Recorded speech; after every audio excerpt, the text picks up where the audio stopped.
Yes, you're gonna have people turn their backs, but it's time for us to keep it real. Just keep talking that real, bro. Do what you do. I know what you do, so keep doing that. Talk the real. Talk the things, them. The GP will see you now. Look, I don't wanna cause no problems. I just wanna live my life, but I keep on hearing about nonsense. Me and my dons ain't mobsters, but you know when you see imposters. We know how to read them faces, same way you know how to read them comments. If you wanna talk, let's talk, but around here, make sure you walk and your talk is constant. Hey, I seen it all before. I heard chat that they all adore. 1 week looking like they all aboard. Next day, they don't even walk the walk. I've been here since I bust down Aqua, cutting through Asda, all black master. Now I'm too grown for acting gaffer, trying to pay off my Madre's gaff cuz. Took the wife and there's a Rotti that speak. Add the spice to color Robbie, that's me. My advice off the order I seen. Christ alone, he don't promise you.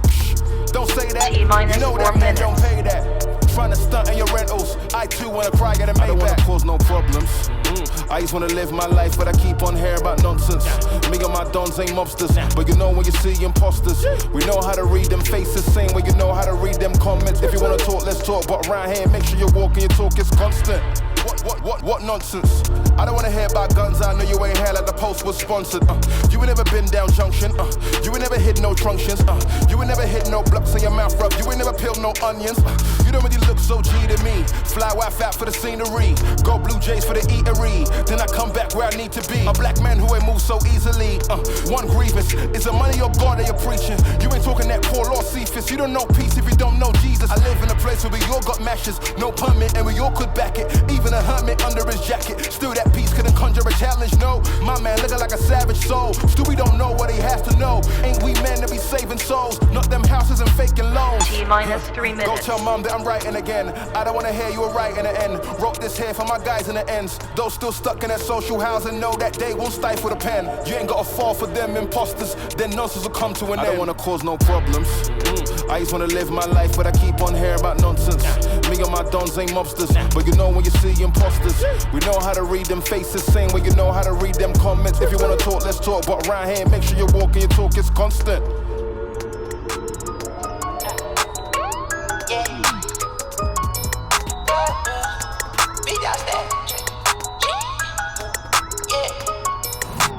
Big dog status, now I'm a big dog vet. I pull up on the block in a big Corvette. Ride around the city with a stick all black. Try with a stroke of weed with all that.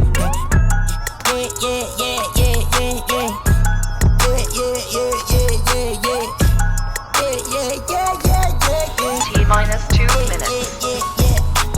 $8 million and I can't go back. Got a lot of jewelry on me, man, you can't hold that. 12 asking better, tell him that I ain't so crack. Know your money long when your people can't afford that. I'm ballin', my mama told me that I did my calling.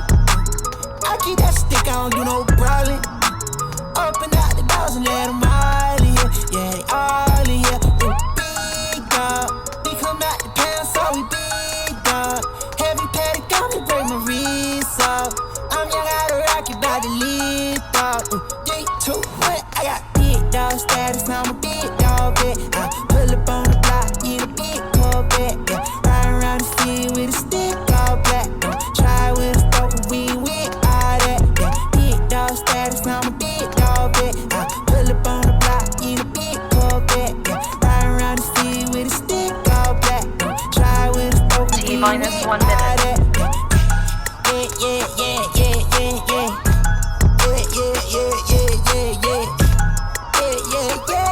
T-minus 50 seconds. Fall in line. We got sticks like a Columbine. T-minus 40 seconds. Ain't no hiding from them hollow cans. Bring up like the Taliban. That's my paper, don't you bottom T-minus 30 seconds. Patty for me, break my wrist off. Lift off. I got big dog status, now I'm a big dog vet. T-minus 20 seconds. In a big Corvette. Ride around the city with a stick all black. Try with a stroke of weed with all that. 10, 9, 8, 7, 6, 5, 4, 3, 2, 1, 0. Use caution. Stop that. Stop that. Stewartson scores! It's over! Stop that. Yeah, I hear him chat to the noise. Can't stop for the talking. I hear him chat with the boys. Should they score? It's over! Just too sharp with the prize. Let the boy tell me I'm awesome. Act like fire on the pan. If you wanna touch my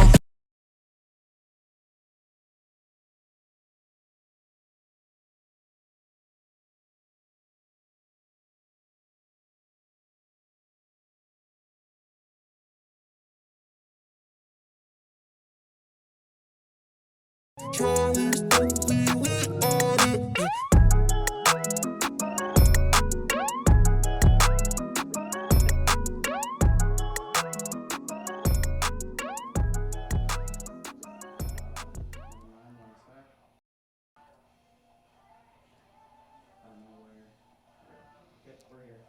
80 players, 4 teams, 7 games across 2 days to crown one Sask Milk Cup champion. Good morning and welcome to the SJHL virtual showcase. My name is Rory McGorn alongside my broadcast partner to kick things off with a rating of 72. It's Jamie Neugebauer or the Nugs. Hey, 72, I'll take it. Not a great skater, so if it could be 72 in a video game for hockey compared to NHLers, I will definitely take that, Rory. Of course, Newsy, we all know that, yes, we wish that it was live hockey we were watching in Regina where all the SJHL All-Stars, be it flood into the arenas and put on a show for the fans, but it's still an amazing initiative they have going here. And what it does is for scouts that are out there, of course, they're not going to be grading a video game, but what it does is bring some players and some names and some attributes towards these scouts' eyes, and it shows who the coaches hold at a high regard in the SJHL for when we do drop the puck. Now they can take an eye and put it on the real hockey and these players in the league. Yeah, it's always huge for these college scouts to have a name to look for when they can watch on hockey TV or get in person. And the SJHL put together the SJMJ showcase as it was. Would have been the 4th year running, and every year it was magnificent, spectacular. The Manitobans brought it, the Sask guys brought it. And, it's just, it's too bad that we don't have the Manitobans here. Just, that's all we'll say about that. But more exposure for all of these 80 young men. It's video game. It's a lot of fun. And for sure, one of the reasons we're doing it is fun. Of course. But the more you get your name out there, the better. So anybody who's like, oh, it's just a video game. It's not just a video game, because the more a guy can be on a list, on social media, pointed out who he is, that'll send scouts to elite prospects and all the websites and all the resources that are available these days, and connect that name to a person, a player, a team, and a spot, and all those little things are positive. And we've done research, we've done the stats, and it's definitely had a positive impact on commitments the last couple of years. 100%. And I mean, you mentioned it. It's about fun, and it's about getting these players just whatever exposure we can as we wait for hockey to return. This is your SCSA intro show, and the first game on the docket is the Young Guns. It's Team Viterra against Team Global Agris. Before we get into breakdown how the teams were structured, 4 teams created. They were selected by coaches in the SJHL, of course. The Global Agris Solutions and the Viterra team. The 2 young teams are consisted of birth years of 2002, 2003, and there is a couple from 2004. I believe just 2 on these rosters. And then the older teams, the vet teams, are Team SaskTel, which represents the vets from the south, and Team Sherwood, which represents the vets from the north, which are, of course, 19 or 20-year-olds or 01 and 2000 birth years. Yeah, awesome. I know there was, a lot of work done by the coaches in this league to compile this group. I'm sure there was some disagreements, some back and forth. A couple guys maybe took the lead and they put together a team. And, one of the things that you and I were talking about on our SG at Noon show is it's hard to think of a better job that everybody could have done, all the way around. You talk about the ratings and how they were put together. Alex Moneyball Watson will be on the show. Just crushed the ratings. I mean, obviously people will nitpick and maybe you're going to say, oh, my kid should have had this or should have that. But really, like watching the game, like it's so right on, isn't it? It's hard to argue about any of the stats of the players. It's like, he absolutely knocked it out of the park. And he will be on, I believe, is the guest for the pink and white game. So later on this afternoon. And that's another thing. We're going to be bringing in players and and coaches and guests throughout every game in the intermissions. First intermission, I believe, for the game will be Joel Favreau, who will start for Team Global Ag Risk in the opening game of this tournament. Logan Kirky, who's the highest rated player, will join in the second game at about 1 p.m. It's just a great opportunity to, again, shed some light on these players. Good broadcast crews coming in, the production staff back there. It all comes together to put on a good show. But let's jump right into it because we got 4 teams. Let's break them down for the players, for the people watching that, just want to get a little bit more familiar with their team. If we can get maybe a graphic put up, we'll try for Team SaskTel, which we mentioned is representing the South Division for the Vets. Its head coach is Matt Hare of the Yorkton Terriers. This team consists of 7 Humboldt Broncos, 4 Estevan Bruins, 2 Yorkton Terriers, 2 Notre Dame Hounds, 2 Melville Millionaires, and 3 Weyburn Red Wings. When you look at Team SaskTel, it has to be the consensus favorite for a lot of people entering this tournament. And what jumps off the page to you with the South Vets representatives? Yeah, no, I mean, the speed factor is the thing that really, I think, jumped out to both of us when we were talking, off air. You go down the list, there isn't a guy really on this team that can't skate. And if skating isn't their big thing, they're so useful. Like, there's such a blend on this team, and lots and lots of sample size. One of the issues with evaluating some of the players, especially the young guns, is that because the league had such a short amount of real games played to start this year, sometimes you're like, how do we evaluate it? But this is a group of guys that we know extremely well. And so it should be fun. And obviously Matt Hare, who's already messaged in, and I'll talk about some of the coaches' comments later, but he's already like, I'm fired up. I can't wait to the hamsters are already spinning for the coaches for the virtual showcase. Yeah, the combinations are certainly mouthwatering. Absolutely. You mentioned speed, familiarity as well. There's 7 Humboldt Broncos on this team and 4 Estevan Bruins. So those 11 players make up over half the squad. For an age breakdown here, they have 9 2000-born players and 11 2001-born players. And how about this? You mentioned that they are loaded with veterans. There's only one player who's an SJHL rookie on this team, and it's Nolan Cunningham, who doesn't look like an SJHL rookie when he steps on the ice. No, yeah, Nolan, the Weyburn Red Wings lit it up in the preseason, and to further the point about the SaskTel team being the favorites. Just the simplest, best way to evaluate a team is where do they stand in the standings. Well, if this team is a lot of Humboldt Broncos, a lot of Estevan Bruins, who's the 1-2 team in the standings in the SJHL right now? In real life, it's the Humboldt Broncos and the Estevan Bruins. So, just keep it simple that way. And you talk about the familiarity, it takes another step further. Because there's a lot of guys on this team, and we'll talk about it further, that know each other and played together at different teams, including in BC. There's plenty of British Columbia connections. Again, we'll talk about that later, but lots of familiarity all the way around for this group. And I mean, before we move on to Team Sherwood, you can't forget to mention that when Moneyball creates all these players, couple are going to jump off the page, and Team SaskTel has the best player right now, rated 89 overall. It's Logan Kirky, who before the shutdown was leading all SJHL players, 12 points in 6 games. He's going to be a focal point here at the virtual showcase. Yeah, and what we saw at the playoff showcase, that the league did a great job putting on sort of end the year to crown some sort of champion, is that speed is a killer, just like in real life. And Logan Kirky is certainly a quick guy in real life, and he's certainly going to be a fast video game player today. 93 is his overall for speed. Yeah. If you're looking at the underlying numbers there, we'll throw out a couple of those. And the goaltenders for Team SaskTel, Tanner Marshall of the Humboldt Broncos and Joseph Young, who's the SJHL all-rookie team goaltender last year in the SJHL for the Weyburn Red Wings. Those are their goaltenders for Team SaskTel. And we talked about Kirky being the number 1 scorer in the SJHL, but if you go back to last showcase when it was live, they also have the reigning scoring champion from the showcase, Tristan Shuchuk, who had 5 points in those 2 games. Moving ahead to Team Sherwood now, of course, as we're jumping back to the north and their veteran team. This one is coached by Mike Reagan, and they have 5 from the LaRange Ice Wolves, 5 from the Melfort Mustangs, 4 from Nipawin, 3 from Kindersley, 2 from Flin Flon, and 1 from the Battlefords North Stars. I tell you what, you look at Team Sherwood, they are experienced, and my God, are they physical. Yeah, they will beat you up, and that all starts and ends with Spencer Kennedy, who is a tower of power, 6'6". He's so smart at the same time, and the LaRange Ice Wolf. was off to a great start. Off to a great start as well. He's certainly a guy to keep an eye on, for this team. And there's a lot of depth and a lot of physicality. And the one area, and I talked to Alex Moneyball Watson about this team because I love the way it's put together. I wrote in my column, just a quick aside, that if I was to pick a team to win a 7-game series, then this would be the team.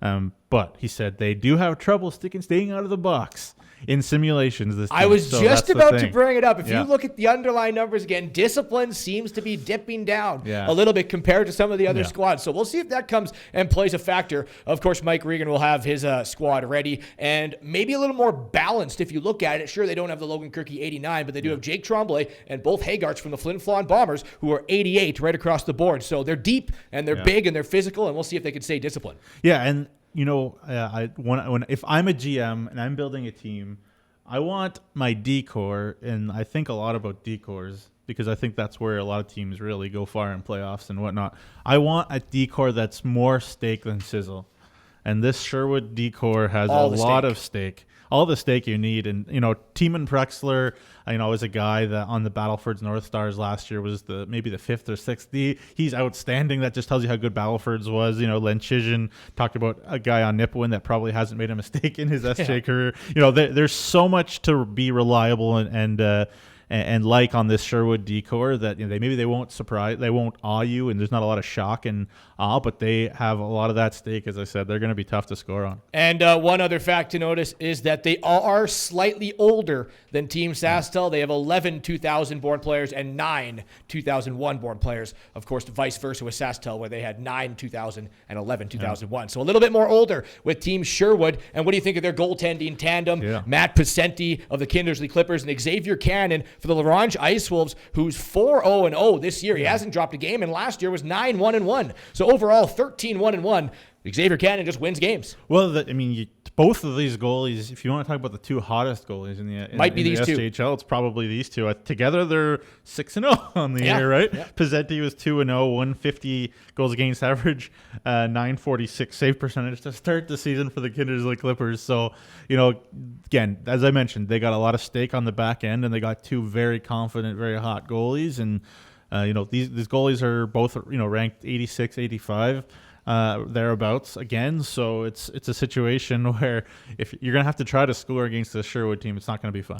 This is your SCSA intro show. Rory McGorn alongside Nugsy over there as we break down the 4 teams for the SJHL virtual showcase. We've got through the vet teams, and if you're curious about when you might see your favorite players along the league playing, Sherwood will be in action against Viterra, one of the young teams from the south, at 12:45, and you'll have to wait for SaskTel 2:30 today along our Twitch stream, and that is the pink and white game as the veteran teams will go after it. That's the first appearance for Team SaskTel, but you'll get to see all 4 today along this SJHL Twitch stream. Let's jump in now to the Young Guns team back into the south, and it's Team Viterra, coached by Scott Barney of the Humboldt Broncos, and they have 17 SJHL rookies and 3 players that played full-time last year. 4 of them are Humboldt Broncos, 4 Yorkton Terriers, 4 Estevan Bruins, 3 from the Melville Millionaires, 2 from the Weyburn Red Wings, and 3 from the Notre Dame Hounds. So this is spread out right across the Southern Division. Yeah, I know, and it's interesting. The first thing that jumps out to me, again, I am a little bit of a nerd, hockey nerd, I guess, and I'll claim that is that there are a bunch of Moose Jaw Warriors U18 AAA players on this team. That team that might have had a great shot at a TELUS Cup run a year ago. They were outstanding. By my money, the most complete team in Sask midget hockey. You look at Kalen Fitzpatrick. You look at Parker Jasper. You look at Connor McGrath. Those were 3 premium players in Sask midget. There's not a huge sample size, for either of these Young Guns team, again, because that's the nature of the world we live in. But one big bonus that I see for them is that Noah Barlagi has very high ratings in this, and he's a guy that has a lot of experience under Scott Barney, his head coach in real life in Humboldt too. So, it's an interesting group. There's in real life there would be some nice familiarity and very, very cool. One guy that you and I love on this team, we've talked about him ad nauseum, Yorkton Terriers Von Waterroot. Absolutely. And you mentioned Noah Barloggy, 84 overall, along with Cody Davis at 84. And the man you just mentioned, Von Waterroot, 84, lead the way for Team Viterra. And how about Von Waterroot to the start of this year? 6 games played. And you have to mention that he's a 2004 birth year. He was the second youngest player in the SJHL. Who's the youngest player in the SJHL? It's also on Team Viterra. It's Owen Simmons of the Estevan Bruins, the defenseman, who will line up wearing number 3 here. But Waterroot played 4 playoff games last year as a 15-year-old. And he's someone that Matt Hare, who's not the coach of this team, it's Scott Barney, but Matt Hare will be in the lineup coaching Team SaskTel, is very high on Von Waterroot, and we'll see what he can do virtually here. Yeah, and speaking of being high on a young man, I mean, there's no bones about it, obviously, that I know that I work for the Notre Dame Hounds, and so I got to be around Rathan Robbins a lot in real life and watched him play, training camp, everything. The polish and poise and the talent on this young man is scary good. And, he had a great preseason. He had a great start to the season. He's a young man that reads D1 and a future pro all over him, the way he carries himself on and off the ice. Had a great start to the year as well for the Notre Dame Hounds. And, honestly, Riley Kahana came back for Notre Dame, but Brett Pilkington felt great about putting Rathan in there any day too. So, Rathan is a guy that won't be daunted by anything, and I know he's excited to be part of this event as well. Yeah, Rathan Robbins, one of the goaltenders here for Team Viterra, 82 overall, and Alexis Giroux for the Melville Millionaires. Only 1 game played so far, but he will get the a few starts here in this tournament. That is Team Viterra, and the final one is Team Global Ag Risk, or the GARS, as you like to call them, and they're the young team representing the North. They have 4 from the Nipawin Hawks, 4 from the Melfort Mustangs, 4 from the Kindersley Clippers, 3 each from LaRange and Flin Flon, and 2 representing the Battleford's North Stars. And there's a lot of talent right through this lineup. You look at the rookie leaders and players that before the season started, who you would kind of peg as favorites to win Rookie of the Year: a Cole Dupereau, a Jake Southgate of Battleford's, pardon me. This team has a lot to like as a young team coached by Braden Klamosko of the Battleford's North Stars. Yeah, and it's, again, very interesting, and it really speaks to how great our midget league, or our U18 league, is here in Saskatchewan. 15 of these 20 young men on the Global Ag Risk Solutions team were Saskatchewan U18 players. 8 of the 20 are from Saskatoon or the vicinity. So obviously Saskatoon creates, just a ton of talent. And, again, I reiterate, when we're back to watching real hockey, go out and watch Sask U18 hockey too. Come to the SJ, come to the U18 though, because this Global Ag Risk team is full of guys who were great at that level too. Yeah, they have 5 players that are born in 2003 and 15 that are born in 2002. So they are slightly older as well than their South competitors in terms of the young teams, where the South has 2 from 2004. They have 9 from 2003 and 9 from 2002. 15 rookies on Team Global Ag Risk, 5 full second-year players in the SJHL. And what do you think of their goaltending? I think that starting goaltender from the Melfort Mustangs and Joel Favreau, we'll hear from him in the first intermission of Game 1 coming up in just about 15 minutes' time. And Chase Ham from the Nipawin Hawks, who has only played 1 game, but 2 goals against average right on the nose, no slouch as well. But back to Joel Favreau. This guy's first in rookie goals against average and save percentage.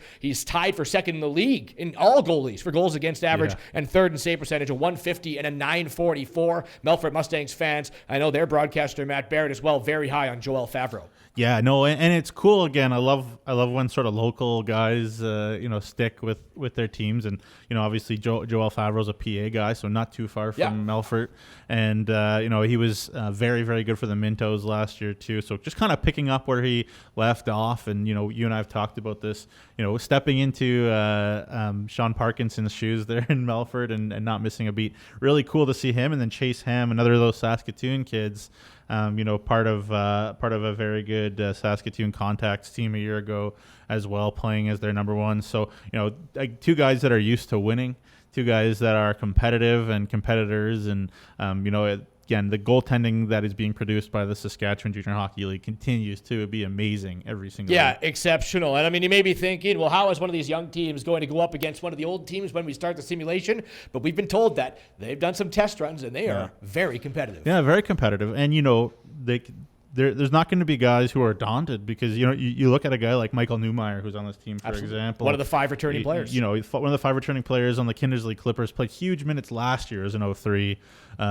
played with a guy in Brendan Borbely, who was the captain of the Clippers, who's 4 years older than him, constantly on that team. He's not a guy that's going to be daunted. Jaden Mercier up front, I think about him as a real dark horse to really stand out in this thing, because he's another guy who can absolutely fly. And his coach, Mike Reagan in Flin Flon, absolutely adores the kid, says that he's D1, and he knows what he's talking about because he just sent Tristan Lemire and Donovan Hill-Villeneuve, down those paths recently. So, there's lots to like, and it would not surprise me if we saw some shocks 100% in this. Let's go do a little bit of fun time here, and we'll pick our players that we think are going to, at the end, win some awards or lead some scoring races. Please comment along the stream as well what team you think is going to be the Sask Milk Cup champion, what player you think is going to be the leading scorer, top defenseman. Let's have some fun here as we get some of these SJHL players some spotlight here with the SJHL virtual showcase. All right, we'll start with the leading scorer. I'm just going to go ahead and say, if you are a betting man, sometimes you got to lean with the favorite, right? And if I'm picking a leading scorer right now, I'm going to go with the guy that Alex Moneyball Watson gave the best rating. I'm going to go with the guy that's leading the SJHL in live hockey, 12 points in 6 games. I'm going to the Humboldt Broncos, and I'm taking Logan Kirky. Yeah, no, that's obviously a good pick. I'm taking Spencer Kennedy, 6'6", as I talked about. Really, in front of the net. If you look at his stats, his shooting stats, they're all high 80s, like across the board. And you add a 6'6" guy who's going to be in the blue paint in the goalie's face. A lot of rebound goals, a lot of sort of one-time backdoor tap-in goals is what we're going to see, and just lots of goals in general. So, Spencer Kennedy is my guy and my dark horse. And I'm going to go with a young gun and another Laurent Icewolf, Narek Alexanian. Watch some of the simulations a little bit. He was really flying. So, he's a guy, again, that Kevin Kaminsky is really high on out of the Western States Hockey League, same place that Dalen Manning came from last year. And, he looked really good in the video game sim that I just saw. So Alexanian is my very dark horse there. Yeah, the dark horse pick is always a fun one to do to lead the showcase in scoring. I'm actually sticking with the Laurent Icewolves for my dark horse, and I'm going with Cy Young winner Holden Knights, who I believe has 13 goals but 0 assists over the past 2 seasons or so in a handful of games with the Laurent Icewolves. But you talk about players that if you just look at their underlying numbers, slap shot power, slap shot accuracy, wrist shot power, wrist shot accuracy, Moneyball was juicing him up for Holden Knights. So he's my dark horse pick for the Laurent Icewolves. And we'll move ahead to defenseman of the tournament. Who you like? I'm going to take Jacqueline Chisin, and a big part of that is he's got a 90 slap shot in this game. He's got a cannon, and he's a great player in real life too. So the Nipawin Hawks, Jacqueline Chisin is my leading goalie. Absolutely. I won't be surprised if he's tuning along and watching along with other SJHL players and coaches and families. And what a great time here at the SJHL virtual simulation. This is your SCSA pregame show, I should say. And I'm going to the Battleford North Stars. Yes, they only have 3 representatives among all 4 teams here, but one of them just stands out, and it's Timon Prexler for me. He's the only returning D-man on the Battleford North Stars out of that core that we've seen for the last 2 years that was just stacked. And Timon learned from all them, and now he's the only one, and he's going to be tasked with leading the charge with Braden Klamosko. I like Prexler. I like his numbers. I think he's on a good team that's going to be able to put the puck in the net with Team Sherwood. And I'm going to go with the Battleford North Stars representative in Timon Prexler to take home top defenseman in the SJHL virtual showcase. And final one for you here. Let's go to the netminder in the blue paint. Who's your goaltender to watch? I'm going to go with the goalie, who's the backstop of the team that I think is going to win the thing and is going to be great defensively. It is Xavier Cannon of the Laurent Icewolves. Continue to pick Laurent Icewolves, I guess, but Xavier was off to a So when did the switch go? Incredible start. I thought you were Team SaskTel for a while there. You know what? You flipped the switch. You know what? I did some thinking, and this is going to be tight. It's going to be tense. It's going to be a close game. Who do you want? You want the team with the best decor. And Xavier Cannon is going to be playing behind the best decor. I like it. I'm going to go with offense. I think speed kills. I think Team SaskTel has too much of it in the virtual showcase here. And again, I'm just going to go with the goaltender that I think is on the team that will end up being the Sask Milk Cup champions. So Tanner Marshall for the Humboldt Broncos. It could be Joseph Young, depending on who plays more, who plays in that championship game. Right. But one of those 2 goaltenders for me, I think, is going to get his hand raised at the end. I know you kind of did some digging as we only have a few minutes here, 6 minutes time before we get to Team Viterra versus Team Team Global Agris to kick off the SJHL virtual showcase. You talked to the coaches. They had their hamster going. They were on the ice. Some were doing some off-ice workouts. What'd you hear from the coaches before they start up and toss their lineup out on the ice? Yeah, well, the guy who most engaged was your buddy and mine, Scott Barney, the head coach and GM of the Humboldt Broncos. He's a guy who loves to have a great time, so not a surprise. And he was talking about how they were going to have a big team bonding pregame meal last night. Raythan Robbins is a big yoga guy, so he's going to lead the team in some yoga this morning. So I think Team Viterra is going to be really tight knit, and Scott Barney was really happy with that. Mike Reagan, the Sherwood. He's a guy that is used to a lot of deep playoff runs up in Flin Flon, and so he knows what a playoff type atmosphere at intensity at practice. And he was talking about how he felt like his team was already ready at playoff intensity. Matt Hare and Braden Klamosko were sort of just talking about how the guys were excited to be there, shake off the rust. But all around, all four coaches said they were excited. The players were fired up, ready to go, and we're all excited to see some hockey and not talk about COVID. Absolutely, and please comment along on, again, who you think is your favorite team, the players you want to watch, leading scorers, best goaltender, all the fun things like that, and the insight from the coaches. You did some digging, and everyone seems excited, just as we are, to be here. Want to recap your interviews one more time. In the first intermission, you'll hear from Melfort Mustangs goaltender Joel Favreau. Logan Kirky will come up in the second game. Alex Moneyball Watson, I believe, in the third, and we'll just continue with... And Brett Pilkington will wrap up with the fourth game today. And every game has great interviews as we look at how it's been off the ice with COVID, as he said, how it is looking at their ratings and if they think they should be rated higher. They're mad at Moneyball Watson. I know he still can't go to the Battlefords after what he did to them in the Canalta Cup last year, but what I'm also thinking is there's probably a statue being erected in Melfort. For him, because I think a lot of people didn't pick the Melfort Mustangs to win the championship last year. I did, actually, on the Rod Peterson show. I went on before the real life playoffs, and I said my pick was the Melfort Mustangs. I'll find the video for you if you really want. I got some comments. Can we find the video of you singing the anthem? That's the video we all want to see. That's buried. We'll have to do some digging, but I do have some comments for you, so I'll read them out. Rack City said, "Morning, boys. About to drink enough coffee to stun a small horse. Let's get after it." We got our coffee here, brought to you by Sask Milk. Pretty awesome. All the Munns Media boys. Munns Media is a company putting this on, and Tanner Getz' company, absolutely outstanding. Everything they do turns to absolute gold. Pure professionals, just love it. Trey Taylor of the Notre Dame Hounds, beloved son of British Columbia, says, "Live, breathe, die, Hounds. #bleed red." And I can tell you Trey Taylor is extremely beloved in that Notre Dame locker room. And you liked him too when you saw him play. Absolutely. And I mean, we'll get to your comments throughout the whole showcase here as we're getting ready for game one. Nugsy, quickly before we go to break, do you play the sticks? Are you much of do you play Chell? How's your rating? We'll get into my issues with playing Chell games, but I have not played in a long time, with one exception, which we'll get into in the game. How about you? How are you doing at it? I'm a fan. Okay. I own it. I play it. Yeah, I think I could. I like the idea. Give you a run for your money here. I'm sure you could. Well, when we come back, it's the game one of the SJHL Virtual Showcase. Team Viterra, the Young Guns from the South, against the Young Guns from the North, and Team Global Agris next right here on SJHL Virtual Showcase. Saskatchewan, you know SaskTel. Because we're everywhere. We're in your community. Keeping you connected. Lending a hand or a stick.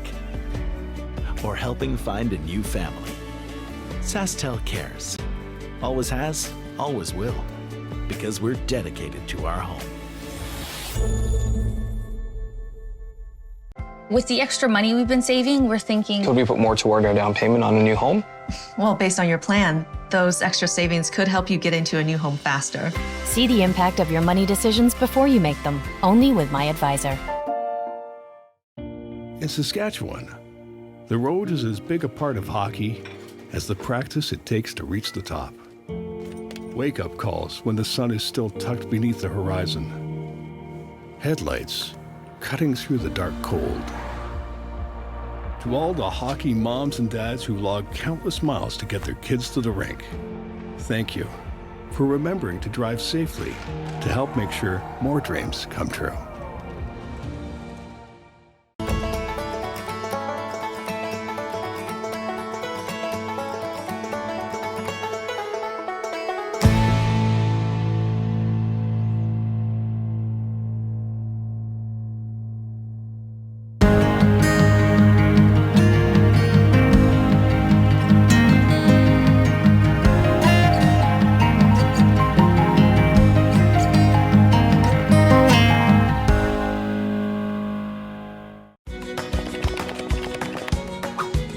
You need to adapt and you need to move forward. You can't be stuck in 1920. Direct West is on the top of their game. They know what they're doing, how they're doing it, and when you work with Direct West, things are good. There's no going backwards, they're moving forward. My business would not be where it is today without the help of Direct West to help me with my website and my Facebook and all my online presence. I've worked with Direct West for about 10 years and it's been a great experience. Healthy, well-cared-for cows produce high-quality milk, just like a well-coached team produces quality hockey players. So when you're buying dairy products, check to ensure it is 100% Canadian. You'll be helping out all Canadian dairy farmers. It's time to trade and upgrade at Capital GMC. We continue to follow strict COVID-19 guidelines, but we've also made it easier than ever to skip the showroom and shop online. Trade up to an all-new 2021 GMC Yukon, Sierra, or Buick Encore GX and get super low payments and super high trade-in values all month long. Plus, shop online or in-store and shop worry-free with our great selection of certified pre-owned vehicles.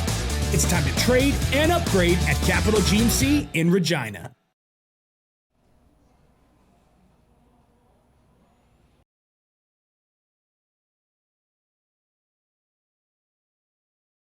With you along with Nugsy as we get set for game one. It's the representatives from the south in Team Viterra and the representatives, the young team from the north in the Global Agris. You're getting a look at Rathan Robbins there for Viterra, a 4.26 goals against average and a 9.11 in his 4 starts for the Notre Dame Hounds. And on the opposite end, it's Joel Favreau for the Melfort Mustangs, who is a 1-1 to start the year, a 150 goals against average and a 944 save percentage. Nugsy, it's here. It's time. Showcase. Puck is dropped and we're underway here in Regina. It's the All-Star Showcase between Team Global Agrisk and Viterra. And Viterra will pick up the loose puck as Little for the Estevan Bruins will bust in front and it's broken up. Nice play by Michael Newmeyer. He'll feed the Kindersley Clipper counterpart with Logan Linklater. Almost a 2-on-1 developing there before he's poked off the puck by one of the 4 Humboldt Broncos on this team in Noah Barloggy. Barloggy now around his own net, firing it up the right wing, hitting the Estevan Bruin, Kalen Fitzpatrick, but he's knocked off the puck, and Narek Alexanian coming back in. Wrist shot by Alexanian, and stopped by the glove of Rathan Robbins. Trying to break it out of the zone is Team Viterra. Keegan Little, former drafted by the Humboldt Broncos, but traded to the Estevan Bruins. He'll get knocked off the puck. Linklater wearing number 2. A couple number changes here that you'll notice as opposed to their actual numbers for their teams. And back comes Little. He got through the defenseman. Backhand shot. He scores! Estevan Bruins rookie Keegan Little. First goal of the game, and Team Viterra leads 1-0. Yeah, just a great little flip by Kalen Fitzpatrick through the neutral zone, and some softer defense there by the Global Agris defenseman Newmeyer. Kind of weaseled by him there. Beautiful little play there by Little. Dipped the shoulder, used the hips to pivot around Newmeyer, and then forehand, backhand along the ice.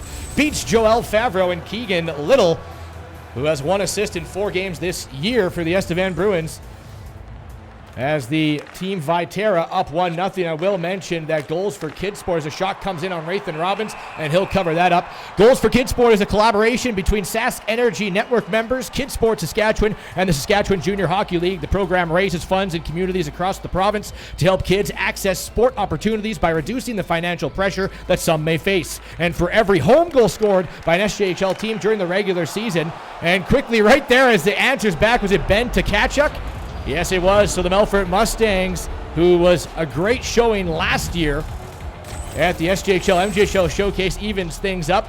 Just want to add to that Goals for Kidsport that every home goal scored here in the virtual showcase, $20 will be donated to Kidsport. So with one by the Viterra team, it's already $20 donated to Kidsport. What a wonderful initiative there on the Sask Energy Goals for Kidsport. But Ben Tkachuk's going to tie things up, and as we expected, back and forth between the two teams. Yeah, there's going to be lots of goals in this event, so don't be surprised. And Liam Bell, out of a very, very good Saskatoon Blazers team a year ago, with the assist. Kind of a funny deflection. Bell kind of shot it, and it took a deflection. Not much Rathan Robbins could do about that one.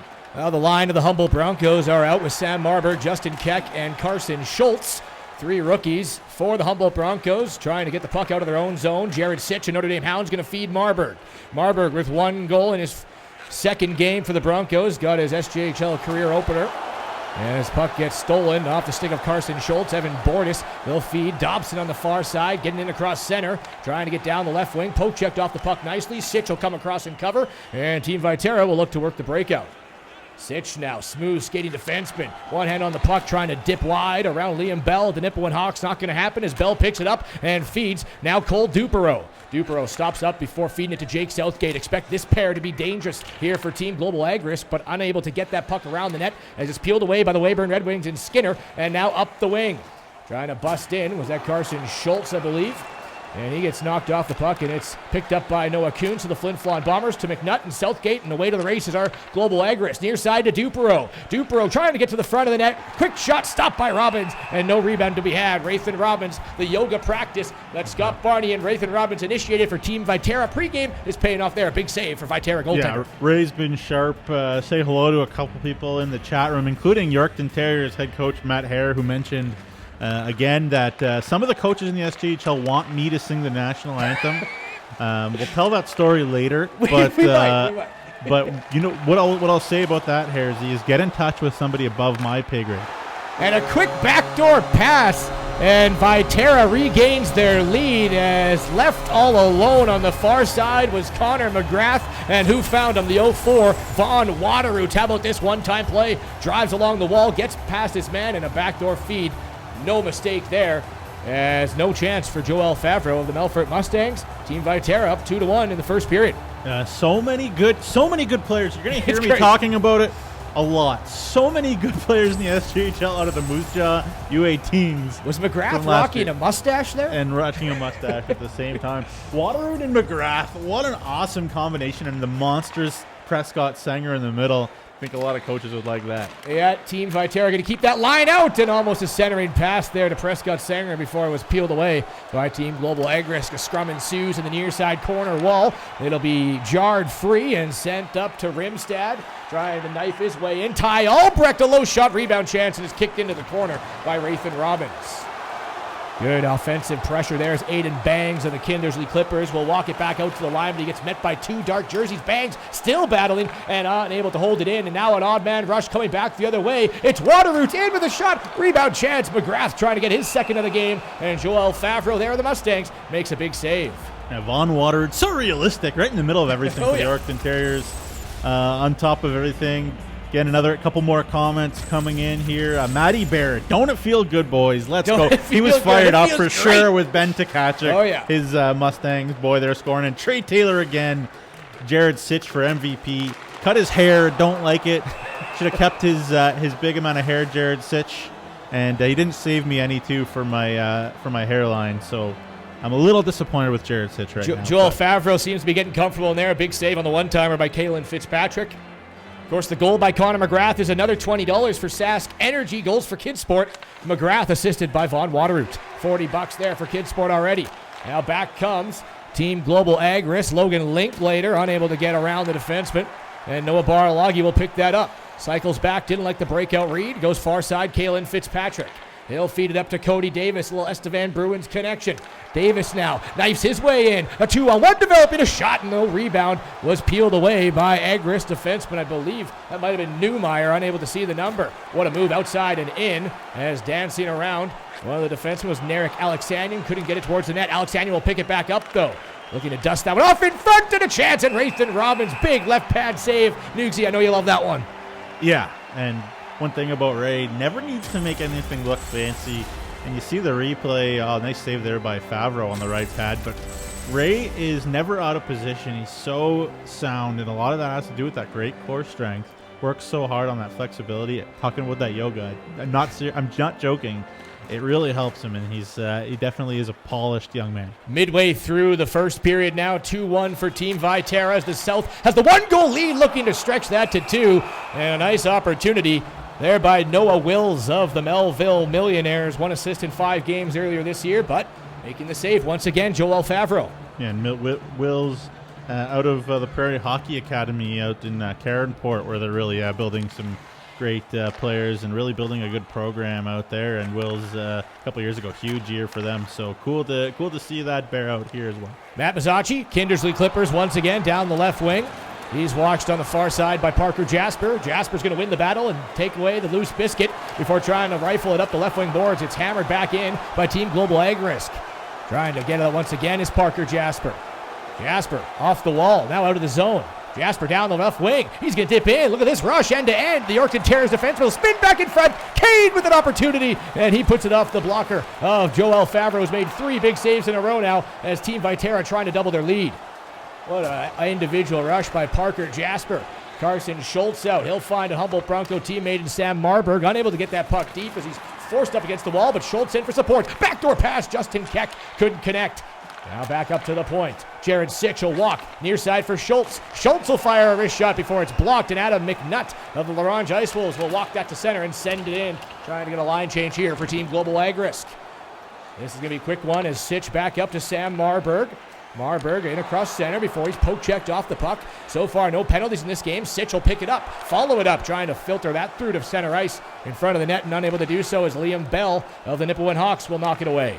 Now back for Ag Risk, it's Dobson trying to shovel it down low. Jared Sitch has logged plenty of ice time, the Notre Dame Hound has, and he's looked solid out there. And Dobson in across the attacking zone before getting knocked off the puck, and I think we're going to get our first power play opportunity here. It's a tripping call. It's going to the Global Ag Risk, and it is Dobson heading towards the box, so Team Viterra will get a chance on the man advantage. Nugsy. Yeah, first power play opportunity. And you talked about if I'm any good at Chell. Well, the biggest reason I'm no good at Chell is because I hammer that R1 stick, which means I'm always sticking my stick out there trying to have a good action. On the poke check. Yeah, so I'm always taking tripping penalties. It's crazy. Passing around the zone, trying to get set up. Our Team Viterra. Puck gets kicked into the corner wall. Little. 1 goal already today for Team Viterra. Unable to get that in front. Now at the point, Fitzpatrick. Keck down low. His Will's out in front, and a howitzer is just wide of the net off the back wall, nearly out of the zone. But good job by Graham Skinner to hold that in for the Weyburn Red Wings. Now Team Global Ag Risk will get it down and all the way into Team Viterra's zone. Just still chuckling at your loose trigger finger on the poke check button. So you had some pims in that game, did you? Yeah, absolutely rocked. What a hit. And that was Evan Bordis who sent Keegan Little down to the ice. Maybe one wee clip there for Nipawin Hawks fans as Evan Bordis lays the lumber, the shoulder, into the chest of Keegan Little, the Bruins. Now here comes another Bruin and Cody Davis, 84 overall, one of the highest ranking guys here on Team Viterra. Can't get anything going, 19 seconds left, shorthanded opportunity. As down the wing comes Jake Southgate in front, and Logan Linklater couldn't connect. Big save by Rathan Robbins to keep it a 2-1 game. Just under 4 minutes to go here in the first period. Power play now over, back to 5-on-5 as the team Gar is able to kill off their first penalty. Slap shot from the point, deflected. Not sure that ever made its way to Joel Favreau. Liam Bell back the other way, 1-on-2, waiting for some mates. He finds one. It's Dobson out of the box to Linklater and across the ice, and unable to get got a nice shot on, but stopped by Robbins was Narek Alexanian. Now Dobson, the wrist shot. This one over the net. Pressure here offensively from Global Ag Risk before Kevin Anderson, the Notre Dame Hound, will peel it away. Nice pass in the middle. McGrath has 1 goal already. Connor McGrath cycles back up to the half wall. Vaughn Waterroot with a point. He'll go to the point for the slap shot. Didn't catch the defenseman who was taking that blast, but another big save for Joel Favreau. Backdoor pass. Charging in is Noah Barloggi. Not sure, Nugsy, is the video game faster than real life when you're doing play-by-play? Smaller ice surface. Well, lots going on out there. Almost a tripping call, but no call coming up as Liam Bell will break it in. Around to Dobson around the net. He's met by 2 dark jerseys. 1 minute and 20 seconds left in the first period. Stick around on their intermission as we'll be joined by Joel Favreau, Melfort Mustangs goaltender, live via Zoom and on your Twitch stream here of the SJHL Virtual Showcase.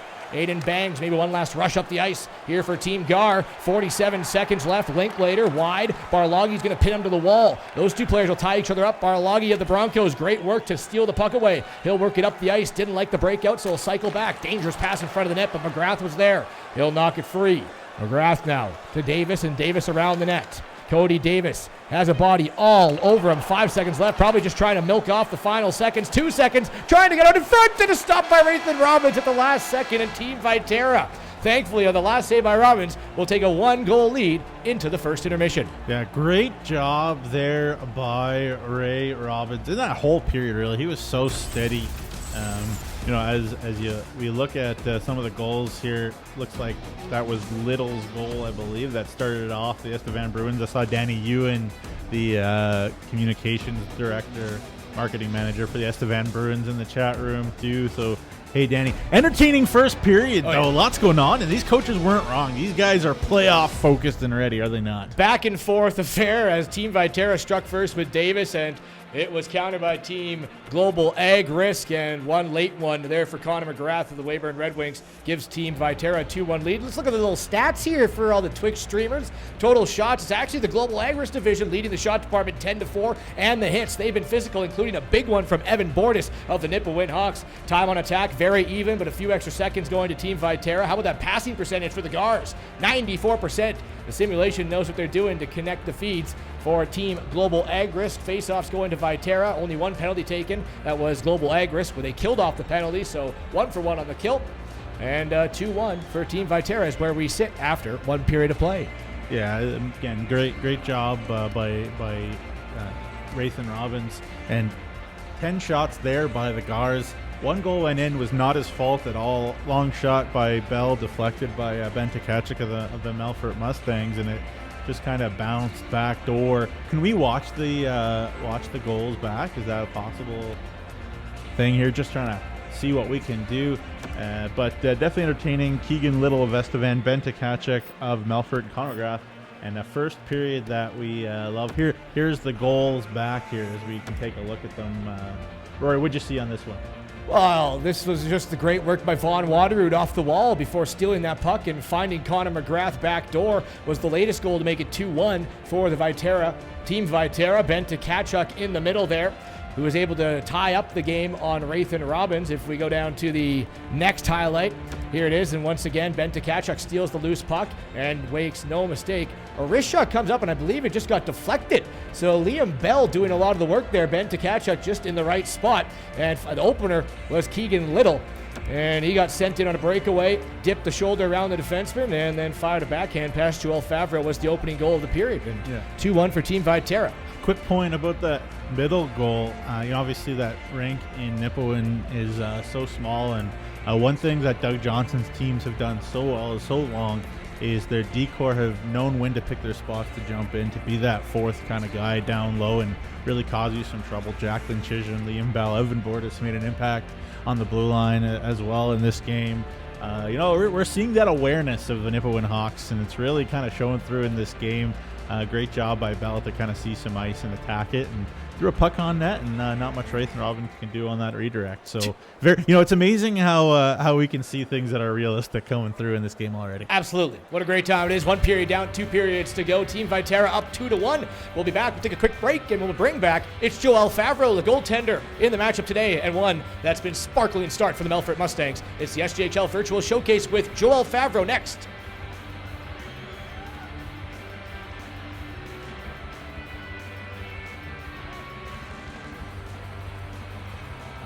Canadian Ultra Lager. Just 80 calories and 2.5% alcohol. Taste without compromise. Saskatchewan, you know SaskTel. Because we're everywhere. We're in your community. Keeping you connected. Lending a hand or a stick. Or helping find a new family. SaskTel cares. Always has, always will. Because we're dedicated to our home. Stuck in the snow?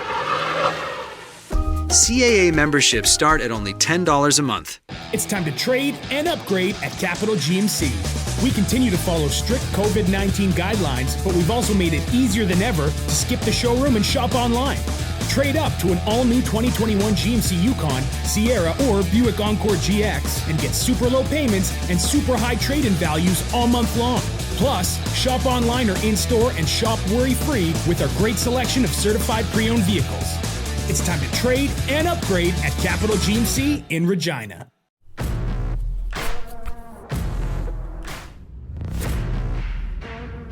You wouldn't take the ice without protective wear.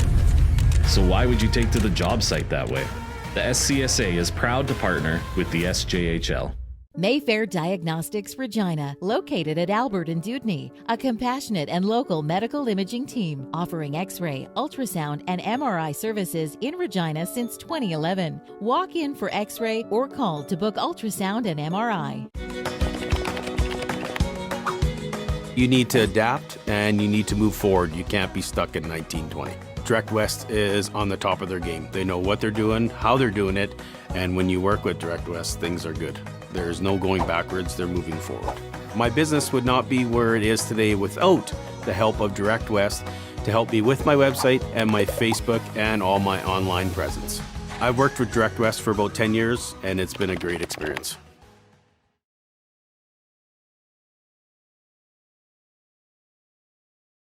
An original 16 to fit your active lifestyle.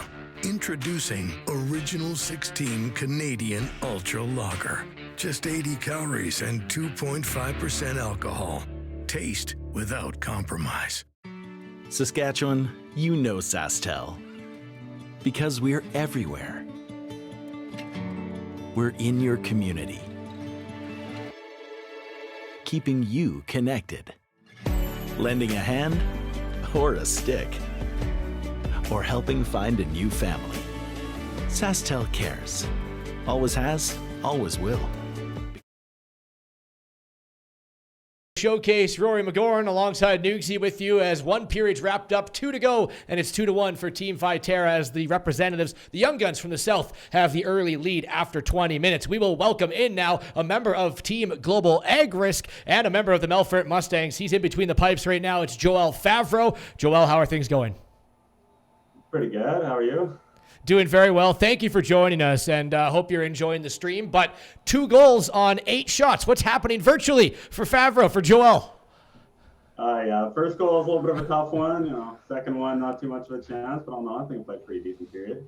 It seemed after the first one got through, you found your crease and you were fighting off a lot of grade A scoring chances there. Did it feel you're getting more comfortable as the period went on? Yeah, no, it seems like I got into a pretty good rhythm out there.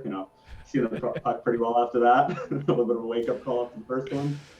Joel, you're kind of hard on yourself. Keegan Little knows where the back of the net is. You faced him in Sask Midget. It's Keegan with Tisdale and you with PA, so you guys are probably pretty familiar with each other. How much fun is it to see yourself in a video game, 1 and 2? What do you think of your rating 82 overall? It's pretty cool to see yourself in a video game. Like every kid dreams of being in Shell. A little different with SJHL, but 82 overall, solid rating. Can't be mad about that. Yeah, no, only room to grow as your SJHL career gets going. I just want to talk about, I know it's a brief sample size, but you enter the Melfort Mustangs and they have a little bit of maybe uncertainty at start with Sean Parkinson and the other goalies departing, but you seem to cement yourself in between the crease. Great numbers in your 2 games that you played with the team. Just how did you feel getting your first little taste here of SJHL hockey with the Mustangs? Obviously, it's a little bit of a step up from AAA. I played last year and, pretty good experience, had a lot of fun, and it was pretty cool to get him play higher level. Yeah, for sure. And it seemed like you're a guy that that was playing with a chip on their shoulder. There's always been so many good goalies been developed here in Saskatchewan lately. Would you say that's pretty accurate, jumping in and finding your groove right away in the preseason? Because it didn't feel like you took any time and take time to really, acclimatize to the SJ, to the junior A level. You seemed like you were, fantastic from the start right away. So do you think that chip on your shoulder was a little bit part of it? No, definitely a little bit, yeah. Part of being goaltender is always having that confidence, knowing you can do it, believing you can do it. So, coming in, I was always pretty confident I could play at this level. So I just want to go show it. Absolutely, Joel. And right now, his team, Global Ag Risk, trails Team Viterra 2-1. And Joel Favreau will be a big part to see if the Global Ag Risk can come back. Thanks for joining us, and have fun watching the rest of your virtual self here. Stop some pucks. Of course. Thanks for having me. Our pleasure. There was Joel Favreau of the Melfort Mustangs, goaltender rookie here. And how about the numbers that he's put up so far. Only 2 starts, yes, but a 150 goals against average and a 944 save percentage. They might have a keeper there, and a good one, no pun intended, with the keeper in the Melfort Mustangs organization. Hey, puns are good here. This is Twitch. I think Twitch is probably pretty pun friendly, so pretty cool. And obviously Joel was excellent for the PA Mintos as well in midget, or U18. So very cool to see him do well, and no surprise to see him do well in the game too. Absolutely, and we're going to roll right through it for everyone streaming. Make your comments there about what you thought of the first 20 minutes. Who do you think's going to win this one? Is Gars going to come back? Is Viterra going to hold on to the lead? Because we will jump right in to the second period now on your SJHL virtual showcase. First goal was scored by Keegan Little. Ben Tkachuk tied it up, and then Connor McGrath. So 3 different SJHL teams getting on the board. Teams will switch side. We got $40 already for Sask Energy's goals for kids sport, as Viterra, the home team, leads 2-1, and they'll take the puck looking for a little separation. Little got run over there as Michael Newmeyer dusted him off and picked up the puck near side. Back comes Narek Alexanian, trying to filter it in front, and broken away by Viterra, specifically Cody Davis. Far side, breaking it in is Fitzpatrick. He'll send it around the wall. Little trying to race to it as 3 Estevan Bruins in on the attack. Can't sustain any pressure in the offensive zone, and back comes Team Gar. Alexanian trying to cycle back up top. Got poke checked off the puck. Back comes Carson Schultz as a line change for Team Viterra. Schultz to Keck. Keck now down the left wing into Marburg. Chance for Barloggy as 4 Humboldt Broncos with a passing play and almost ended up in the back of the net for the second-year defenseman Noah Barloggy, but Joel Favreau keeping it a 1-goal game. Yeah, and nicely worked play. Chemistry, some big hits there too. Newmeyer throwing that weight around. Speaking of a guy, Newmeyer did not seem daunted ever. Speaking of Favreau being a guy that was quick off the hop to be great in his SJ career to start, Newmeyer didn't miss a beat last year either when he joined from the Hounds U18s. Kesslering and Bordis playing a little give and go as hemmed along their blue line until a stretch pass. I believe that's Dobson. I'm going to get to, pardon me, Stephen Kesslering of the Battlefords North Stars battling in the corner there with Owen Simmons, the youngest player in the SJHL. Owen Simmons of the Estevan Bruins. Now driving down was Justin Keck. Got knocked off the puck before he could get it deep. Back the other way comes Ben Tkachuk. 1 goal in this game, and he's flying him with speed. Looking to filter that one across. Looking for Matt Mazzacci. Can't connect. Back come Team Viterra. Jared Sitch. Logged plenty of ice time. Down the left wing. Stops up. Gets poke checked off the puck. And back come the Global Agrisk as Mazzacci Kesslering in for Tkachuk. And a stop by Rathan Robbins. Nice passing play there with the Battlefords North Stars and Stephen Kesslering, and the Melfort Mustangs into Tkachuk. This line once again breaking the play inside the attacking zone. It's Tkachuk up for Kesslering. No shot. Now there's a weak one as it kind of got impeded by the defenseman in Sitch, and his teammate, I should say, Rathan Robbins makes another save. 2-1 still for Team Viterra. Yeah, I'll take some comments here. Shaw Bros Gaming predicts that Viterra is going to win this one 5-4. Not a bad prediction. Looks like Jazz4E is a Nipawin Hawks fan. Welcome to the chat room. Says that Dobson would get the first penalty. And of course, Matty B, the Melfort Mustangs broadcaster, lurking. As Kevin Anderson gets knocked down to the ice. Is that Michael Newmeyer again? He's been throwing around the teammates in midget right there. Absolutely. Yep. A little redemption from maybe some practices a few years ago. Yeah. McNutt driving in, the defenseman with a glorious opportunity, but couldn't get that backhand. Laurent Ice Wolves defenseman, as the Laurent Ice Wolves fans looking on. Their team was poised for a very successful year before the shutdown, of course, and a lot of talent, and you'll hear of a lot of talent on this virtual showcase, as the Laurent Ice Wolves, I believe, have 9 players in total within the 2 teams, Sherwood and Global Agrisk. Yeah, you got to give Kevin Kaminsky and Laurent so much credit for turning that club around. Got to mention, we did mention Kevin Anderson right there. He is the one guy on this event that it actually does have a commitment to a Division I NCAA program. He is recently committed to Princeton University, Division I. Pretty cool for Kevin and his family, and he's a guy that really works hard in the classroom and an outstanding young talent as well. Of course, yeah, the one of the criterias was this, is all the players aren't committed yet, to give scouts just some names, but Kevin committed to Princeton after after the teams were already built, so he snuck in as they're trying to sneak a backdoor pass. Over there was Ty Albrecht, brother of former Melford Mustang Carson Albrecht, who's now with the University of North Dakota. So just like that, playing the showcase, get committed. D1, there you go. That's small team, right? Linklater looking for a backdoor pass, and nice defensive play as that was broken up, I believe, by Vaughn Waterroot. Far side now, Cody Davis around the defenseman in front off the post. What a shot by Waterroot, and he found iron. Back come the Global Agris division. It's Narek Alexanian. He'll get peeled off the puck by Davis up to his teammate in Little. Davis now has Fitzpatrick on the near side. He'll feed him. Fitzpatrick trying to squeeze off a shot.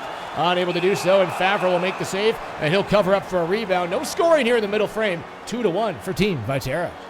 Hunter Cree, yes, Prescott, Sanger, and Vaughn Waterroot are in this game, and Vaughn Waterroot with a beautiful setup earlier in the game to Connor McGrath. Rang one off the iron there. Yeah, rang one off the iron. And Rack City, we have caffeinated coffee in this thing. I don't think we're allowed to say where we got our coffee from, but I'll just say it's caffeinated It is coffee. definitely caffeinated. Yeah.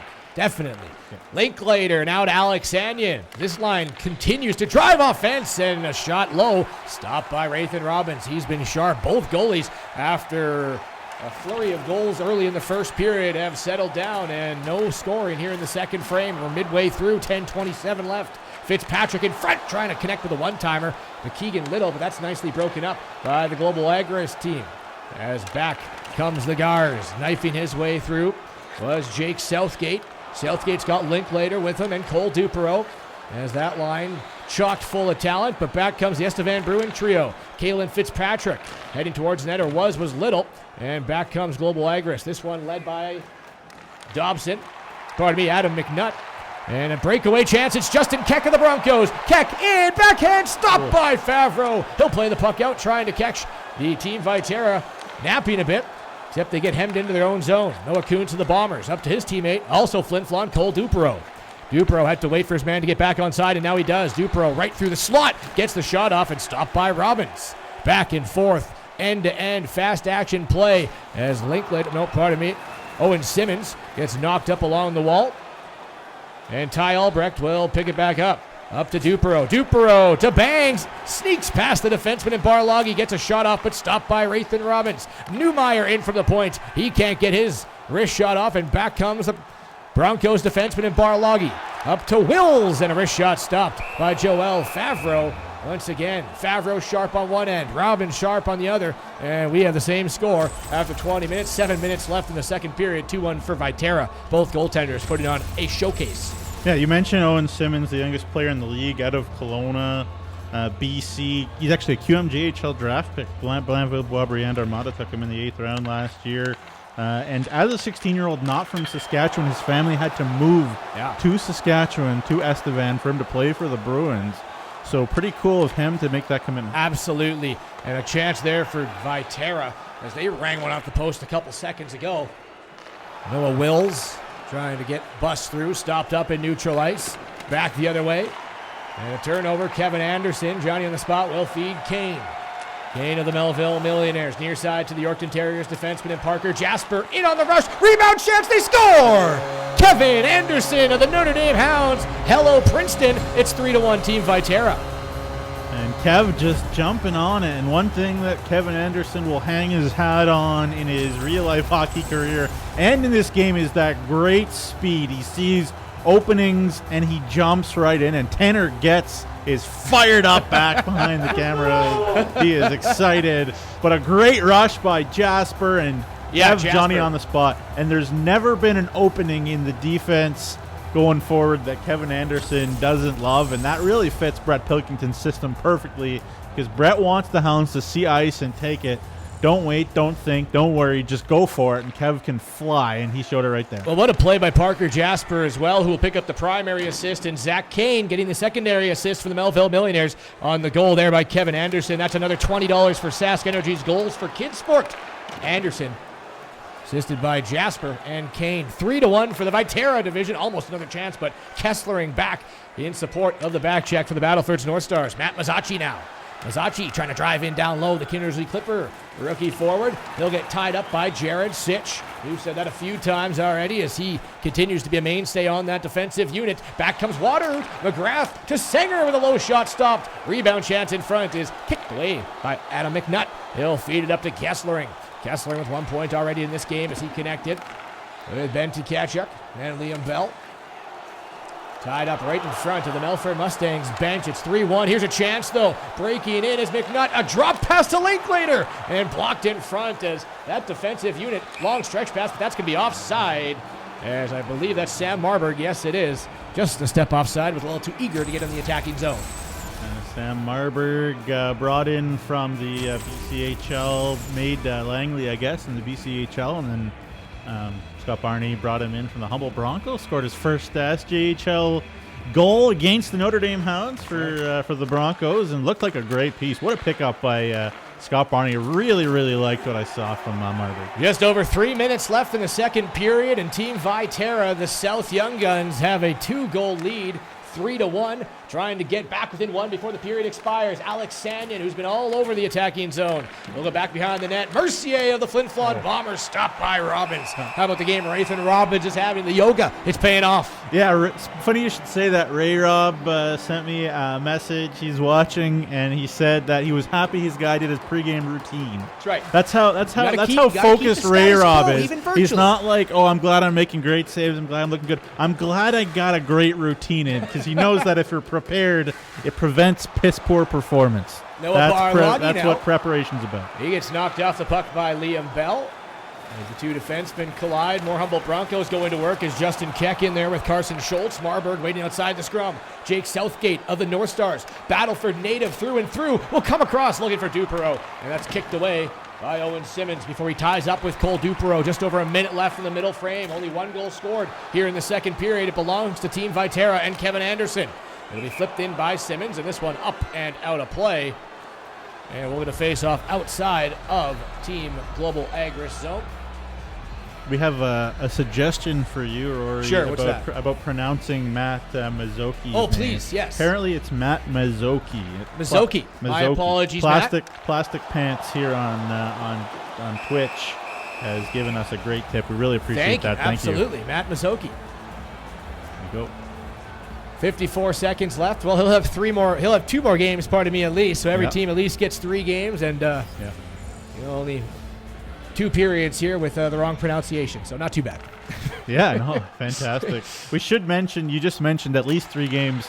This is a tournament, so this is a round robin. There'll be playoffs tomorrow in the championship, so stay tuned. It's going to be juicy.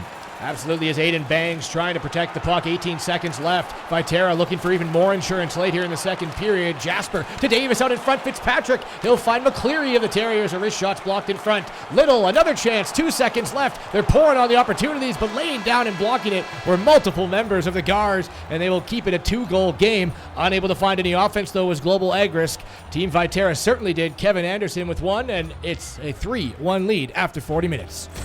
Yeah, and the theme of Moose Jaw Warriors U18s making a big impact in this game also continues. Parker Jasper made a great play, as you see the replay here right now, actually, of Kevin Anderson, the Notre Dame Hounds rookie, putting it home. And Kev played 2 games last year as a call for the Hounds Junior A team, and he scored 2 goals in that one too. So the guy knows where the back of the net is. Good period, entertaining hockey. Well, Rathan Robbins on one end, taking a look at the stats, 16 saves on 17 goals.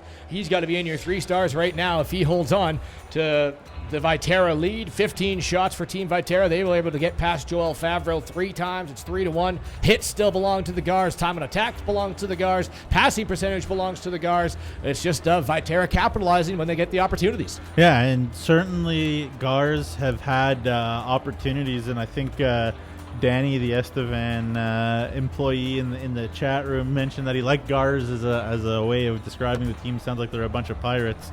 I think that's a great way to put it with the Gars. Fantastic. But it was it was another great period, and Gars was creating. They had chances, they had backdoor opportunities. As you take a look here. I think this is going to be This the is Parker goal. Jasper's individual rush, and he's able to get this right to the front of the net and get a shot off.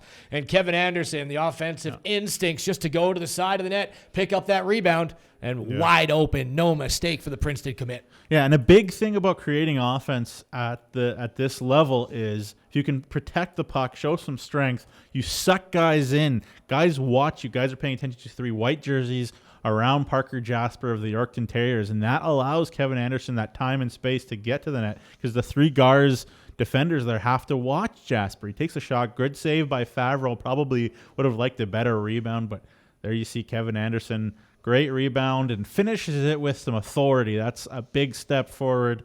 For anybody going from U18 to the SJHL level, you have to finish with authority at this level, and Kev did it there. Great goal right there. And the crowd goes wild, and who else goes wild? It is Sask Energy's Goals for Kids Sport as Kevin Anderson's 3rd goal puts another $20 in the bank and 60 total as the home team leads 3-1.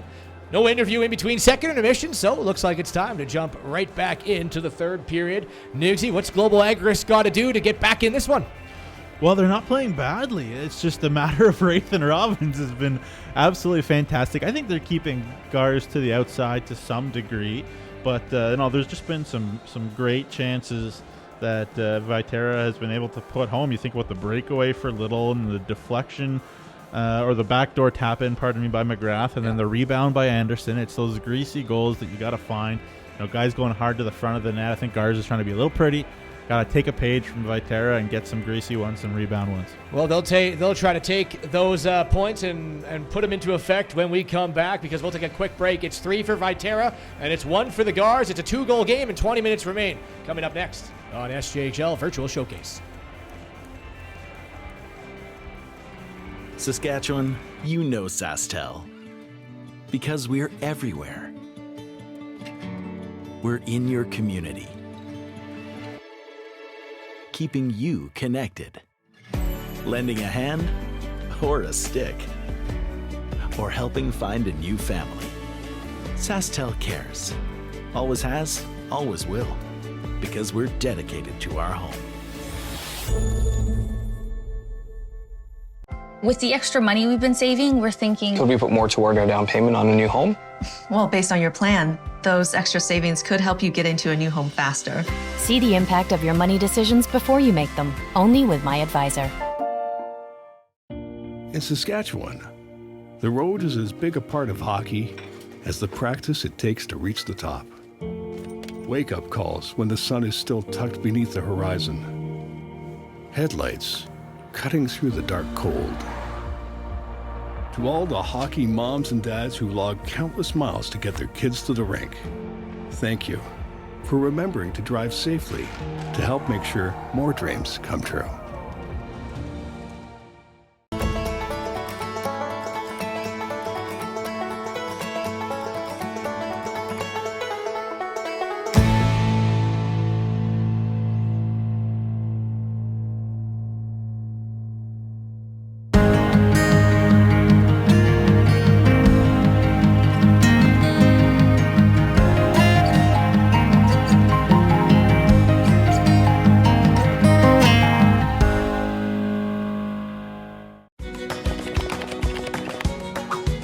You need to adapt and you need to move forward. You can't be stuck in 1920.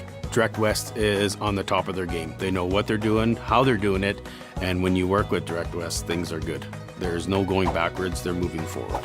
My business would not be where it is today without the help of Direct West to help me with my website and my Facebook and all my online presence. I've worked with Direct West for about 10 years and it's been a great experience. Healthy, well-cared-for cows produce high-quality milk, just like a well-coached team produces quality hockey players. So when you're buying dairy products, check to ensure it is 100% Canadian. You'll be helping out all Canadian dairy farmers. It's time to trade and upgrade at Capital GMC. We continue to follow strict COVID-19 guidelines, but we've also made it easier than ever to skip the showroom and shop online. Trade up to an all-new 2021 GMC Yukon, Sierra, or Buick Encore GX and get super low payments and super high trade-in values all month long. Plus, shop online or in-store and shop worry-free with our great selection of certified pre-owned vehicles. It's time to trade and upgrade at Capital GMC in Regina.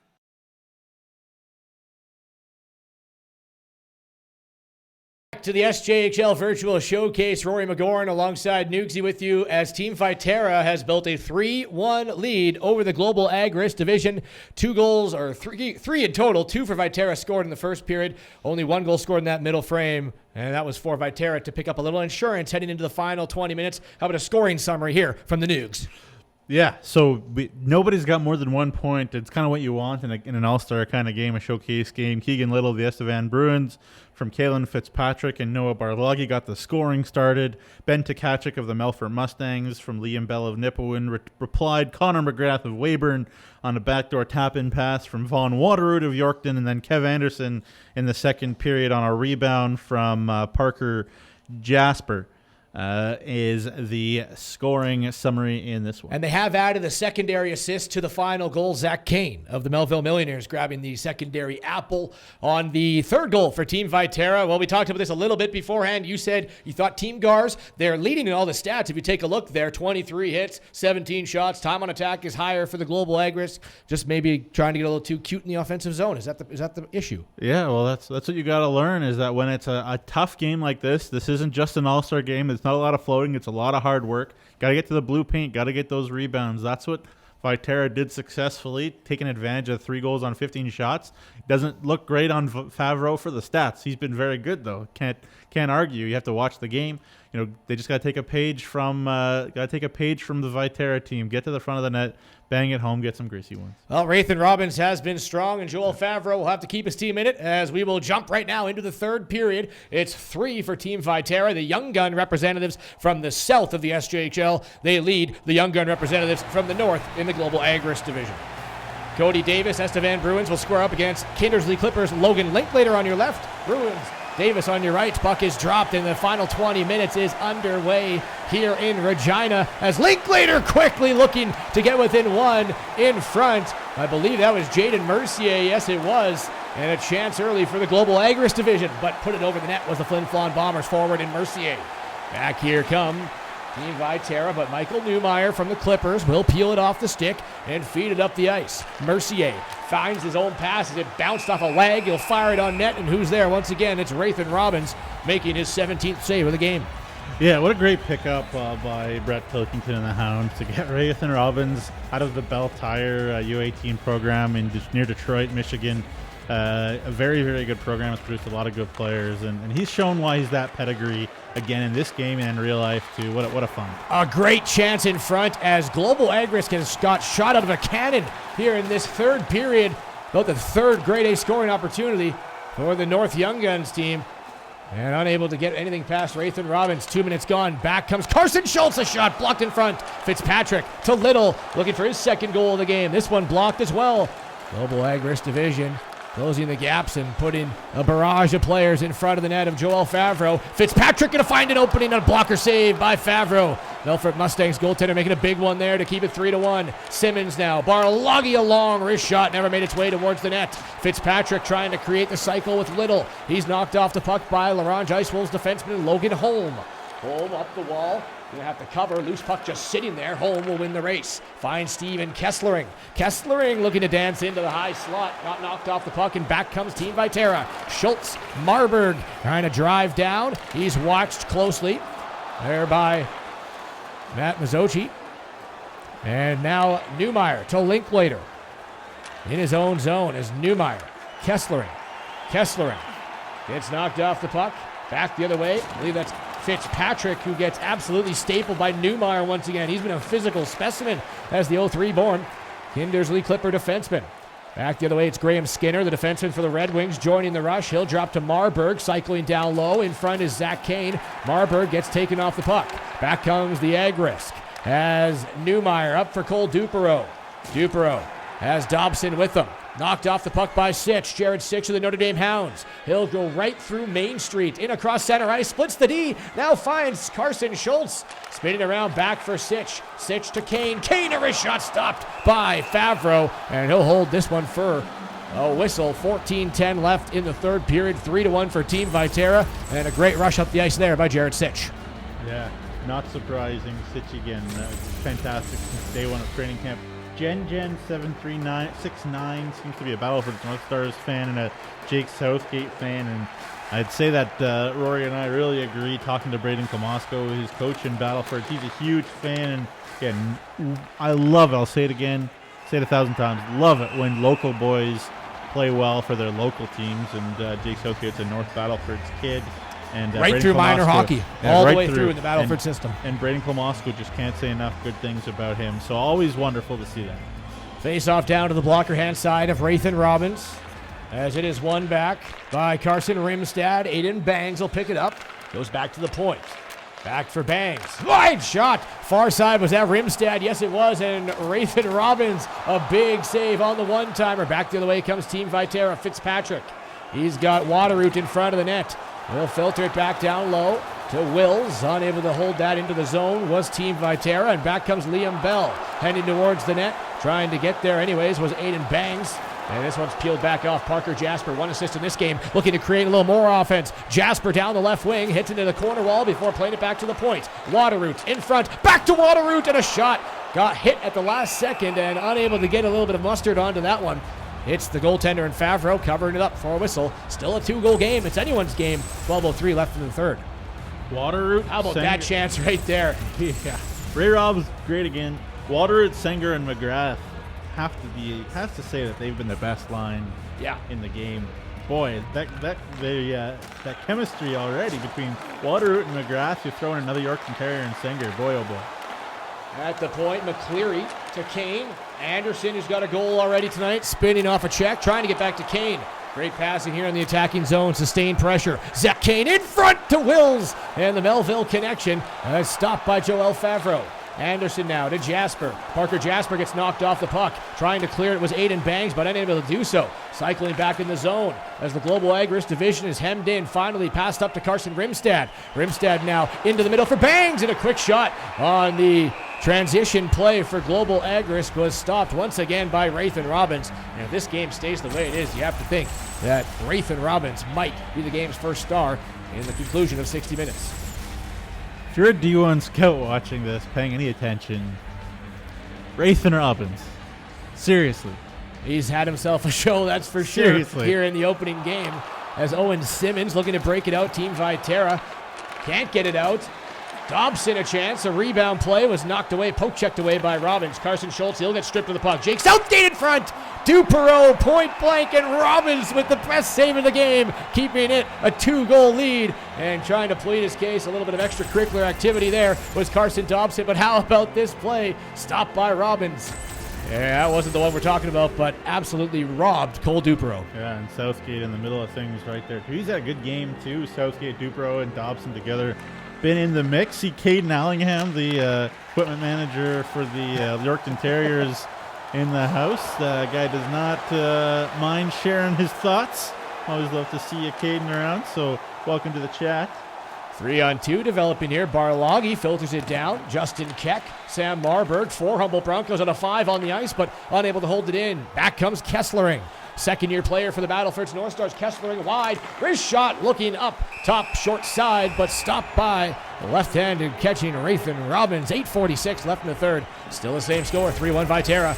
Stars are going to need a late push here to try to get back in this one. I hear from Scott Barney out there, the coach for Viterra. He wants his team to really lock the D down. Yep. Their D's been so aggressive for Viterra. I don't know. You sure, Barnes, you don't want to just keep going with what got you to where you're at? Because the D's been jumping way in here. He needs to lock him down, and Graham Skinner not locking anything down. The defenseman going to join the offensive rush. Skinner in, backdoor pass, a rebound chance. Cody Davis on the backhand, stopped by Joel Favreau. He's keeping the Gars in this one in the third period. Still a 2-goal game.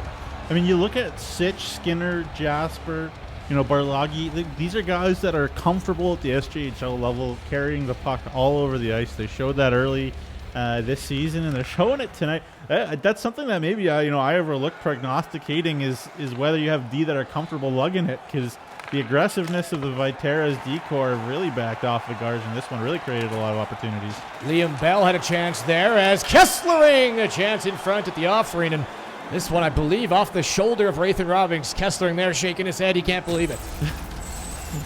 Yeah, not much more to say about Rathan Robbins. Another thing I'll say about Rathan Robbins is he makes an outstanding banana bread. Oh yeah, he is a tremendous baker. Love and the his insight. banana bread is absolutely spectacular. So, Mr. and Mrs. Robbins, if you're watching up in Alaska, you made a tremendous baker. Tremendous baker and one heck of a goaltender here as he has his team up 3-1. 7 minutes left in the third. Cody Davis trying to bust in as the Estevan Bruin trio out on the ice, but poke checked away. Back comes Logan Linklater, who's got 4 points in 3 games here for the Kindersley Clippers this year. Pardon me, 4 points in 3 games, which was second on the team in points before the shutdown. Braden Klamosko here is the coach of the Battleford North Stars, but the coach of the Global Agriculture Division. Will be happy to have number 2, Logan Linklater, 2003-born player on the lineup. Evan Bourne is in front for Linklater, backdoor Mercier, and just went wide past the far side post. Still plenty of time left in this game, and Global Agris has been putting it on. Another chance for Mercier, stopped by Robbins. Just cool, calm, and collective in the blue paint, out to the top and cutting off that angle, stopping Mercier, who's had plenty of opportunities in this game. Back come the Viterra team before getting knocked off the puck. Mercier back for support. Up for Linklater. Linklater to Alexandrian. Poke check. Nicely done there by Barlagi. Back come Viterra. Driving down the right wing. Back out in front was Waterroot. Unable to connect with that pass. It's dragged into the corner wall, and they'll tie up before the puck will roll down on goaltender Joel Favreau. He's seen enough. He'll cover it up for a whistle. Under 5 minutes to go. Prescott Singer in the chat room and on the ice at the same time. The Yorkton Terriers guy. Amazing how you can type in Twitch and play hockey at the very same time. Pretty cool to see a kid that played Yorkton Maulers AAA then get jumped right up. Obviously, Matt Harrer plenty of access to watch him play and knows what he brings, and he's been effective in this game for sure. At the point, Simmons back out in front for Kane. A wrist shot blocked in front once again. Global Agrisk has done a great job protecting the house here in the third period. Dobson in with a wrist shot. Robbins out to the top of the paint once again, making the save. Dobson would have wanted to get a little more on the shot, but nonetheless, he was a step ahead of the defenseman, and Robbins coming up big. Ben Tkachuk, who was a staple in the SJHL, MJHL showcase last year, who had 3 points in 2 games and really driving the offense for the Young Guns team of the SJHL. He's on the ice now. Matt Mazzocchi trying to get towards the net, unable to do so. Carson Schultz in across center ice, still battling with it before it's picked up by Noah Kuntz. Under 4 minutes to go. Kuntz out in front to Tkachuk, looking for his second goal of the game and stopped by Robbins. Near side, back come Viterra. Schultz, who will get across center and send it in. Simple play here in the final 3 minutes as Viterra look to hold on to their 2-goal lead. Mazzocchi now, he'll throw it back in. Kesslering towards the front of the net. It's broken up by Ryan McCleary. McCleary now will head back the other way. Down the right wing, gets crunched in by Newmeyer, who's had a few of those today, but good forecheck by Justin Keck. Keck to Marburg, stopped by Favreau. Humboldt Broncos on the ice there, looking for a 1-2 punch, and almost putting this game to rest was Sam Marburg. Back comes the Global Agris division. Knifing his way in. Here is Matt Mazzocchi. Fired it across the ice, up and over the net. As Dobson, I do believe it was. Noah Kuntz jumping in the rush. Just over a minute to play. Off the wall, out in front. A chance for Mazzocchi, and just put it wide. I'm not sure if Robbins got a piece of that one. It is empty. Absolute perfect pass in front and unable to capitalize another chance. Under a minute to play, and how about Global Agris trying to get back in this one? They're down by 2. They're going to need one quick. Albrecht across, McNutt down low and off the puck there. Nice defensive play by McCleary. Still battling for it. And finally, Viterra is able to peel it off, get across center, and send this one down. Empty net as the Global Agris division is 6-on-5, 30 seconds left in this game. Great pass to Dupereau. Dupereau in, near side, Alexandrian driving towards the front of the net, and Robbins He can't beat Ray-Rob! You can't beat Ray-Rob! 19 seconds remaining. It can't be done! 3-1 here, and it looks like Viterra will hold on and pick up their first victory in the opening game of the SJHL Virtual Showcase. One last chance. It's blocked. Zach Kane's got it for the Millionaires. The final seconds will roll off the board. And how about that performance? You were a little excited at the end. Rathan Robbins, an absolute performance on the showcase. Only 1 goal against. We'll see what the shot total was, but if he's not the first star, I don't know who is. Yeah, spectacular all the way around by Rathan Robbins. And, yeah, not much more you could say. A little bit of the, what's it called, the luau or the hula going on right there. But Pretty entertaining. The limbo? The limbo, whatever. Okay, whatever. But great performance by Herrera. Great all around by the Notre Dame Hounds 3, you have to be honest. Jarrett Sitch and Kevin Anderson with a big goal, including the third one for Viterra. Very entertaining start to this showcase, though, has to be said. The luau. My God. Whatever. Whatever it's called.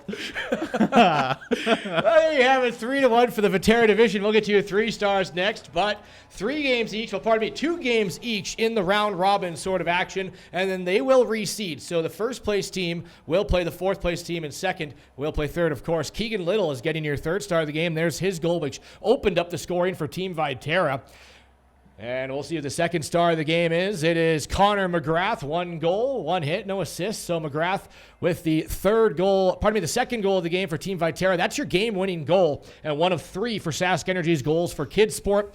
And, of course, who's number 1? It is Rathan Robbins with 29 saves, a .967 save percentage on 30 shots for the Gars. They were all around the net, and the Notre Dame Hounds rookie goaltender has stood strong. 1st star, Rathan Robbins. No argument there.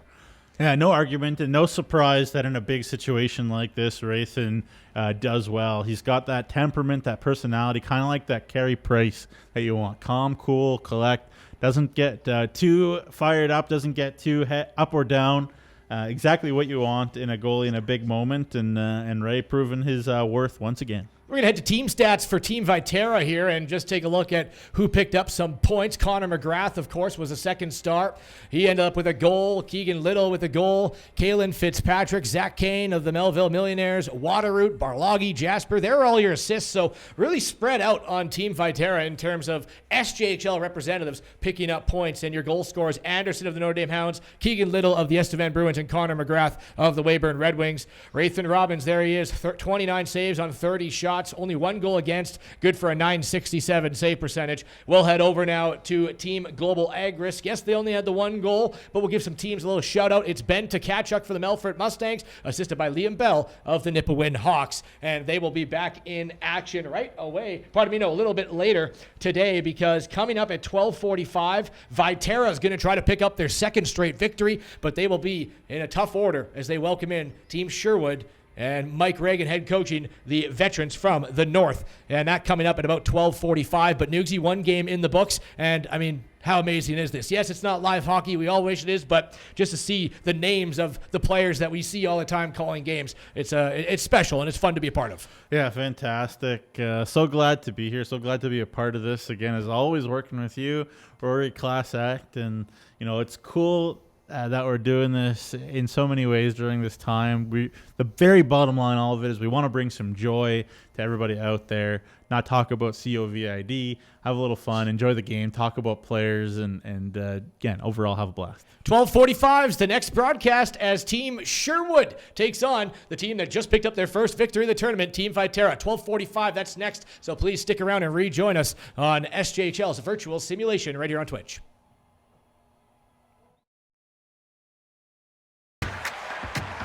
Stop that. Stop that. Can't believe it. Now to the middle. Stop that. Stewart's and scores! It's over! Stop that.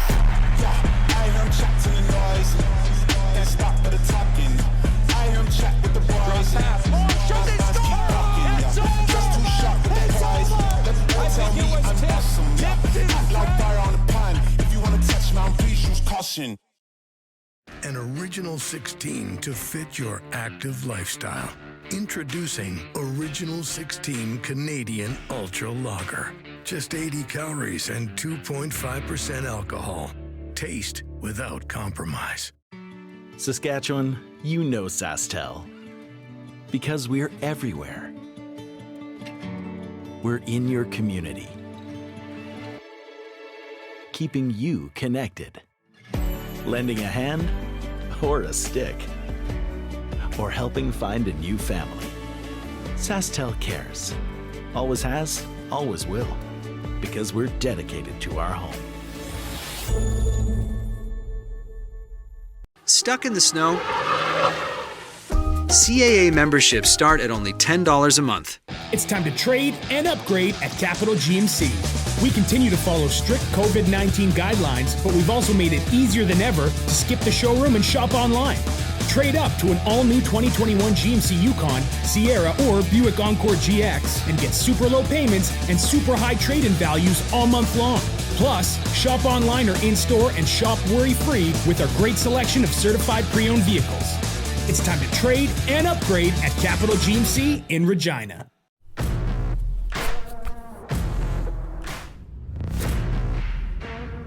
You wouldn't take the ice without protective wear. So why would you take to the job site that way? The SCSA is proud to partner with the SJHL. Mayfair Diagnostics Regina, located at Albert and Dewdney, a compassionate and local medical imaging team offering X-ray, ultrasound, and MRI services in Regina since 2011. Walk in for X-ray or call to book ultrasound and MRI. You need to adapt and you need to move forward. You can't be stuck in 1920.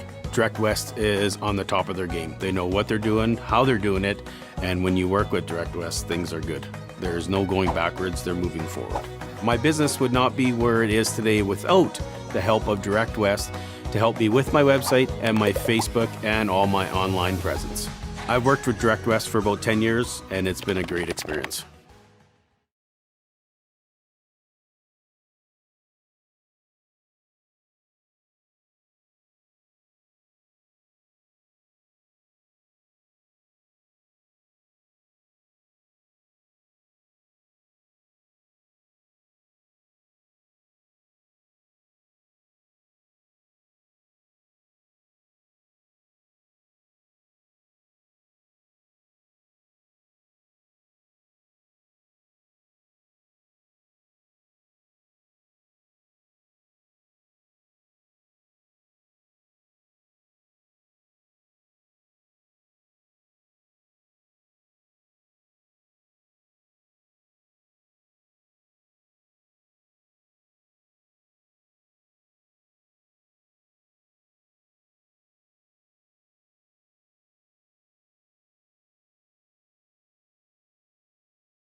inside the inaugural edition of Coach's Corner, brought to you by Capital Auto. Just more hockey talk as we wait for the puck to drop, and very pleased to welcome in the first guest of a new weekly segment brought to you by Capital Auto that we will roll out here as presented by the SJHL. It's Scott Barney, the head coach of the Humboldt Broncos. Scott, how are things going? Doing good, Rory. Good to be on here with you guys. Absolutely. Let's just get right into it. Life without hockey. What's it been like? It's not a situation anyone wants to go through, but unfortunately it's a situation that a lot of people have been dealing with as a coach and as someone who's, built this roster and wants to see the team on the ice. Just how have these months been for you throughout this pandemic and life without hockey? Yeah, obviously it's difficult. You get into a routine, right? Like all athletes do, going on the ice, and now us as coaches are in those same routine, right? But obviously you got to keep our guys focused as much as possible. Obviously not easy, and know it's tough on those guys, right? And for ourselves, right? You've got to keep ready for the season. So, we've been keeping busy, recruiting, making videos, and doing a lot of things, organizational stuff that maybe we don't have as much time during a normal season. So trying to be proactive that way and making ourselves better as a coaching staff and organization, and at the same time making our players accountable by staying in shape and maybe having Zoom calls like this, and just trying to be as proactive as you can, but without what's the saying, like hitting a dead horse with a hammer over the head repeatedly, where these guys maybe just are losing focus and just had enough. Absolutely, and I do want to get into sort of what you have the players doing in the meantime, but you did mention sort of your responsibilities and the role just as the head coach of the Humboldt Broncos without hockey. Can you go into more detail, just the sort of things you mentioned, player scouting and videos, and just sort of getting this work done that you may not have the time, as you mentioned, throughout a regular season? Yeah, obviously, we like every coach has their own systems and how they play the game. Maybe updating our systems with newer video, watching games. Like example, World Juniors are on. Team Canada's all the great examples there. Team USA and whatnot, and doing things like that. Obviously, have time to recruit. Obviously, we got to build towards next season, and all leagues and teams are doing that. And like for example, for us, we're gonna lose a lot of players, right? With this. We have eight 20-year-olds right now, and then we have a lot of 2001. So we're going to lose a lot of players, and so we got to be ready for next season, right? We can't just sit here and feel sorry for ourselves. We got to be proactive, get ready for next season, making those calls to the right prospects and trying to bring them in. Also watching the prospects maybe we've already drafted, if we can watch some video on them and see where they're at. And it's obviously a difficult decision for these kids, right? Some of them played 2 games, 3 games, and it's their last year midget, and they don't know what to do, and they're getting advice from advisors and coaches, and their heads are getting pulled all different ways. So obviously it's difficult, but I believe we've done a good job here in Humboldt and provided players a great opportunity to play and develop and go to the next level, and that's all we're trying to do here. 100%, and you're watching Coach's Corner, presented by Capital Auto, our inaugural show as we welcome in head coach of the Humboldt Broncos, Scott Barney. Scott, now let's flip the script over to the player development without hockey and as the coach, and what do you have them doing? I know that you did have a Zoom meeting with the team this morning. Throughout this time without hockey, what have you sort of asked of the players as they're back at home? A big thing for me is conditioning. You got to stay in shape, right? As athletes at any level, obviously that first week, 10 days back home, they obviously probably take it easy, right? And just kind of maybe get their minds away from it, enjoy some time with their family, right? And get used to a different surrounding. Some of these guys have been away from home for 3 to 4 years already, right? So to go home with mom and dad for this extended time is difficult for them mentally, and difficult for the parents as well, and difficult for our billet families and so on and so on. But we try to be engaged. Try to call a couple guys every week to see where they're at. Obviously, keeping in touch with universities to see potentially what guys maybe we can move on there, major, junior, or whatnot. But the conditioning was a big thing where we put together a program with our strength and conditioning trainer and made sure all the players had it, right? So just try to eliminate any excuses. And as athletes, you're always looking for an excuse maybe. And we're just trying to eliminate those and be proactive so that when that puck does drop and we get an opportunity to play, that we're ready and we're not sitting behind the 8 ball, right? So that's the biggest thing for us. We haven't really got into the X's and O's part of it. You know what? These guys have enough going on mentally, I find, in their head, and a lot of the guys know what we expect and the way we play the game here. that's things that we can take care of once we get back here. And been trying to get away from that and just more maybe the coaches are just concentrating on that kind of side of it, and maybe things we got to change or tweak up for as far as we go. But I think just to see where their mental capabilities at, trying to keep things loose when communicating with them, and the biggest thing is just their focus, right? And I think some of them are out just every weekly trying to see what's new, right? But we don't really have any answers, and we've kind of said to them that when we get an answer, you guys will be the first to know, right? And it's just hopefully plan for the best, but there's always worst case scenario as well. Absolutely. And no one could have predicted this, but let's go back even further. Last season, the Humboldt Broncos went young. They brought in younger players looking for not maybe a rebuilding year. Finished in 7th place and made the playoffs. It was a successful year to many standards, but this was your vision to go young last year, set yourself up for this year. Now you had the opportunity, and it's kind of been taken away where a lot of teams had the Humboldt Broncos as the favorite to win the championship, and you left the SJHL season this year in 1st place with 5 wins. Where's the frustration level as a head coach to see all this work that you put together over the past 2 years and then have it taken away? Yeah, obviously you can get frustrated, but it's the same kind of message we give to our players.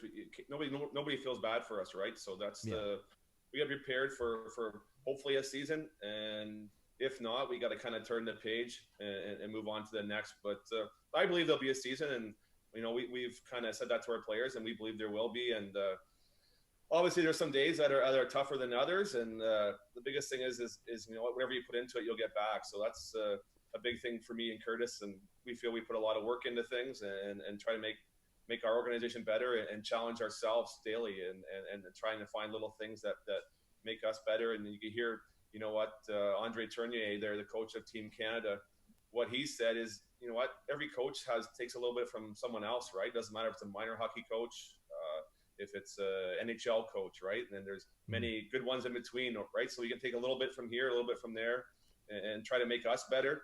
And I think in turn, it kind of makes our players better. And example there, like Carter McNarlin's up in Sioux Falls there in the USHL, and for us, hey, do we want him back? Of course we would, but he's in a higher level, and it's good for him. And same as losing Stefan Heward, probably our number 1 center. Yeah, you know what? It hurts, but you know what? It's a decision that he needs to play at a higher level, and that's where he already played before. And no matter if it's major, junior, or not, and we told him, you got to take these opportunities and go with them. And final one for you here. Throughout your time with the Humboldt Broncos, you have helped out numerous players secure either scholarships or, as you mentioned, Stefan Heward, he makes the jump back up to the QMJHL. Doug Scott this year, Carter McNarlin, another scholarship, go back. You have Braden Cameron, Grayson Cameron, Mitch Zambon, Regan Poncelet. The list goes on and on. Now, where do you hold that just sort of to you, and how important it is to see your players that you've coached and you've molded get that accomplishment? Yeah, it's great to see guys go on and continue to play hockey, no matter if it's, like I said, major, junior, NCAA, Division I, Division III. And you know what, just as even university students not even playing the game, right? You want to see your guys do the best they can, right? So I know for us, we try to push guys to the highest level they can go, right? And obviously you got to be honest with the teams. I think that's a big thing, right? And get that relationship building where you believe in certain guys can play there, and the teams believe that these are the right players and they're playing in the right situation, right? And you see many coaches in our league, like Flin Flon, for example, with Mike Reagan, has pushed a lot of players on to Division I, and obviously teams know what he can do, and that's why those players keep moving on, right? So, we've tried to build a similar type thing here, is where we try to move guys on to whatever level it is, and like I said, I know we try to push to the colleges, but very high as well, especially in Canada. We've moved a lot of guys on there, and like you said, Division III is an option as well for the players. Perfect. Scott, thanks for taking time out of your day. We all wish that hockey returns, and when it does, can't wait to see you back behind the bench for the Humboldt Broncos as we drop the puck on hopefully the 2021 season, but in the future at some point.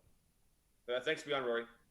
There was your Coach's Corner, first show of a new weekly segment brought to you by Capital Auto. We'll be back next week, of course, following SJ at noon with another SJHL head coach. Capital Auto Coach's Corner. I'm Ray Regorin. That was Scott Barney, the head coach of the Humboldt Broncos.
Yes, you're gonna have people turn their backs, but it's time for us to keep. Make sure your walk and your talk is constant.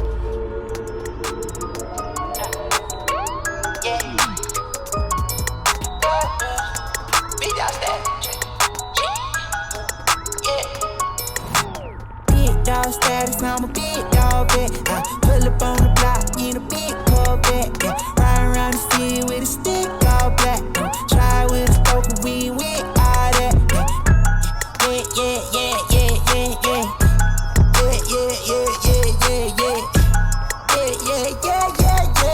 T-minus 2 minutes.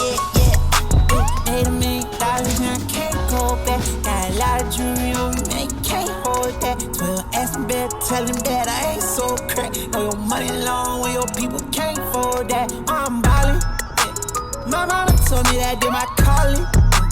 I keep that stick, I don't do no brawling. Open out the doors and let them all in here. Yeah, they all in here. Ooh, big dog. We come out the pound, so we big dog. Heavy petty gun to break my wrist off. I'm young out of rocky, about to lift off. 3, 2, 1, I got big dog status, I'm a big dog vet. I pull up on the block in a big Corvette. Yeah, ride around the field with a stick all black. Try with a scope and we with all that. Yeah, big dog status, I'm a big dog vet. I pull up on the block in a big Corvette. Yeah, ride around the field with a stick all black. Try with a scope and we T-minus with 1 all minute. that.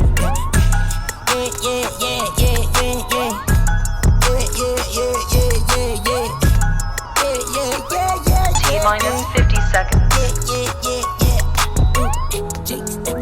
Fall in line. We got sticks like a Columbine. T-minus 40 seconds.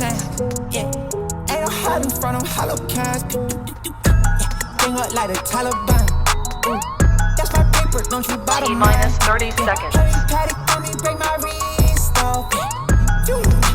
Lift off. I got big dog status, I'm a big dog vet. T-minus 20 seconds. In a big Corvette. Ride around the field with a stick all black. Try with a scope and we with all that. 10, 9, 8, 7, 6, 5, 4, 3, 2, 1, 0. Choose caution. Stop that. Stop that. Can't believe it. This. Now to the middle. Stop that. Stewart's and scores. It's over. Stop that. Yeah, I hear him chat to the noise. Can't stop for the talking. I hear him chat with the boys. Shooting score. It's over. Just too sharp. Tell me I'm awesome. Like fire on the pine. If you wanna touch me, please use caution. Welcome back to the SJHL Virtual Showcase. One game is in the books. Rory McGoran alongside Jamie Neugebauer, Noogsy over there. And it was head coach Scott Barney of the Humboldt Broncos, who is coaching Team Viterra, picking up a 3-1 win over Team Global Agrisk in Game 1. But Viterra now jumping right back onto the ice. They're the visiting team in this game, and it is a tough test as they welcome in Team Sherwood, head coached by Mike Reagan of the Flin Flon Bombers. It is the North representatives of the veterans, and what a squad it is that Team Viterra has to try to take on here in Game 2. Yeah, absolutely. Great squad, Sherwood. Quick point about Viterra. I talked to Scott Barney. I wondered if there was any controversy after the performance Rathan Robbins put on in Game 1, whether he sticks with the Alaska native. He said, nope, we have great confidence in Alexis Giroux as well of the Millville Millionaires, so we will see the Quebec native in this one. Certainly the Sherwood team, a force to be reckoned with. And the thing that you and I talked about in the pre-tournament or the pre-game show before Game 1 was that this Sherwood team will beat you up right before they put the puck in the net. However, though, they got to try to stay disciplined because we've been told that they may have a little bit of problem with the sin bin. Yeah, and you have the disciplinary ratings There's a couple in front guys of in you. the 50s and 60s on the team, and so it's and you know what? In the north in Saskatchewan here, all of Saskatchewan really, but especially in the north, they love the rough and tumble game. You think about the coaches up there, the style of play that they like their guys to play. It's not a big surprise. And, when you have a team that's led by Spencer Kennedy, that is 6'6", that has a huge shot, he can score tons of goals, but he is terrifying as a human being. He'll go through you. He'll go around you. Doesn't matter. Your guy, Holden Knights, you talked about him in the pregame as well. There's a lot of firepower on the Sherwood team. A very, very stable, reliable decor, and very confident netminders in Xavier Cannon and Matt Pizzenti. Well, let's get it going with Game 2 of the SJHL Virtual Showcase. Team Sherwood is going to be your home team wearing the yellow jerseys. And, of course, Scott Barney as well commented in saying, no, he liked the black jerseys. He's not going to change them. Yep. So that's what Team Viterra will wear in the away corner. Of course, every home goal scored by, in this case, Team Sherwood will go towards Sask Energy's Goals for Kids Sport. $20 for every home goal scored by Team Sherwood. There's a look at your colors as we jump into the goaltending matchup. You mentioned it's Alexis Giroux getting his first start. He's played one game for the Melville Millionaires this year, picked up the win, a 3 goals against average and an .857 save percentage. On the other side, it's Xavier Cannon, 4-0. First in the SJHL and wins a .279 goals against average and a .914 save percentage. Jake Tremblay of the Nipawin Hawks and Cody Davis of the Estevan Bruins. And the opening faceoff going to the Young Guns. And Viterra's Davis will bring it in right out in front. And there's physicality right off the start as a body check in front of the net will knock Kalen Fitzpatrick off balance. But Davis in front trying to get to Fitzpatrick. A poke check coming away. And Xavier Cannon gets his first touch of the puck. Back the other way comes Holden Knights. Expect him to be all around the net. And looking at his underlying stats, his shooting power is off the charts. Keegan Little, Kalen Fitzpatrick, they score!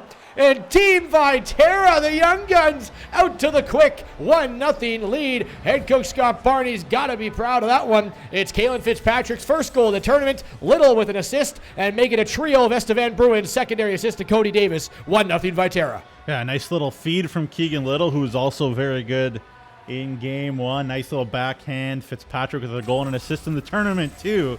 And again, I've said it in the first game, I'll say it again. Those Moose Jaw U18s from a year ago are going to be all over this tournament. And Fitzpatrick showing why once again right there. He was great for them. He had 45 points in 44 regular season games for them last year.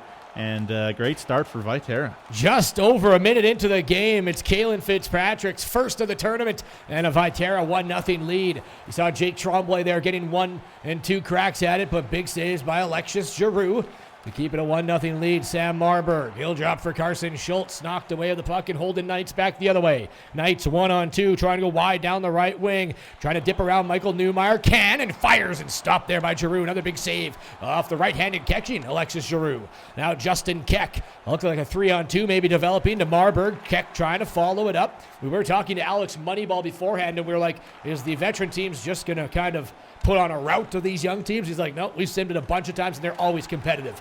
And just off the bat, there you go, 1-0 for Viterra. Looking for more. And the point, Barlagi. Barlagi to Sam Marburg. Noah Barlagi logged a team-high 24 minutes and 4 seconds in Game 1 against Global Ag Risk. He'll be dependent on big time here. A one-timer, that one coming off the stick of Chase Haygarth, who's wearing number 6 today. Both Haygarths, 88 overall. Both brothers, the twins on the Flin Flon Bombers. Here comes Aaron Greyeyes with a wrist shot, and Giroux, big save there, keeping Viterra up 1-0. There's a lot of firepower on Team Sherwood, so Alexis Giroux might have to be their best player.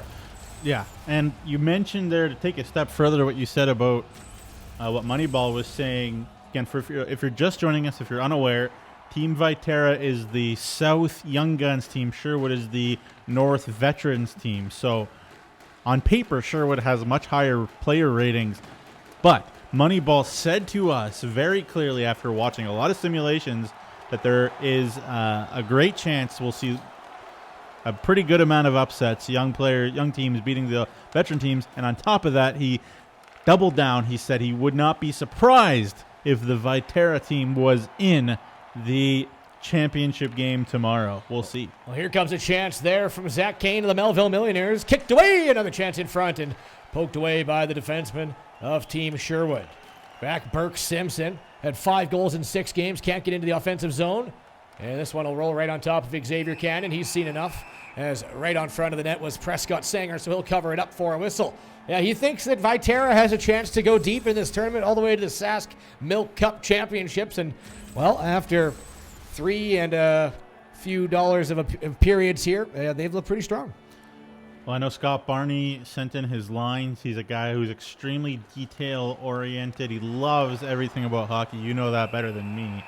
And the fact that he's manipulated all the lines, they look great in that first game. He's got his fingerprints on Team Viterra. Yep, no question. They're responding 1-0 here in the first period. Out comes Prescott Sanger, Vaughn Waterroot, and Connor McGrath against Ethan King, Colton Schell, and Adam Nobes. Two members there, Schell and Nobes of the Melfort Mustangs in the team. Sherwood has Waterroot along the wall. He had 1 assist. Feeds McGrath, who had a goal and fired, blocked off a body and wide. Never made its way towards Xavier Cannon.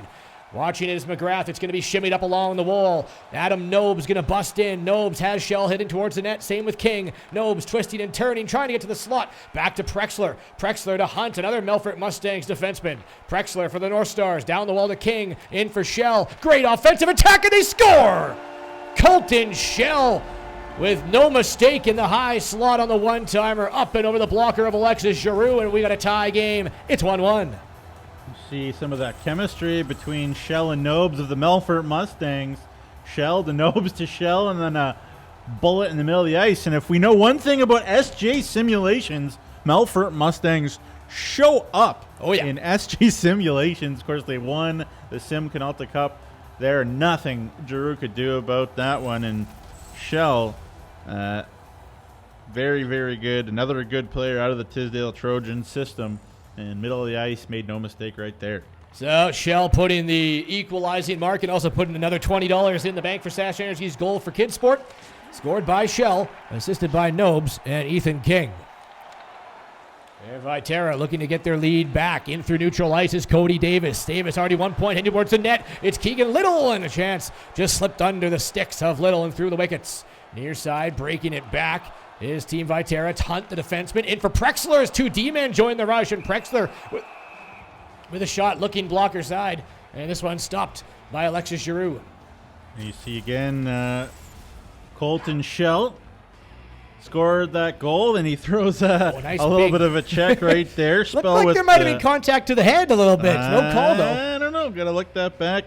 Colton Schell did have 155 PIMs in 57 games last year for the Melfort Mustangs, so he does not mind the rough stuff. Former Estevan Bruins bantam. No, that led the Melfort Mustangs in PIMs last year. 155 was the most on that squad, and he threw the body into a Viterra forward after equalizing this game at 1-1. 10:45 left in the opening frame. Viterra back to work. Kane to Simmons. D-to-D Barloggy will take a drive. This one stopped there by Xavier Cannon, and keeping this one knotted up at 1.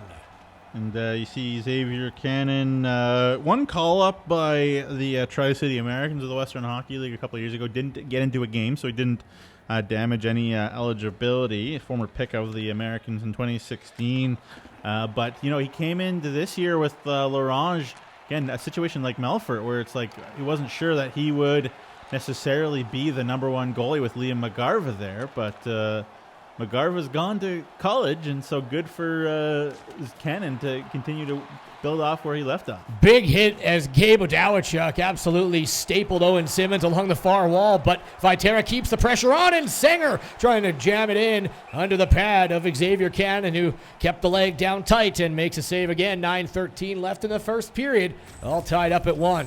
One thing about Xavier Cannon, though, is you look at his numbers, and I mean, you can criticize what you want, but when you are 9-1-1 last year and then 4-0 this year, so 13-1-1, you're a starting goaltender if you pick up wins like that. Yeah, just win games. Quick shout-outs for the sponsors here: Koch Super U, Chevrolet, Basendowski Insurance, and Financial Services. Thank you very much for having us out here. Jack Lenchishin will feed it up the wall. Jake Tremblay working his way in. 88 overall will drop to his Nipawin partner in Jack Lenchishin. His blast goes high and wide. Cody Davis back to the races, trying to get wide around Odawachuk. Outside and in. Odawachuk takes the puck away. Will feed D-to-D in front of the to Lenchishin. Near side, Holden Knights, dangerous pass, but it does make its way to Ford. He'll fire it up for Lenchishin, who jumps into the attack. Stops up at center ice, and will drop it back for O'Dowachuk. Gabe O'Dowachuk wide into the corner wall. Kyle Ford looking to filter that down low, but a nice poke check there by Jared Sitch. He'll take way and head down inside Team Sherwood's attacking end. Back for it, Sitch. O'Dowachuk wins the battle, finds Shell. He's got the goal for Team Viteras. Just over 7 minutes left here in the first period. Gabe O'Dowachuk now out in front. Kyle Ford there. Backhand pass up the wall. He'll hit his man in Ethan King of the Kindersley Clippers. King now looking to drive down the right wing. Runs into Jared Sitch. Plenty of ice time as well for the Notre Dame Hound defenseman. Sitch tied up. Into the mix goes Nobes, as does Shell. Back up Justin Keck as the Humboldt Broncos rookie line is out here for Team Viterra. Keck to Marburg. Marburg no shot yet, waiting for traffic in front. Marburg takes it around the net, but he's knocked off the puck by big Andrew Hunt. Hunt to Nobes. 2 Melfort Mustangs on the ice, 3 Humboldt Broncos. Broncos will pick it up. It's Marburg to Skinner. Back, sharp angle shot. That one coming from Carson Schultz. And up and high and over the net. McCleary to Schultz to Marburg. And it's blocked, and King will relieve all the pressure that was building up inside their own zone and skate it out down the left wing. Ethan King into the corner wall. He'll get stripped off the puck nicely there. And trying to get outside the zone is Team Viterra. They do across center to Zach Kane. Just under 5 minutes remaining. 1-1 tie as Viterra hanging right around with these vets from the northern half of the SJHL. Wrist shot.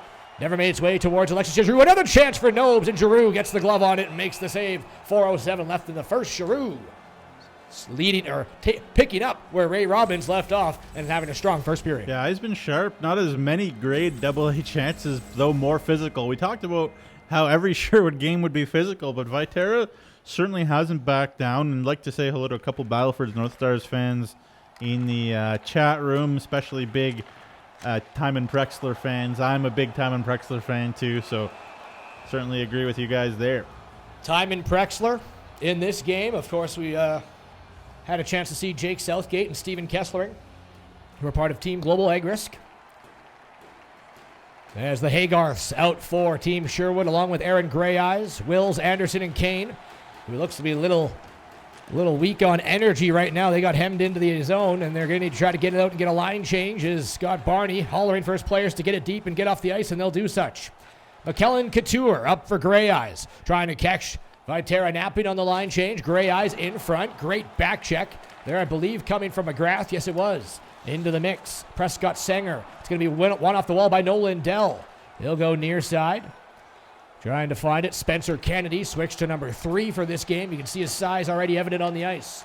Parker Jasper, far side for Connor McGrath, outside the zone. 2 minutes just over to play here in the first period. We got a 1-1 tie. Spencer Kennedy trying to get the go-ahead goal for Team Sherwood. He'll go far side for McKellen Couture. Couture now knifing his way in. Gets knocked off the puck by McCleary, who will pick it up and hem it against the back wall, trying to kill off a little more seconds and find some separation. Does McCleary, a Yorkton Terriers defenseman. In across center ice, McCleary now wide around the defenseman in McKellen Couture. McCleary back. That's Fitzpatrick across and looking for Waterroot, who got a shot, but it was blocked nicely in front by Nolan Dell. Now back with it is Team Sherwood. Less than a minute to play here in the opening frame. It's near side for Dell. Dell, a move in neutral ice, trying to create separation once again. Dell still with it. Cycles back up. Pass to the point. Prexler to Simpson. A wrist shot stopped by Giroux. And no rebound to be had here as the Melville Millionaires rookie goaltender smothers it up with 23 seconds left to play. And I'd like to say hello to Mama Tara in the Twitch chat, who said that this live stream has made her day. So Rory and I are really happy. Absolutely. And everybody at Munns Media and everybody at the league very happy to hear that, and for everybody out there. Absolutely. Just under 10 seconds. Can they get another opportunity? It's Prexler in tight and getting a whack at it. I believe, was that Dell? Nonetheless, no, it's Kyle Ford in tight, and Alexis Giroux makes the save. Giroux makes the save, and I should say, first intermission, do not go anywhere. We have the highest rated player in the showcase. That's right. Logan Kirky of the Humboldt Broncos will be joining us. Logan Kirky joining us via Zoom in the first intermission, and as the dying seconds, Andrew Hunt walks into a wrist shot, and Alexis Giroux there, flashing the leather, makes a big late first period save. Yeah, Alexis Giroux watched Ray Robbins and said, I could do that, no problem. Absolutely. And he was Viterra. outstanding. Wow. Yeah, Viterra has not backed down one little bit. Kalen Fitzpatrick has the goal for Viterra, his first of the tournament. and Colton Shell the response for sure. Been a cagey first period, very even. 1-1 the score. We'll take a look at the stats after one period of play. And as you mentioned, Kalen Fitzpatrick picking up the goal. It's Team Sherwood heavy on the shots, 10-4 against Viterra. But Giroux back there, the Melville Millionaires goaltender, stopping 9 of them. Hits, well, we thought Sherwood would be physical, although there were 6 big ones. 8 hits for Viterra. They're standing right in the face of the North Conference veteran of the SJHL. Time on attack, just in favor of the Sherwood division, and passing both exceptional, over 90%. Faceoffs won, going to the Young Guns 8-5. No one's taken a penalty yet in this game, so no man advantage. And I think Scott Barney has to be happy, along with Mike Reagan, a 1-1 score, and great first period to open things up here in Game 2. I am so impressed by this young Viterra decor. The Yorkton pair of Jasper and McCleary have been magnificent. Jared Sitch and Graham Skinner, which might be the most underrated D pairing in the SJHL.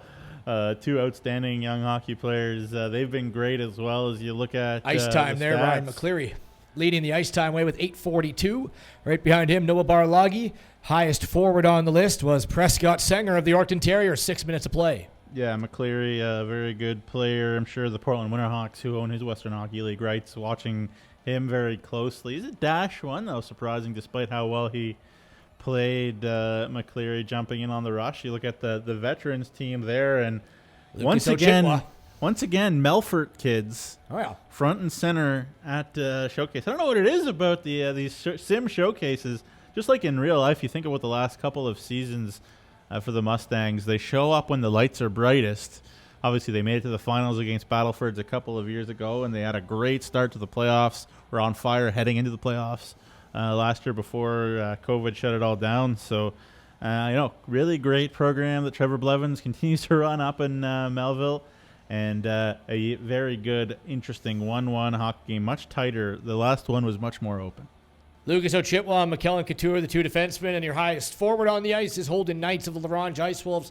Of course, the goal scored there by Colton Shell and countered the goal scored by Kalen Fitzpatrick, which was all Estevan Bruins on that opening goal. Cody Davis found Keegan Little, who found Fitzpatrick, and that was the opening goal of the game. The goal scored by Shell was a Sask Energy Goals for Kids Sport. So another $20. We're up to $80 already in 2 games here for Sask Energy's Goals for Kids Sport. That's one period down, and we're going to take a quick break. And when we come back, he's the highest rated player. Moneyball gave him an 89. We'll see if he's happy. It's also the SJHL leading scorer, Logan Kirky of the Humboldt Broncos, next here on SJHL Virtual Showcase. Saskatchewan, you know SaskTel. Because we're everywhere. We're in your community, keeping you connected. Lending a hand or a stick, or helping find a new family. SaskTel cares. Always has, always will. Because we're dedicated to our home. With the extra money we've been saving, we're thinking, could we put more toward our down payment on a new home? Well, based on your plan, those extra savings could help you get into a new home faster. See the impact of your money decisions before you make them, only with my advisor. In Saskatchewan, the road is as big a part of hockey as the practice it takes to reach the top. Wake-up calls when the sun is still tucked beneath the horizon. Headlights cutting through the dark cold. To all the hockey moms and dads who log countless miles to get their kids to the rink, thank you for remembering to drive safely to help make sure more dreams come true.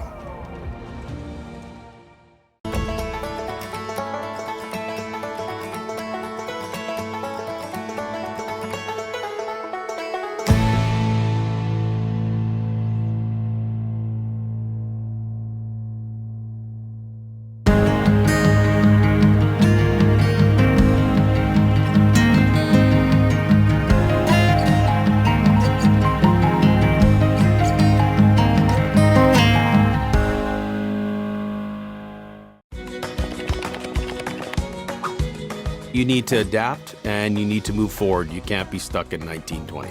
Direct West is on the top of their game. They know what they're doing, how they're doing it, and when you work with Direct West, things are good. There's no going backwards, they're moving forward. My business would not be where it is today without the help of Direct West to help me with my website and my Facebook and all my online presence. I've worked with Direct West for about 10 years, and it's been a great experience. Healthy, well-cared-for cows produce high-quality milk, just like a well-coached team produces quality hockey players. So when you're buying dairy products, check to ensure it is 100% Canadian. You'll be helping out all Canadian dairy farmers. It's time to trade and upgrade at Capital GMC. We continue to follow strict COVID-19 guidelines, but we've also made it easier than ever to skip the showroom and shop online. Trade up to an all-new 2021 GMC Yukon, Sierra, or Buick Encore GX and get super low payments and super high trade-in values all month long. Plus, shop online or in-store and shop worry-free with our great selection of certified pre-owned vehicles. It's time to trade and upgrade at Capital GMC in Regina. Welcome back to SJHL Virtual Showcase. Rory McGoran alongside Nugsy with you as Team Viterra and Team Sherwood are tied up at 1 game apiece. Waiting in the wings to hit the ice virtually, it is the number 1 rated player on the SJHL Virtual Showcase and the leading scorer of the SJHL prior to the postponement. Humboldt Broncos forward Logan Kirky. Logan, how are things going? I'm great. Thank you guys for having me. Thank you very much. It's our pleasure. So that's the news. 89 overall for Logan Kirky, number 1 rated player. Are you happy with that rating, or do you think maybe there should be a couple ticks up as well? I think 89's high enough. Yeah, you know, pretty gracious maybe in a few stats like the 92 fighting, but other than that, I'm happy with it. Can't ask for much more. They did juice up the fighting ability to 92, and we'll see if that plays a factor. But something that definitely will play a factor is all the shooting stats for Logan Kirky, because they are absolutely off the charts, and no reason to laugh at it. His slap shot power 90, slap shot accuracy 83, and both wrist shot power and wrist shot accuracy in the 90s. So he'll be looking to light the lamp when Team SaskTel goes in the pink and white game today at 2:30 against Team Sherwood. Let's just go back to the start of the season that you were having when we were playing live hockey. 12 points in 6 games. What do you attribute to that success in your second year with the Humboldt Broncos? You know, when we first got to Humboldt, we got there pretty early. We had a whole month of practicing. I had the same line for about a month, got to know everybody really well. So the chemistry and being there early with everybody really helped I hope our whole team get it off to a great start. And yeah, I think it helped with my success as well. Mm-hmm. Yeah, and obviously, you know, you come last year to Humboldt from the Coquitlam Express or the BCHL, and maybe it takes you a little bit to get acclimatized, but you really kind of hit your stride in the second half of last year. What was the switch that flicked? Was it chemistry, the way that Barney wants you to play? What was the switch that you kind of flicked to really start dominating sort of middle of last year? You know, I think the break always helps. There's so much hockey you have to play from start of the season to there. And I think right after the break, I kind of went home, got re-energized, came back with a more positive attitude, started playing harder, more defensive.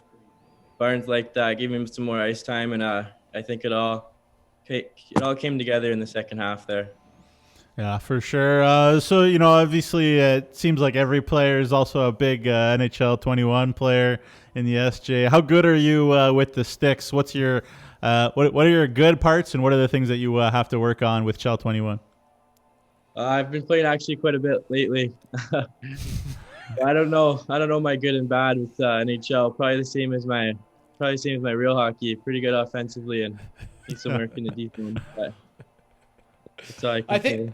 Well, I think your defensive awareness here, they've also gave you a decent rating, 88 overall in the defensive awareness for Logan Kirky. All right, Team SaskTel is going to take on Team Sherwood at 2:30. That's the pink and white Be Kind online game. Yourself and 6 other Humboldt Broncos, you'll be on a line with Tristan Shuchuk. What's the recipe for success here for Team SaskTel to pick up the victory in their first game? You know, I'll go with the same boring answer as always. You know, get shots on net.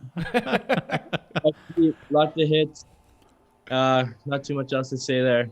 Hopefully, you know what? Look, sorry for interrupting you. The thing that I find is that you need to be really careful with the R1 button Because if you get that happy stick trying to poke that puck free, you're just going to sit in the box all night with tripping penalties. That happened to me the last time I played, which was a whole year ago. So just so you know. Yeah. Well, there was Logan Kirky. You know what? We wish to see you on the ice live in person because one of the most talented players in the league. But we'll get the honor here to watch virtually. And thanks so much for joining us. And best of luck with the rest of your Humboldt Broncos on Team SaskTel. Yeah, thank you guys for having me. Our pleasure. There was Humboldt Broncos forward Logan Kirky, 89 overall. You'll see him at 2:30. But we got 2 more periods left. It's Team Viterra and Team Sherwood next after the break here on SJHL Virtual Showcase. Saskatchewan, you know SaskTel. Because we're everywhere. We're in your community. Keeping you connected. Lending a hand or a stick. Or helping find a new family. SaskTel cares. Always has, always will. Because we're dedicated to our home. With the extra money we've been saving, we're thinking, Could we put more toward our down payment on a new home? Well, based on your plan, those extra savings could help you get into a new home faster. See the impact of your money decisions before you make them, only with my advisor. In Saskatchewan, the road is as big a part of hockey as the practice it takes to reach the top. Wake-up calls when the sun is still tucked beneath the horizon. Headlights cutting through the dark cold. To all the hockey moms and dads who log countless miles to get their kids to the rink, thank you for remembering to drive safely to help make sure more dreams come true.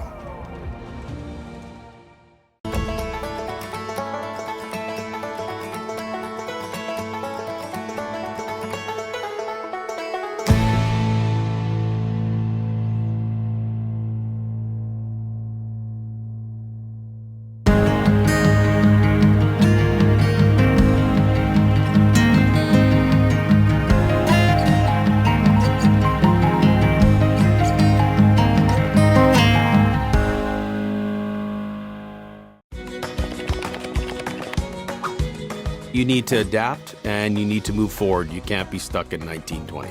Direct West is on the top of their game. They know what they're doing, how they're doing it, and when you work with Direct West, things are good. There's no going backwards, they're moving forward.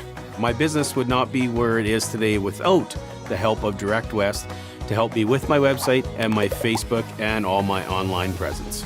I've worked with Direct West for about 10 years and it's been a great experience.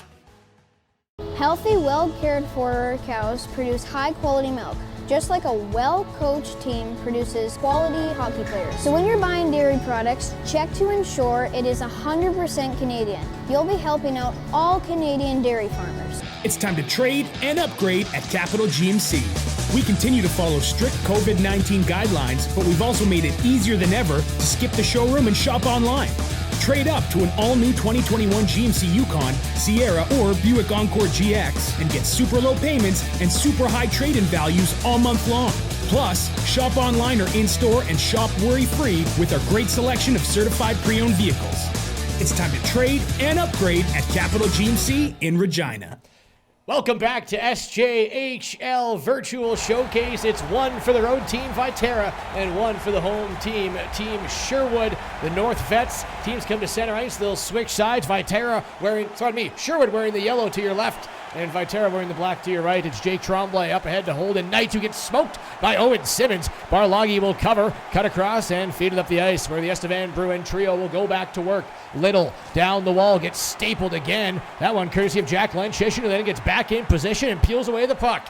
Lenchishin, the Nipawin Hawks defenseman. He'll go wide around Noah Barloggy. Barloggy, though, with a nice poke check, able to jar that puck free. And Keegan Little flying down the right wing. O'Dowachuk trying to watch him and does. Maybe a little bit of an elbowing call there, but nothing saw by the referee. 5-on-5 remains as back comes Aaron Greyeyes. What a play, and he'll fire a shot up and over the net.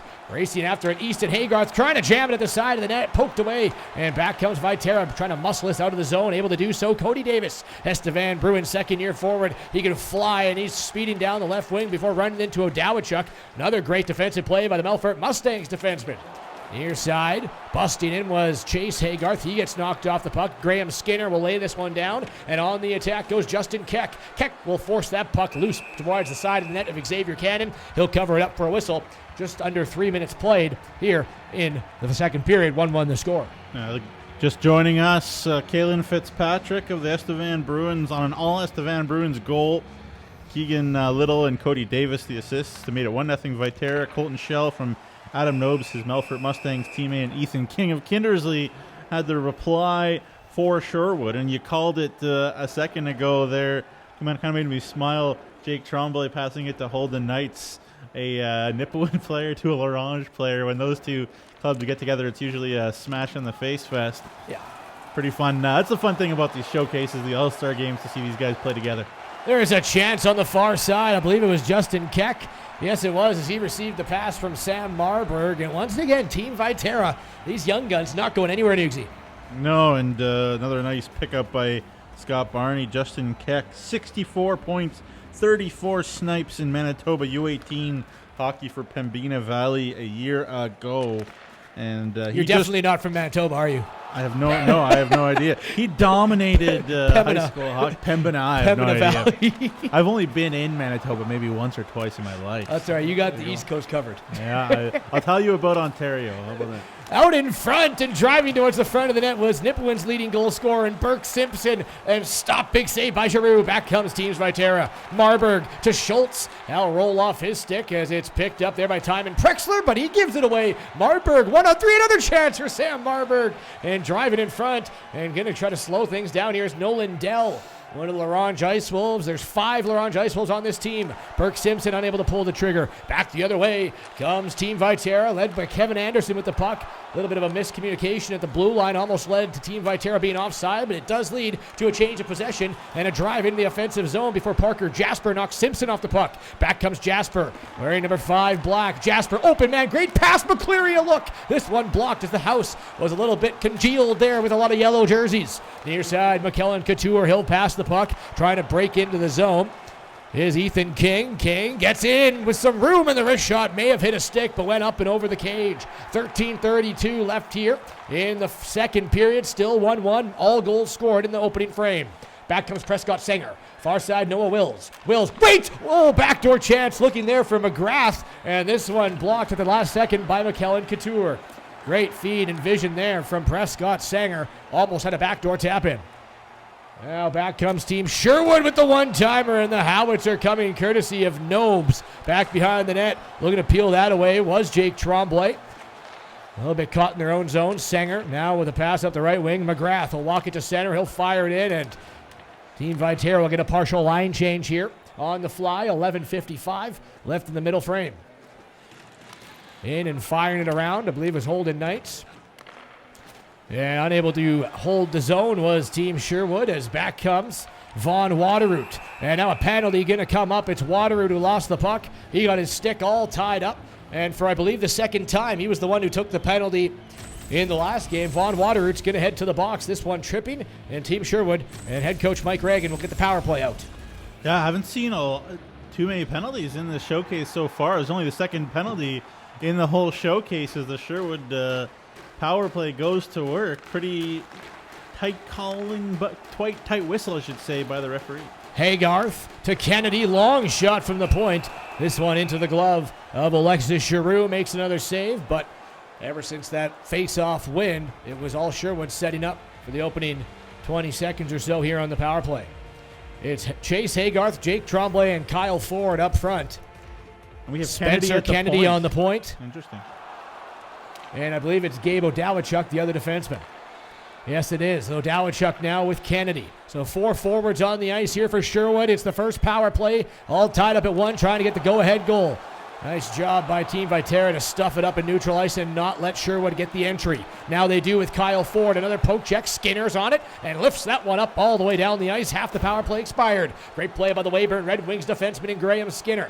Near side as back into the rush, trying to get something set up offensively, but I believe offside is it? No, they stayed on. Ford to Kennedy. Backhand shot stopped by Giroux. Kennedy left all alone in the slot, and Alexis Giroux picking up, as we said, right where Rafen Railman's left off. Another big save for Team Viterra. 18 seconds left on the man advantage. Kennedy wide, in front, Tremblay, no shot. Poke checked off the puck, out of the box in 7 seconds comes Von Waterhoot, but here goes Little, and almost looked like a holding call there, or a hooking call. Referee's going to let that one go, and Viterra is able to kill off their first penalty, back to 5-on-5. Tremblay, outside, in, trying to knife his way in towards the net. Great job by the defenseman, once again, boxing out that dangerous territory. Cody Davis, 1 point in this game. He'll go wide around the left wing. Gets knocked off the puck by Easton Haygarth. Haygarth looking to toe drag around around Parker Jasper before that one gets turned back around from Team Viterra. Have to be impressed with these young guns, how they're staying in this game against the highly rated, highly physical Team Sherwood, the North Vets. Here comes Sherwood out in front. Adam Nobes had a chance, but blocked away from him. Never made its way towards Alexis Giroux. Mentioned before, all these goals come in the first period. 13 minutes now gone in the second, and this middle frame has been scoreless.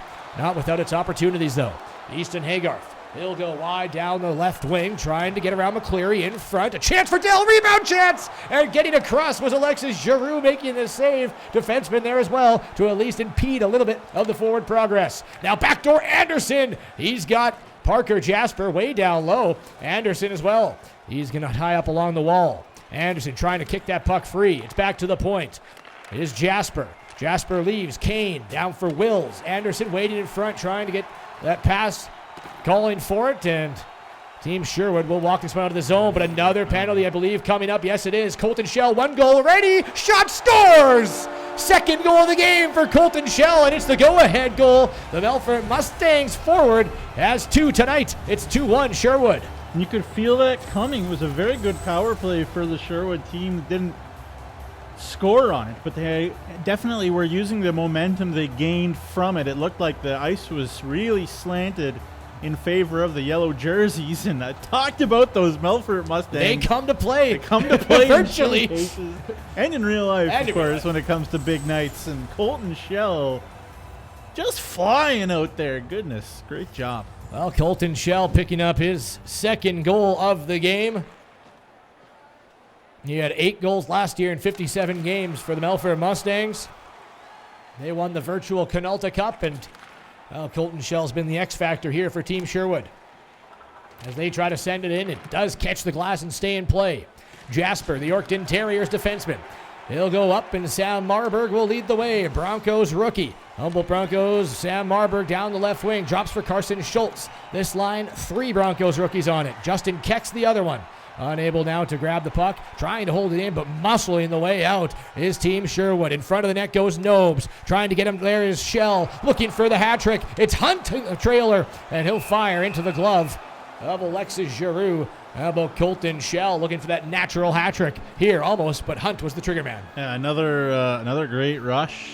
Shell, Nobes, and King all involved in that first goal. Shell, Knights, and Nobes were involved in that last one, but it's all Sherwood right now. Head coach Scott Barney somehow contributing to our chat as well, saying boys need to start putting more pucks towards the net and looking for the second shot opportunities. So he knows what his team needs to do to get back into this game. Right now trailing by 1, but still anyone's game with 3 minutes remaining in the second period. Likes the traffic in front, wants the shots toward the net, and then second chance hopefully will prevail for Team Viterra. But right now they're hemmed into their own zone. Skinner to Von Waterhoot. Far side, Kalen Fitzpatrick trying to cut his way in, but he boxed out and taken off the puck by Andrew Hunt. Hunt now, nice move around Skinner, looking in front. Had Nolan Dell of the Laurent Iceholes, but that one gets knocked off his skate. McKellen Couture in front, Spencer Kennedy, point blank save. Robbed, another chance, Burke Simpson up ahead of the net. Simpson now back to the point. Kennedy there, down low for Simpson, trying to shovel it back out in front for Dell, unable to do so. He gets knocked off the puck nicely, and coming out is Graham Skinner. Skinner now down the left wing, no one's touching him. He's allowed to walk right into the zone. Out in front, Davis, wrist shot stopped by Cannon, and he'll hold on. There's the traffic in front, a nice pass as Skinner hit Davis, but making the save, Xavier Cannon, keeping this game 2-1. Great chance by Cody Davis, great chance right there, 2 off the stick of Burke Simpson. And I think this Viterra team's not going to go away one little bit. Here's a chance, a one-timer coming as it was a backward skating Kalen Fitzpatrick. And that one didn't have the juice on it. Yeah, there you go. Got to mention in the chat room here, Lucas Ochitwa, who is one of 3 Melfort Mustangs defensemen on this team. Sherwood, Andrew Hunt, Gabe Odawichuk, the other 2, and Lucas Ochitwa, fantastic rookie year last year, and very, very good D-man in the league this year as well. Good to see you in the chat, Lucas. Lucas was on the ice right now, number 7, in the center of your screen there in yellow jersey. Melfort Mustangs defenseman. Fitzpatrick a drive as Scott Barney keeps this trio of Estevan Bruins on the ice. They've had the lone goal in this game for Team Viterra and almost got the equalizer there. Back comes Holden Knights. 1 chance, 2 chance, and it just rolls through the blue paint. Justin Keck will pick it up. He'll go to Carson Schultz. 18 seconds left in the period. Maybe one last rush up the ice. Schultz will fake, walk the line, now walk into the zone. Schultz, the trailers, Barloggy. 1 more chance for Marburg off the side of the net. A nice last effort in the second frame, but the time will expire, and the lone goal goes to Team Sherwood, and they take a 1-goal lead into the third and final frame. But Viterra, as you mentioned, Nugsy, not going anywhere. Yeah, Colton Shell with 2 goals for Sherwood in this one. Could have had more as we take a quick look here. You see Shell jumping in. That was a nice snipe on a delayed penalty to give Sherwood the 2-1 lead. And again, I've said it a couple times in this broadcast, the Melfort Mustangs really carrying the Sherwood team right now. Let me look at the stats here in the shot department. Well, it's 20 for Team Sherwood. That one, Alexis Giroux on Colton Shell, the go-ahead goal so far. He did get a piece of, but didn't get enough as it went off the glove and then into the back of the net. Hits equal 14-14. Time on attack, pretty close, but the edge going to the Sherwood division. Of course, passing both exceptional for both teams. And the face-offs, the Team Viterra strong in the dot, 15 face-off wins. And they did get a big penalty kill, and they're only trailing this team by 1. And we mentioned in our SCSA warm-up show for this tournament that Team Sherwood was the oldest team with 11 2000-year-born players, and they have 9 2001. Well, this Team Viterra has 2 that are 3 years younger than the 20-year-olds. They have 2 in 2004, 9 in 2003, and 9 players who were born in 2002. So the age difference is quite the margin in favor of Team Sherwood, and you got to give props to Team Viterra here hanging around just a 1-goal game. Yeah, and here you see Colton Shell jumping in, and not a great gap right there by Parker Jasper. He was a little bit flat-footed at the blue line. And one thing about both Jasper and McClear, they're aggressive offensive defensemen. And they've been great together moving forward. That was a bit of a tough one there. And again, you get Giroux in a situation as well good as he has been this entire game in a little bit of a one-on-one situation with Colton Shell. And a very nice finish. Giroux did get a piece, but not enough right there. 2 goals for Colton Shell, and right now that is the difference as Team Sherwood leads this game 2-1 after 40 minutes of play. We'll take a quick break along Twitch, and we'll come back with third period play between Team Sherwood and Team Viterra here on SJHL Virtual Showcase. An original 16 to fit your active lifestyle. Introducing Original 16 Canadian Ultra Lager. Just 80 calories and 2.5% alcohol. Taste without compromise. Saskatchewan, you know SaskTel. Because we're everywhere. We're in your community. Keeping you connected. Lending a hand or a stick. Or helping find a new family. SaskTel cares. Always has, always will. Because we're dedicated to our home. Stuck in the snow? CAA memberships start at only $10 a month. It's time to trade and upgrade at Capital GMC. We continue to follow strict COVID-19 guidelines, but we've also made it easier than ever to skip the showroom and shop online. Trade up to an all-new 2021 GMC Yukon, Sierra, or Buick Encore GX and get super low payments and super high trade-in values all month long.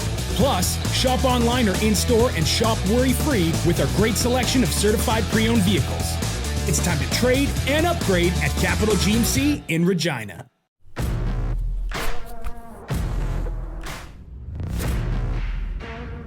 You wouldn't take the ice without protective wear. So why would you take to the job site that way? The SCSA is proud to partner with the SJHL. Mayfair Diagnostics Regina, located at Albert and Dewdney, a compassionate and local medical imaging team offering X-ray, ultrasound, and MRI services in Regina since 2011. Walk in for X-ray or call to book ultrasound and MRI. You need to adapt and you need to move forward. You can't be stuck in 1920. Direct West is on the top of their game. They know what they're doing, how they're doing it, and when you work with Direct West, things are good.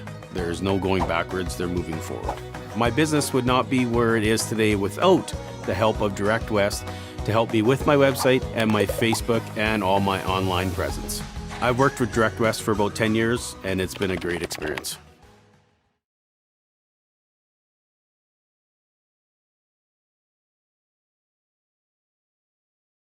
SJHL Virtual Showcase. Teams will switch side. Once again, Team Sherwood to your right in the yellow. Team Viterra trails 2-1. They're wearing the black. And to your left, off the face-off, Kyle Ford of the Kindersley Clippers, formerly of the Laurent Geisels, had a great rookie season last year. Now going to try to pick it up in his second year. Unable to get the offensive started there in the third period as Team Viterra with a jump trying to hold in offensive pressure, and they're unable to as it's broken back out by Team Sherwood. Kyle Ford down the right wing. Out for Tremblay. Separation off the post. Jake Tremblay, quick shot as he's cutting through the side of the slot, rings it off the iron, and that one will bail out Alexis Giroux and Team Viterra.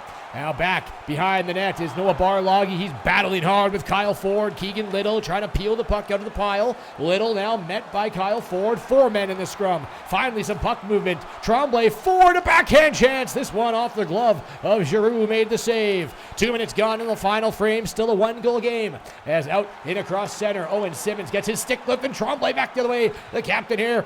Tremblay, one-time chance. Unable to get a lot on that was Jack Lenchishin. And back comes Team Viterra. Zach Kane runs into Andrew Hunt, who is making a line change. O'Dowachuk across his seam on the stick of Easton Haygarth of the Flin Flon Bombers. Haygarth will find Aaron Greyeyes. Chase Haygarth looked like he was heading towards the net. He's going to cycle back as the puck now on the stick of Team Viterra, and they'll head up the ice. Marburg, great job dragging the leg by Carson Schultz, trying to muscle his way towards the front of the net, unable to do so. Back comes Andrew Hunt of the Melfort Mustangs. Poke checked once, now walks around, but a well-wide slap shot by Hunt. Hunt will get it back in front for Greyeyes. Backhand shot stopped once again by Giroux. Still 2-1. Don't think we've had a whistle here yet in the third period. Back and forth, open-ended play between both teams as we wrap up the second game of the SJHL Virtual Showcase. Far side is Kane, Melville Millionaires. He's got 1 assist in this tournament so far. And with the second goal by Colton Shell, that's another $20 for Sask Energy's goals for Kids Sport. We're up to $100 here in the SJHL Virtual Showcase. Spencer Kennedy stopped on the breakaway by Alexis Giroux. Couture trying to hold it in. Nolan Dell there as well. It'll be brought out of the zone, and in across center is Wills. He'll feed his teammate on the Melville Millionaires in Kane. He gets knocked down, no call. And good for the Viterra team as Skinner was covering. He'll bring it into the attacking zone. Out in front. Last chance for Kane. It falls onto the stick of Cannon. And finally, time to catch the breath for fans and the players there. 6 minutes gone, no whistle. What a start to the third period. Yeah, pretty breathless. What a beautiful save by Alexis Giroux on Spencer Kennedy. That's got to be a great feeling, and I mean very much sarcastically, to have 6'6" Spencer Kennedy steaming in on you, but Giroux stares him down. What a great save, but just an add-on point. I'm not sure I've ever seen the Scott Barney team only have 11 shots after 2 periods. The Broncos really pump it at the net, and he certainly wants more shots from his team. Absolutely. You got to look at Alexis Giroux there, who just a little bit while ago got your Great Western, great save of the game. Alexis Giroux stopping Spencer Kennedy. Giroux out of Saint-Hubert, Quebec, Kenton Olympique draft pick a couple of years ago. Back comes Team Viterra. It's McGrath. McGrath with some separation. He'll find a shot, but didn't find the cage. It went up and over the blocker hand side. Another chance. Vaughn Waterroot stopped by Cannon. 13 minutes left. Little press here for Team Viterra. Jasper into the slot for Prescott Center. Rebound. Waterroot shoveled her wide. Glorious opportunity for the Yorkton Terriers youngster and Vaughn Waterroot, and just pushed her wide. Back in comes Adam Nobes of the Melfort Mustangs. Nobes in the corner wall. He gets peeled off the puck and pressured up against the wall. Ryan McCleary in and out of his zone. In across center. Yorkton Terriers defenseman joining the rush, trying to go wide around Gabe Odawachuk, who wins the battle. Odawachuk has been a thorn in the side every time they try to bring it in. The Melfort Mustangs defenseman says no and brings it back the other way. Odawachuk in front for Shell, looking for the hat trick, and stopped by Giroux. 1-goal game remains 11:24 in the third. How about those Melfort Mustangs? Odawachuk end-to-end rush, finding Shell in front. Wow, and here's the chance for Waterroot. Just pushed it wide. Almost had the equalizer. Well, we talked about how Moneyball Watson, as I said, he couldn't show his face in Battlefords, but man, he's going to really get maybe a couple statues in Melfort after all these showcases. Every time he does something for the Mustangs, really show up. Great gate game by Colton Shell, especially. Barloggy to Justin Keck. He fired a wrist shot off the glove, in and out of Xavier Cannon. Keck now down low, looking for Schultz, and unable to connect on the backdoor pass. The Humboldt Broncos trio going to work offensively. Carson Schultz, a nice hit along the wall as he dumps down Jake Tremblay. Back to the way, though. Knights to forward. Wrist shot blocked. Back comes Viterra. Halfway through the third period, still 2-1 for Team Sherwood. Back the other way, Keegan Little. Little wide around the left wing. Odawachuk, Little across. Davis Fitzpatrick. Another Estevan connection, but just pushed it wide. Viterra has picked it up here in the third period, looking for the equalizer. Can they find it? Little with a drive. Stopped by Cannon. And how about Team Viterra? Late push here, 9:17 remaining. And it's the Estevan boys again there. Fitzpatrick, Little, and Davis. And they've been the most consistent line for Viterra over the two games. Fitzpatrick got the scoring going in this game really quickly, and Scott Barney's going to keep him out there, although their energy looks a little low. Going to keep the Estevan trio out. Is it going to pay off for him? And now stripped off by Team Sherwood. And it'll be carried outside the zone. Almost outside the zone. Aaron Greyeyes being a little loose in his own end. Now it will break it out. It's Easton Haygarth. Up to his brother Chase. Chase trying to get through the defense, but unable to do so. Nice play by Jared Sitch. Sitch now caught up in the corner wall. Haygarth there, Easton that is. He take a crunch from Graham Skinner. Greyeyes, Haygarth trying to keep the puck down low inside Viterra's end. It's Greyeyes out in front. Nolan Dell whiffed on the one-timer. Easton Haygarth now shoveled it down low. Nolan Dell, he's all tied up. Into the scrum. Zach Kane, Dell, Sitch will walk it out. Back comes Viterra. They got less than 8 minutes to work with. Keegan Little, he's been on the ice forever. Looked like he almost drew a penalty there. No call. As Davis will try to fire a wrist shot, and as Xavier Cannon covers this one up, Scott Barney and Team Viterra will finally be able to get that Estevan Bruin trio off the ice, and a fresh unit here on the ice with 7 minutes remaining. Yeah, great pushback. And one thing I know about Scott Barney's coaching style is if he thinks it'll win a game, he'll put the same line out there for the rest of the game. He's aggressive. I love the way he coaches, and he would leave those Estevan boys out there if he felt they were flying, and they have been so far this third. All right, now Mike Reagan and his team Sherwood have not allowed too much traffic in front of the net, and not a lot of shots going towards Xavier Cannon. When they have been, he's been there to make the save. It's 2-1 still for Sherwood. Here comes Graham Skinner with a blast. Rebound chance, and cleared away by Andrew Hunt. Hunt now up for Nolan Dell. He gets knocked off the puck by Skinner. Just under 6 minutes remaining. Near side pass. Kane looking like he wanted to fire a shot, but Spencer Kennedy on the backtrack able to knock off the Melville Millionaires off the puck. Kennedy gets taken off the biscuit in center ice before. Back and forth across center. Wills there. He'll feed Kane. Far side for Kevin Anderson. 1 goal in this tournament already. That was the third goal in the 3-1 victory for Team Viterra against the Global Agrisk. 4:45 left in the third period. Into the attacking zone goes Team Sherwood, and 2 goals for Shell, looking for his third. Back comes Viterra. It's Wills. Wills to Schultz. Carson Schultz now spins back up top before getting pinched up along the sidewall. Puck gets kicked free towards the blue line and unable to hold his own. Offside warning for Team Viterra. They got to check up. Ryan McCleary going to skate all the way back into his own zone. Try to use the net for a little bit of a buffer zone as he had some pressure coming from Nolan Dell. Back comes, this is Jasper with a wrist shot off a body and wide of the net. 3:30 left, Nugsy, and Viterra running out of time to get the equalizer. Here comes Colton Shell. Shell has the puck. As we mentioned, 2 goals already. Gets peeled off it by Sam Marburg and Justin Keck. Now Jasper up for Marburg. In across center. Marburg has a man with him. It's a 2-on-1. It's Sanger with a shot stopped by Xavier Cannon. Looked like maybe the pass back towards Marburg was there, but Sanger elected to shoot, and Cannon made the save. Connor McGrath to Waterroot. Waterroot now out of his own zone. Up for Prescott Sanger. Sanger has Jasper heading towards the net. Sanger, another missed shot. Another chance, and it's rolled back to the point, and it gets past the defenseman, I believe. Or was it the forward? Yes, it was McGrath who was manning the point. Nugsy, under 2 minutes remaining here for Team Viterra. They need a push. They need a chance. It's Sanger still on the ice. A third chance towards the net. And this one never made its way towards Xavier Cannon. Just over a minute left. With the puck is Sherwood. A long lead pass to Holden Knights. In front, Kyle Ford. Rebound. Haygarth's there. Didn't get the shot off. Now he does. And making the save is Alexis Giroux. Less than 1 minute to play here in the final period of game number 2. Viterra trying to keep their winning streak alive. They won the first game. This is the first game for Team Sherwood. Knifing in is Lucas Ochipwa. Ochipwa with a wrist shot. Off the shoulder. Puck in the air. Lands behind the net. 30 seconds left. Gotta get Drew out of the net there. You have to think that Scott Barney's going to pull the goaltender soon. There it is. Goaltender's heading to the box. Cody Davis towards the net. 6-on-5 for the final 27 seconds. Davis into the corner while loose puck. Waterroot into the slot. Unable to squeeze the trigger as it's blocked and knocked off the puck by Easton Haygarth. Haygarth now to Ochipwa. Chase Haygarth as they're playing keep away in their own zone. 12 seconds left as Team Sherwood looks for their first victory. It's a turnover to Little.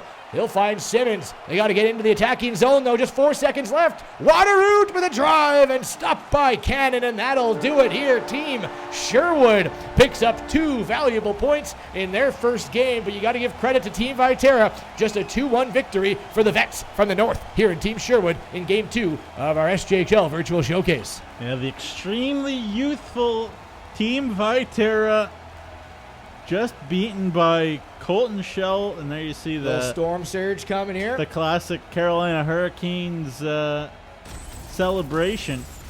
But what a hockey game. Great pushback. It looked like after that second goal in the midway part of the second period that Sherwood would really turn the screws. As you look at Kalen Fitzpatrick's early goal in the game, lots of good chances for Sherwood, and Alexis Giroux in net for the Team Viterra, really validating Scott Barney's decision to give him the start instead of Rathan Robbins, who was great last game. But Colton Shell was just everywhere. Those Melfort Mustangs were just everywhere for this team. As we run quickly through the scoring summary, I'll just keep it going here. Kalen Fitzpatrick from Keegan Little and Cody Davis got the scoring going early. Colton Shell from Adam Nobes and Ethan King tied it in the first, and then Shell from Holden Knights and Adam Nobes made it 2-1 with the game winner. Absolutely, and you got to think your first star of the game. Got to know what's coming up here, and yes, it is Colton Shell of the Melfort Mustangs. 2 goals in that game. He has the scoring lead right now after 2 games of the SJHL Virtual Showcase. Adam Nobes was your second star. We might have to go into the game stats because we missed the third star of the game and want to give that player some love as well. If we can find that under stats, but it's a 2-1 victory for Team Sherwood. And Adam Nobes, Melfort Mustangs second star. Colton Shell, Melfort Mustangs first star. Was it a clean sweep? We'll have to wait and see. As Holden Knights picking up an assist as well. Ethan King getting an assist. So Kindersley and Larange on the board. Adam Nobes with 2 assists on both Colton Shell goals. So that pair for the Melfort Mustangs was dynamic in the victory here for Team Sherwood. Yeah, and Shell was getting himself in good positions all night. He was looking dangerous. You could see some of that chemistry. Is that possible? I guess not. I guess so, because Shell and Nobes were flying together, and a very solid, stable performance by the D-Corps as well for the Sherwood team. I talked about how they're more steak than sizzle, and we saw that on their power play too. Mike Regan deciding to go with 4 forwards on that power play that created a lot of momentum for them in the second period that really kind of changed the game for at least a while, and then it was Viterra trying to find a way to get a dangerous chance on Xavier Cannon after that. But a great performance by both teams, and I think both are going to be happy after this one. Yeah, we'll jump and take a peek now at Team Viterra's stats as Kalen Fitzpatrick grabs the lone goal, and there you go, Cody Davis and Keegan Little with the assists. So the Estevan Bruins getting in on the board, and ice time leader once again in defensive. We'll jump to Noah Baralagi, who just over 22 minutes, logged 24. So the 2003 Humboldt Bronco defenseman, plenty of action in the first 2 games. And we'll break down how this tournament format's going to work before we wrap up and throw to break. And we have a musical performance we'll talk about as well before we head away. But Team Sherwood now 1-0, Team Viterra 1-1, Team Global Ag Risk 0-1, and Team SaskTel hasn't played a game yet. They each are going to play 2 games against one of the teams, and then they will get seeded. So top 4 teams, and there'll be 2 semifinal games. One will play 4, and this will happen tomorrow. 2 will play 3, and then the winners of those games will meet in the Sask Milk Cup Championship. Yeah, and I should say that coming up here on the Be Kind Online game after the musical performance, it'll be Rod Peterson and Darren DuPont broadcasting, and then I believe it'll be Rod Peterson and Benny Walchuk. The late game, you won't see Rory and I call another game until the finals, though we will be back online for the intro show tomorrow.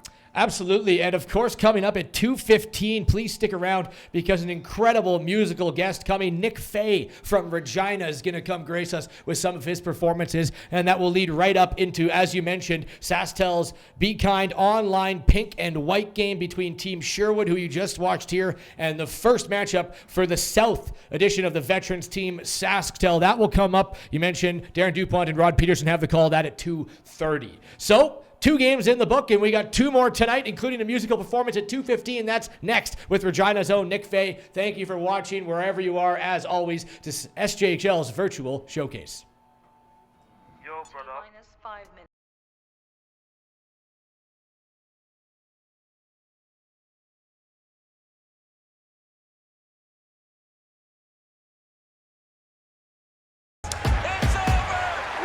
Stop that. Yeah, I hear him chat to the noise. And stop for the talking. I hear him chat with the boys. Keep talking. Just too sharp with the prize. Let the boy tell me I'm awesome. Act like fire on the pond. If you want to touch me, please use caution.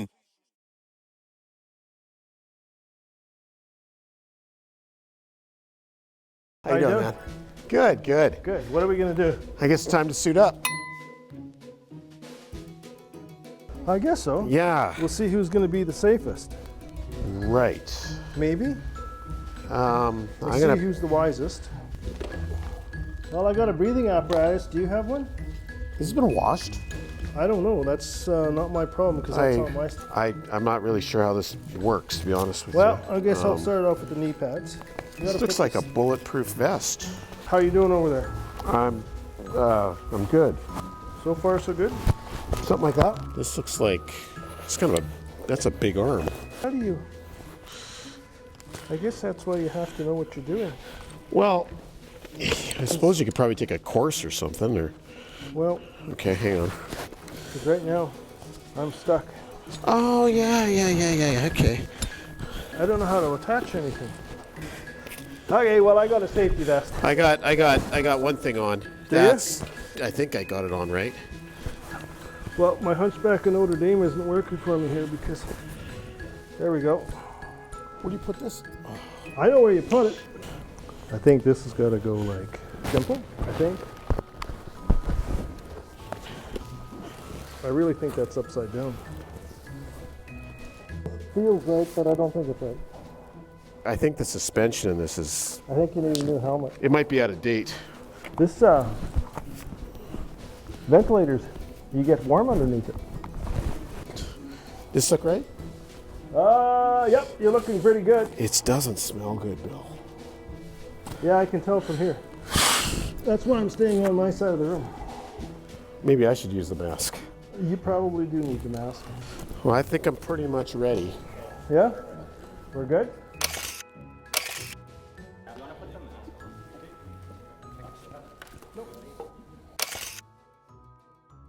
Well, what did we learn? Well, I think it's pretty important that we know how to put our stuff on before we get to work.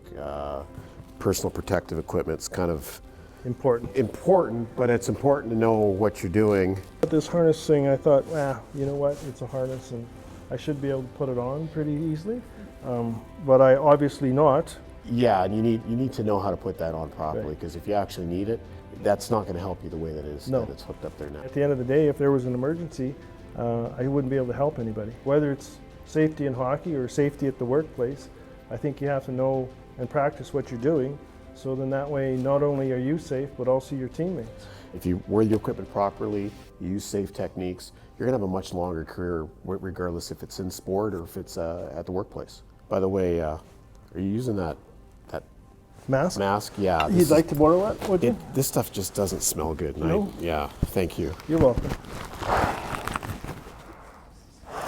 It's a lot better. I'm telling you, this is actually better.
time for us to start talking the real, man.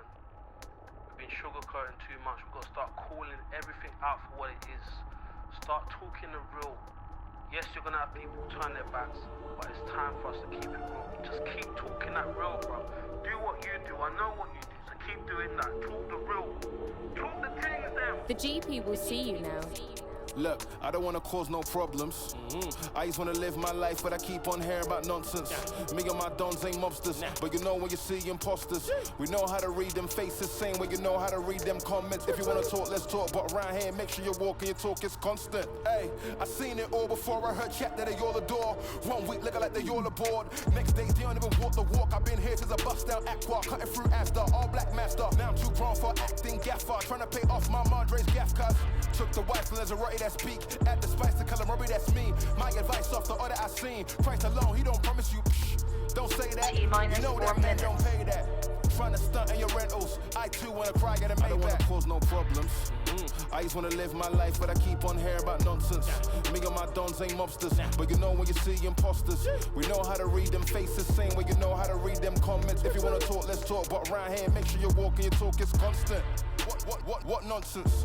I don't wanna hear about guns, I know you ain't here like the post was sponsored. You ain't never been down junction, you ain't never hit no truncheons, you ain't never hit no blocks in your mouth rub, you ain't never peeled no onions. You don't really look so G to me. Fly wife out for the scenery, go Blue Jays for the eatery. Then I come back where I need to be. A black man who ain't move so easily.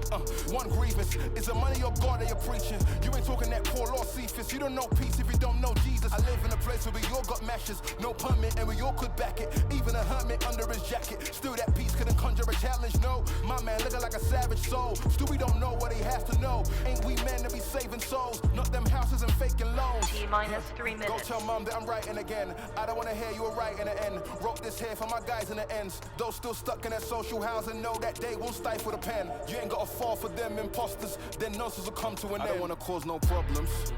I just wanna live my life, but I keep on hearing about nonsense.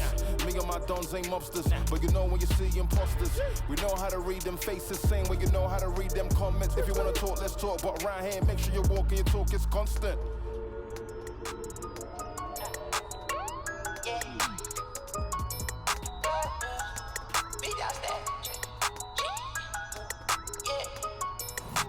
Big dog status, I'm a big dog vet. I pull up on the block in a big Corvette. Yeah. Ride around the city with a stick all black.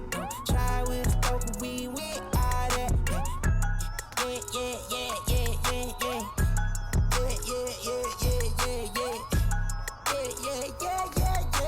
T-minus 2 minutes. Made $1 million now, can't go back. Got a lot of jewelry on me, man, can't hold that. 12 asking better, tell him that I ain't so crack. Know your money long when your people can't afford that. I'm ballin', my mama told me that did my calling. I keep that stick, I don't do no brawling. Up and out the doors and let them all in here. Yeah, they all in here. We big dog. We come out the pound, so we big dog. Heavy patty gun to break my wrist off. I'm young out of rocket, about to lift off. 3, 2, 1, I got big dog status, I'm a big dog vet. I pull up on the block in a big Corvette. Yeah, ride around the city with a stick all black. Try with a scope, but we ain't with all that. Yeah, big dog status, I'm a big dog vet. I pull up on the block in a big Corvette. Yeah, ride around the city with a stick all black. Try with a scope, but we ain't with T-minus all 1 that. minute.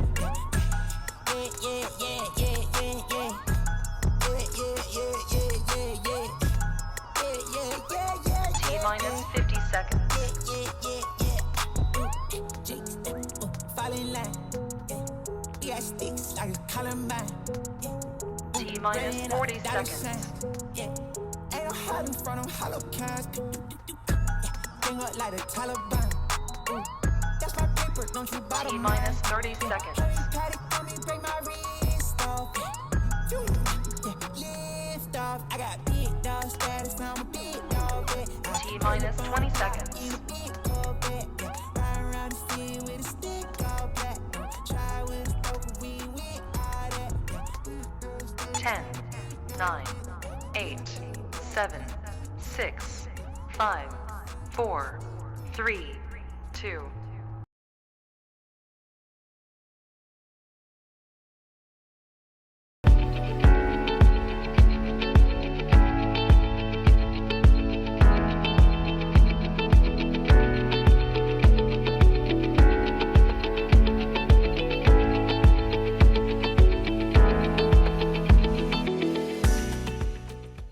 All right, hello everyone. Welcome. My name is Nick Fay. I want to give a special shout out to SaskTel, Be Kind Online, and the SJHL. My dad used to farm near Kelleher, so we'd always get the Yorkton radio stations. So I guess if I have any affiliation to an SJHL team, it would probably be the Terriers. So this first song is not about the Yorkton Terriers. It is about, it's about the Leslie ice skating rink, the outdoor rink in Regina, Saskatchewan. And it is a fictional story, it totally didn't happen to me, about someone getting stood up for a date. And it is called You Make Me Wait.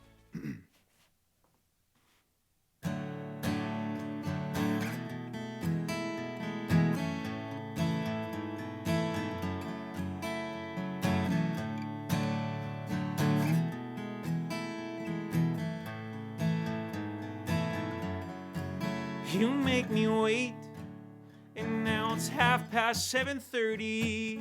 Your coffee's cold and my arms won't move. Let's take a skate. You said you'd meet me at the Leslie, and now you know where to be found.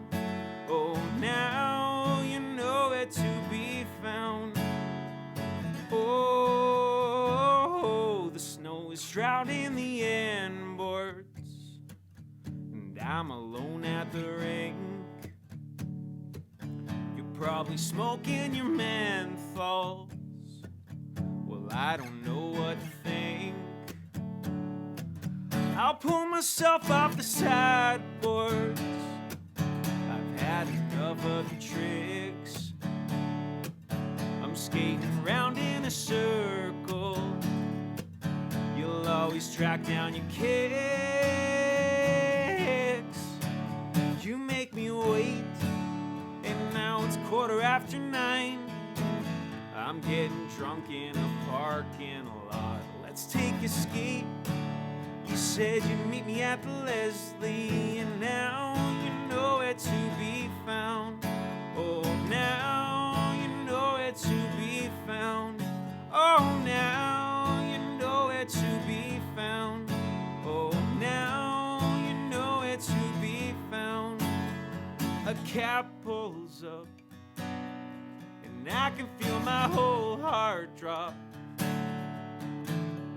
You speak to me, there's color on your frostbite cheeks. You said my car broke down, I was miles out of town, and I lost my phone last week. But if you've got the time, you've been on my mind, and I'd love to grab a little something to eat. You made me wait. Now it's 11:45. We're drinking chocolate at the coffee shop. Let's take a skate. You said you'd meet me at the Leslie. And now just look at who we found. Oh, now just look at who we found. Oh, now just look at who we found. Oh, now just look at who we found.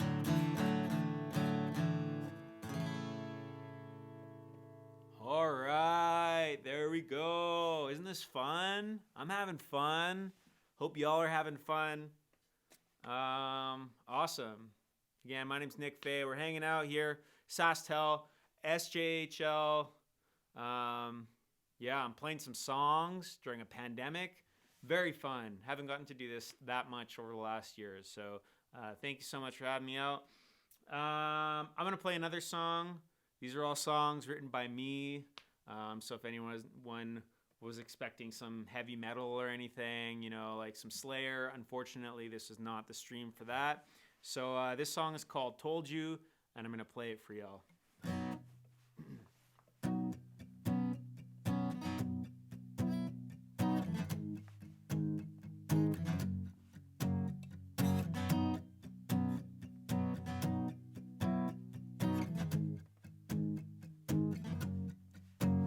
Because I'm your other man.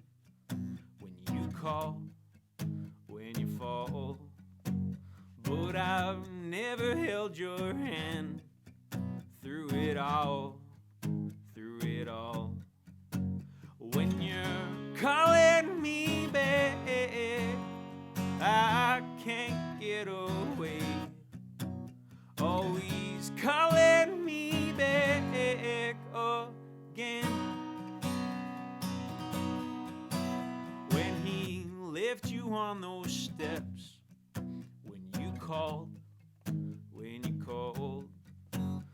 I was trying to get some rest, but I picked you up and I drove you. You're still calling me back. I can't get away. Always calling me back. When I told you that I loved you on that night, I told you that I loved you on that night. Oh, I told you that I loved you on that night. Well, I was feeling bold the night he left you on the ground. So I stepped up and I felt your fiery gaze and I laid you down. Well, I was thinking I could call you up and talk a while. I was thinking I could swing on by and spend the night. When you're calling me back, I can't get away. Always calling me back. When I told you that I loved you on that night, I told you that I loved you on that night. Oh, I told you that I loved you on that night. Oh, oh, oh, oh.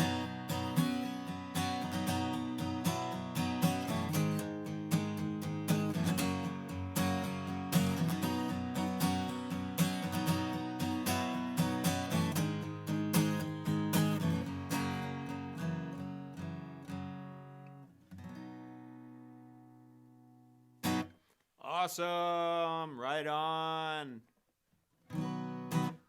Well, it's that time of the night. I'm going to have to bid you all adieu. Thank you again so much for having me on. I love hockey. My parents never put me in when I was little, so I've been teaching myself.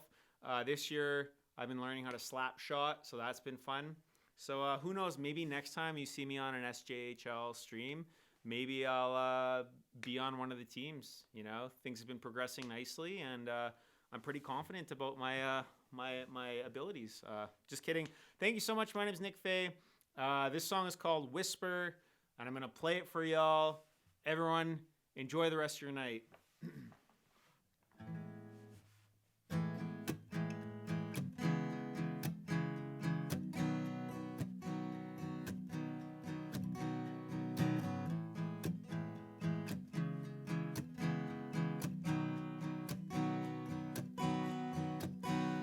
Dream, do you paint a perfect picture in the rain, dancing on your lover's truck?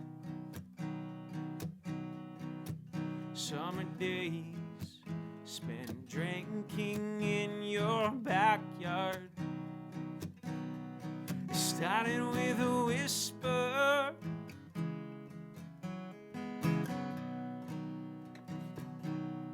Starting with a whisper.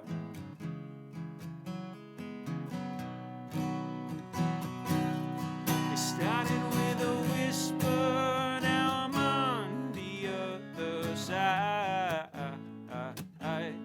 It started with a whisper, and I swear I lost my mind. Just gotta let it linger, and I swear that we'll be fine.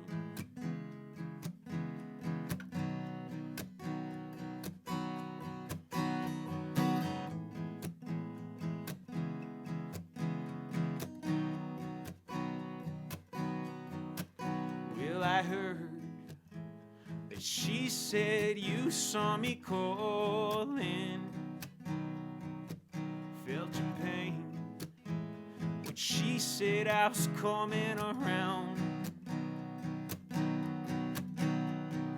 And I just gotta be strong, I can feel your fear. It started with a whisper.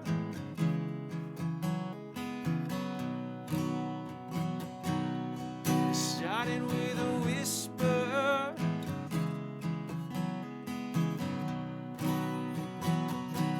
It started with a whisper. Now I'm on the other side. It started with a whisper, and I swear I lost my mind. Just gotta let it linger, and I swear that it will be fine.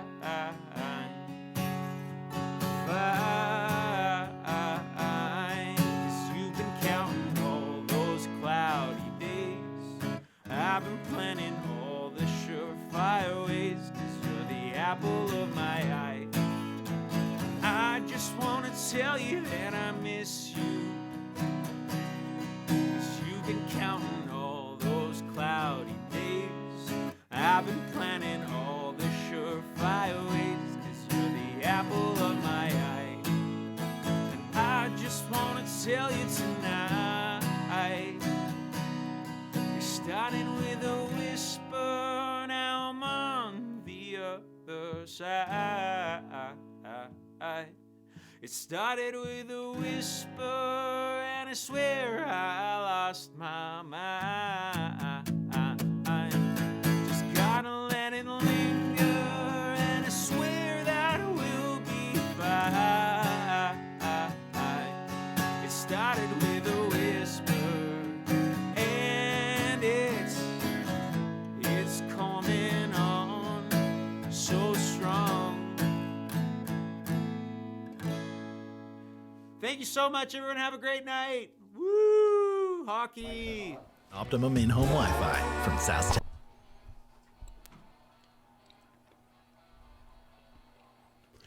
Thank you, Nick Fay, for the wonderful musical performance here in the SJ Virtual Showcase. New faces for the next game, the annual's Be Kind Online Pink and White game coming up. I'm Darren Dupont. He's Rod Peterson. I don't have to tell you that, but welcome back to the showcase as we get set for another fun afternoon, Rod. We did this last year for real over at the Cooperators, and this is going to be a little different. Well, yeah, a lot different. When you said we did this last year, I was thinking about the Sim playoffs, but you're talking about the actual SJHL, MJHL showcase, which was a ton of fun at the Cooperators Arena. But hey, we all know why we're doing this today, this particular pink and white game presented by SaskTel, Be Kind Online.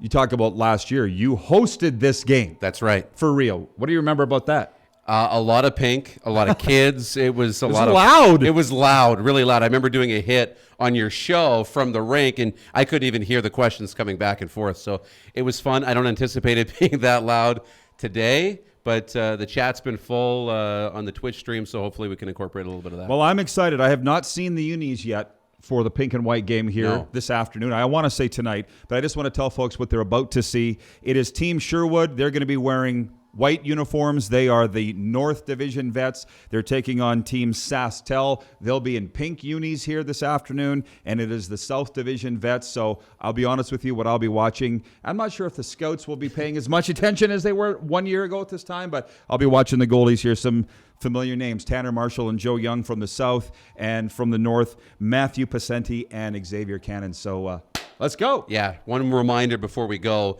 $20 for every home goal. I think that's Team SaskTel, right?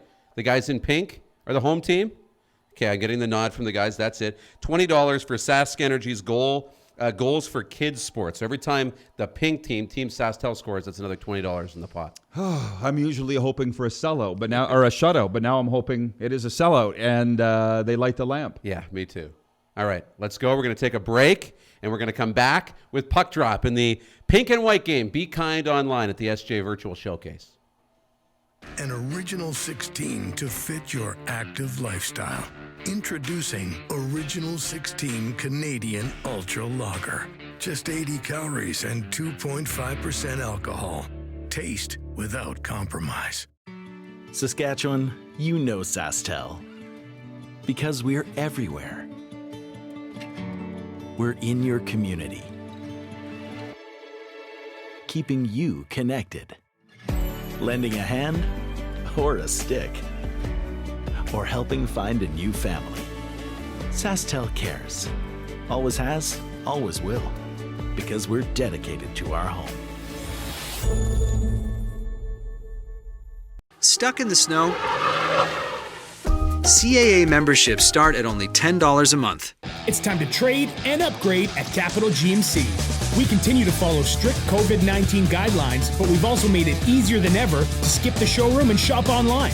Trade up to an all-new 2021 GMC Yukon, Sierra, or Buick Encore GX and get super low payments and super high trade-in values all month long. Plus, shop online or in-store and shop worry-free with our great selection of certified pre-owned vehicles. It's time to trade and upgrade at Capital GMC in Regina.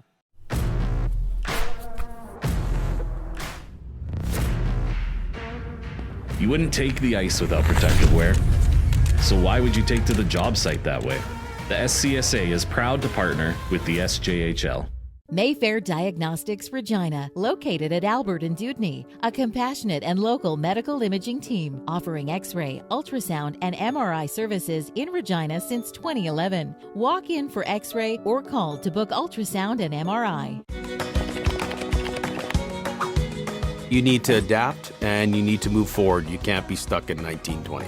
Direct West is on the top of their game. They know what they're doing, how they're doing it, and when you work with Direct West, things are good. There's no going backwards, they're moving forward. My business would not be where it is today without the help of Direct West to help me with my website and my Facebook and all my online presence. I've worked with Direct West for about 10 years, and it's been a great experience.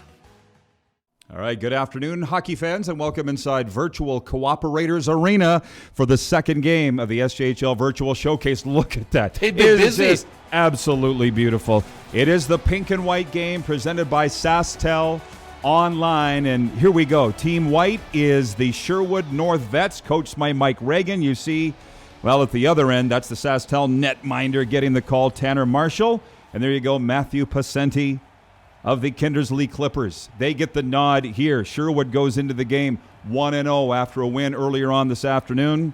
This is SaskTel's first game, and we are ready to go as you get a look at the lines here at Virtual Cooperators Arena, and it is Sherwood who controls off the opening draw.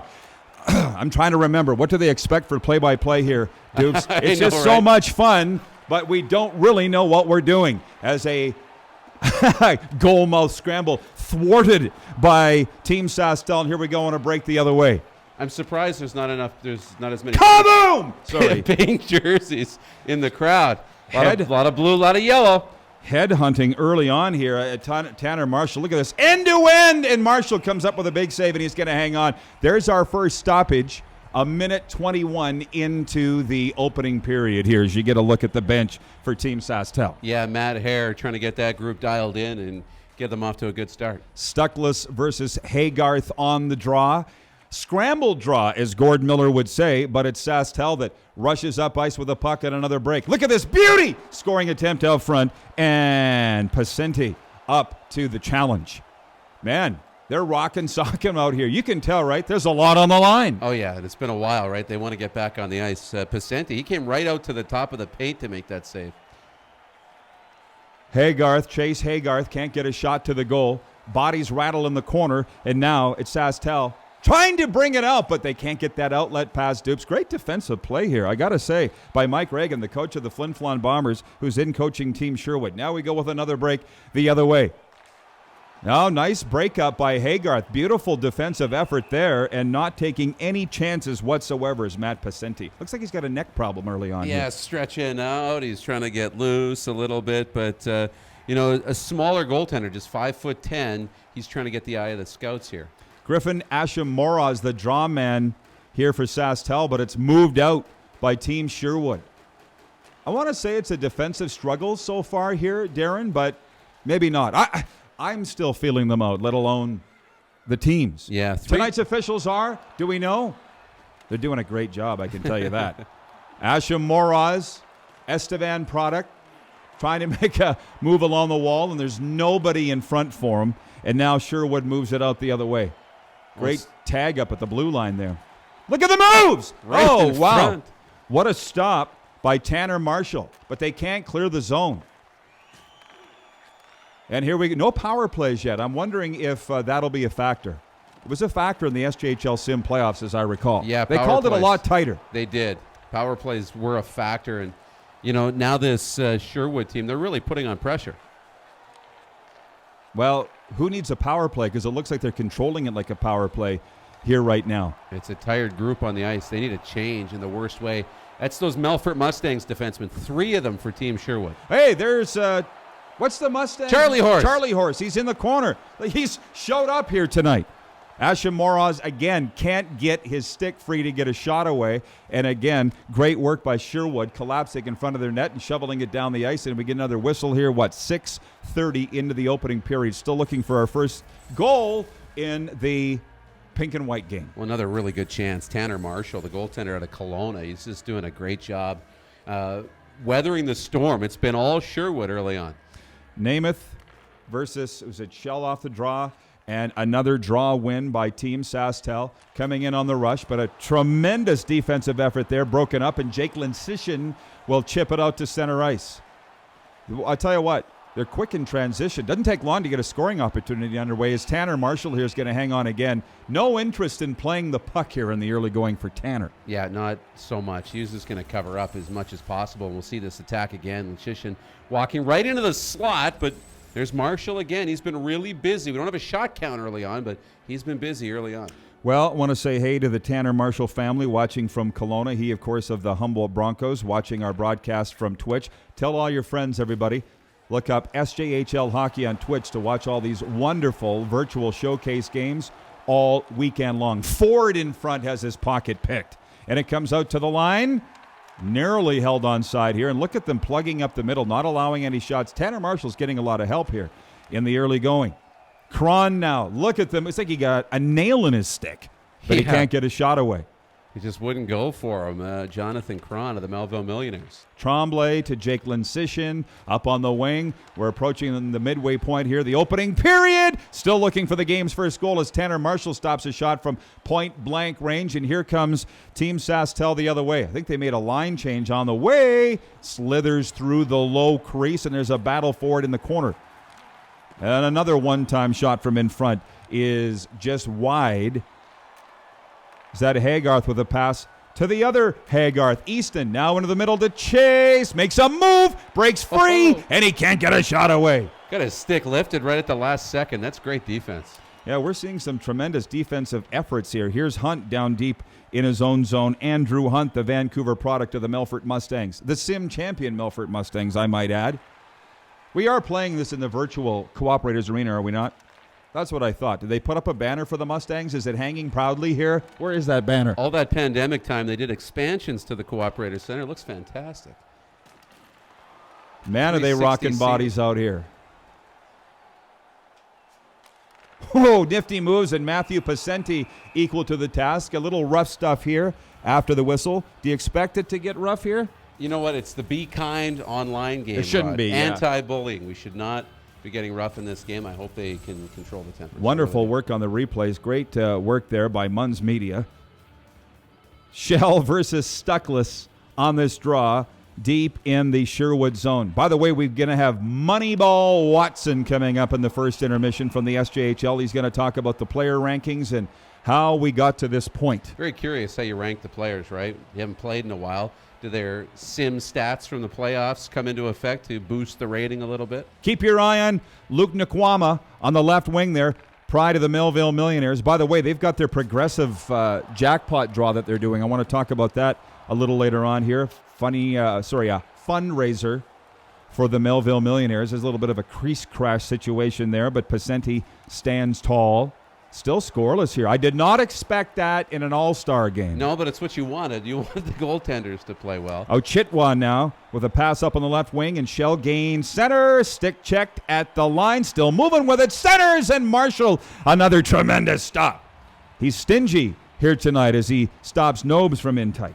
Well, SaskTel put some pressure back on at the other end. Pacenti had to make a couple of saves, but that Sherwood team, they're looking pretty good in this opening period. Namath's line for SaskTel versus the Shell unit for Sherwood. And off the draw, SaskTel moves it on out, but they're stood up along the red line. Couture at center along his own line here as they're stopped up in the neutral zone. King has a break, and they score off the left wing. King was the setup man, and we've got our opening goal here of this contest. Colton Shell lights the lamp here midway through the opening period. Saskatchewan product, Lampman, Saskatchewan, and for Colton Shell, watch a shot inside to go short side bar in. That's a great shot in the opening goal of this hockey game. Only problem is it's a goal by the road team, so we're not donating $20 here. That is a problem. But, he doesn't score often. Had 2 goals in 5 games in an abbreviated season so far in the Saskatchewan Junior Hockey League, but he gets one here, a big one. The time, 13:21. Shell with the goal. Colton Shell of Lampman, as Bruce just said. Another big hit out at center. It seems to have lit a bit of a fire under Team SaskTel. Am I right? Yeah, here they come now. Blair's centering pass is broken up in front of the net. And here we go the other way. Sherwood, a high-rising snapper blockered into the corner by Tanner Marshall. I'm wondering if we're going to see a change of goalies halfway through. Probably not, Tanner? Not in these games? No. Just like our CFL sim where you couldn't change quarterbacks no matter how bad they were bombing. Yeah. These goalies aren't bombing, by the way. Just saying, you won't see much in the way of changes as the game goes along here. As we've got Sherwood leading 1-0 here in this all-important Peak and White game. I would suggest there's a lot of pride on the line, wouldn't you? Yeah, I would think so. Nolan Dell, there's a good opportunity. They want to put on a good show, and they want to get some points and do all those things and win the hockey game. Martinsville Sask's Nolan Dell denied there.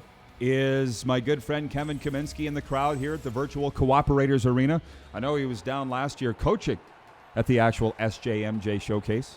Where is Spencer Kennedy? I haven't seen him so far in this hockey game. 6'6", 220-pound forward for LaRange out of Lethbridge. Hard to miss. Yeah, hard to miss. They grow 'em big in ranch country. Tanner Marshall again covering up as we get a little rough stuff after the whistle here. Huff defending his turf. Cody Huff of the Humboldt Broncos. Pride of Maple Ridge, BC, sets up a face-off here to the right side of Tanner Marshall. Down to 3:52 to go in the opening period of this annual Pink and White game presented by SaskTel. Be Kind Online. Ford in front, stood up. Tremblay got a nifty little backhand away. And again, Tanner Marshall's looking good. Very stingy in that crease. Yeah, it's looking really, really good. That's another good stop. But Jake Tremblay wins the draw, sets up a great sequence there for Sherwood. His line's off, but Jake Tremblay, this is basically a home game for him, don't you know? Yeah, pretty The pride much. of Pence, Sask, didn't have to come too far to the virtual Cooperators Arena. Asham Moroz stood up. Nice work at the Sherwood blue line here and turned the other way. 3-on-2 developing. Centering feed, and they score! Whoa, low glove on Tanner Marshall, and it's 2-0 for Team Sherwood. What a shot. That was a laser. Prexler letting it go, and no mistake, Marshall didn't have much of a chance on this one. That's from just inside the top of the circle. Wow. Well, I'll tell you what, these teams have not had a lot of time to practice. But there's another look from the top of the left circle. I don't know, was Tanner Marshall screened? I think he might have been. Timon Prexler with the goal. 2-0 for Team Sherwood. The road team leading. The time, 17:12 of the opening period. Yeah, getting a late one here, and they want to take this into the locker room, but SaskTel's got to get on the board. Timon Prexler from the Battleford's North Stars. Product of Coquitlam, BC, is now SaskTel's coming hard here late in the opening period. You know they'd like to get one before the horn. Oh, yeah. And again, we'll hear from Alex Moneyball Watson, the brains behind the SJHL sim. We'll see if he agrees with that. Stuckless stopped as he tried to center here. And we got a break the other way for Team Sherwood. Oh, did that rattle off the post? It might have, right through the goal crease. It had some zip on it. Here's Stuckless through the center, and he is rattled at the Sherwood bench. He doesn't like it. Better back off, boys. Timon Prexler now deep in his own zone, takes a bump in the corner, regains the puck, and chugs out to center with it. For Shell to Nobes, but they can't get a shot away. Just seconds to go here in the opening period from this SJHL pink and white game. What a drive right on the buzzer. Pasenti. As again, they continue going headhunting. Was that Stuckless that uncorked that laser? He let a real good one go here. I think we might see a little bit of it here, but good opportunity late in this period, and I think they got to drop the puck here. Still. Yeah, the draw is purely ceremonial here with 0.7 seconds left to go in the opening frame, and no, they're not going to be able to get a shot off. So we're through 20 of the annual SaskTel Be Kind Online pink and white game. Team Sherwood leads this game by a score of 2-0 on goals by Shell and Prexler. And Moneyball will join us here in the Cooperators Arena broadcast booth in a moment. Yeah, looking forward to that. We'll be right back. An original 16 to fit your active lifestyle. Introducing Original 16 Canadian Ultra Lager. Just 80 calories and 2.5% alcohol. Taste without compromise. Saskatchewan, you know SaskTel. Because we're everywhere. We're in your community. Keeping you connected. Lending a hand or a stick. Or helping find a new family.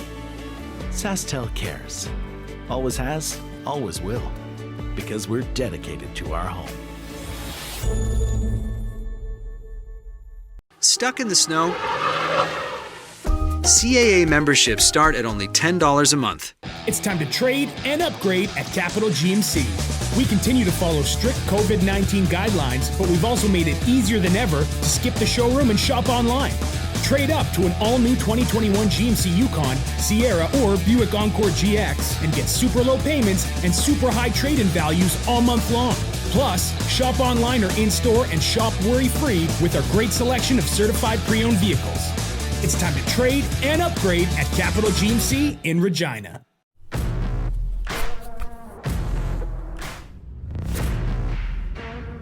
You wouldn't take the ice without protective wear.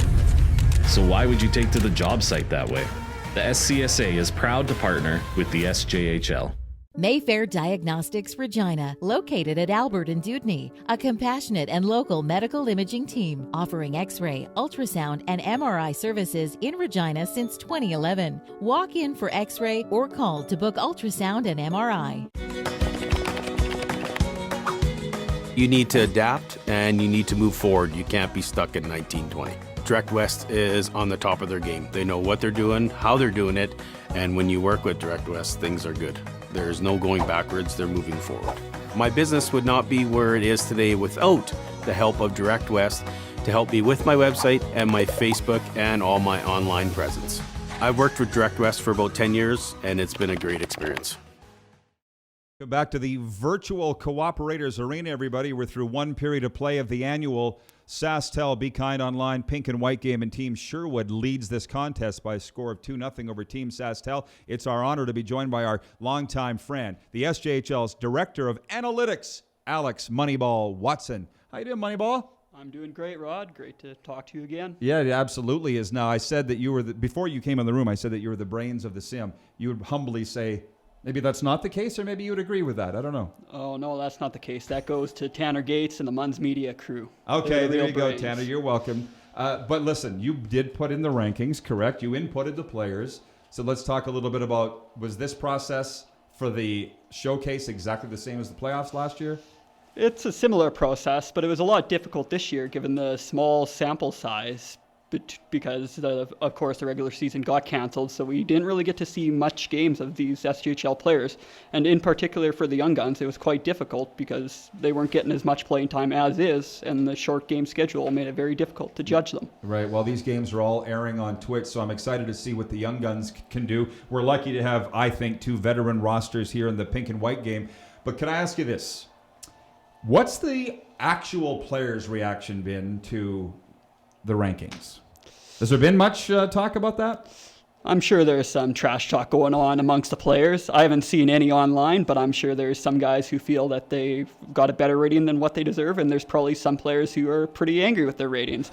But as we've seen in the simulation so far today, sometimes the ratings don't matter. We see Colton Shell this game get another goal. That's his third of the tournaments so far, and yet he's one of the lower rated teams, or one of the lower rated players. Yeah. Well, I'll tell you what has impressed me. All of the sim last year in the playoffs impressed me, but here it seems like you've had the benefit of 7-8 months to create your own logos, your own jerseys. I see the center ice logo is as much as you can make an SJHL logo. Can you talk about the work that went into that? Yeah, it was tough creating those logos and the exact jersey colors. I'd look at the pictures, try to get it as close as possible. Then I'd do in-game tests, because sometimes in the creation menu, the lighting's a little different, so the colors look a little different in the creation menu than it does in the actual game. So it took a long time to get that perfectly right. You know, I never really talked to you a lot after the Sim playoffs concluded last year with a wild Melfort 5-game series win in the Canalta Cup over Yorkton. But you remember how much fun it was, and you were at all the games. How did it feel to you as the mastermind behind it, along with Tanner, to have the players watching, commenting, upset at their coaches for line matchups and combos and stuff, and then to see Trevor Blevins, the coach of the Mustangs, have his whole family around him and they're watching the game and having a viewing party? How did that feel as the guy that set it up? Oh, it feels great. It's great to see everybody get so involved and invested into this. It's crazy to think that you could get so invested into two computers playing each other on a video game, but it's almost like watching the real thing when there's not much hockey going on. You just get emotionally invested, and it's amazing to see the coaches and the players and their families get emotionally involved in it. Well, and let's not forget, too, I continue to go back to last spring, but it was so wildly popular. You had coverage from Hockey Night in Canada, CBC, CJME here in town. I would think that was a little beyond your wildest dreams in terms of how much interest there was. Oh yeah, for sure. Even today, the expectation level for our viewership was way lower than what the actual turnout was. The support we've gotten from the SJHL community and all the other outside hockey communities and sporting communities has just been amazing. Well, Moneyball, it's just nice to see all your hard work paying off and be recognized. And let me ask you this. How many hours was it to input the playoff teams? Something obscene, like 80 hours or something? Does that sound right? Yeah, it's close to that. So what was it for the showcase? Obviously, for the showcase, we had 4 teams. I believe that was like 4 less teams in the playoffs, but it still took a lot of time to get the results to the point where they're realistic, but also where the games are competitive. The most time spent gets put into making those adjustments so that one team isn't blowing the other out, so that we have competitive games. You almost must feel like a commissioner, like you're just praying for a close game and respectability, right? And so far, that's what's happened. Yes, that's correct. All right, Moneyball. Anything else you want to say to the SJHL community that's watching here this afternoon? Well, thank you for all the support, and I hope you enjoy watching this tournament. Yeah, absolutely. Well, I can't let you go without recognizing your jacket. What's the story?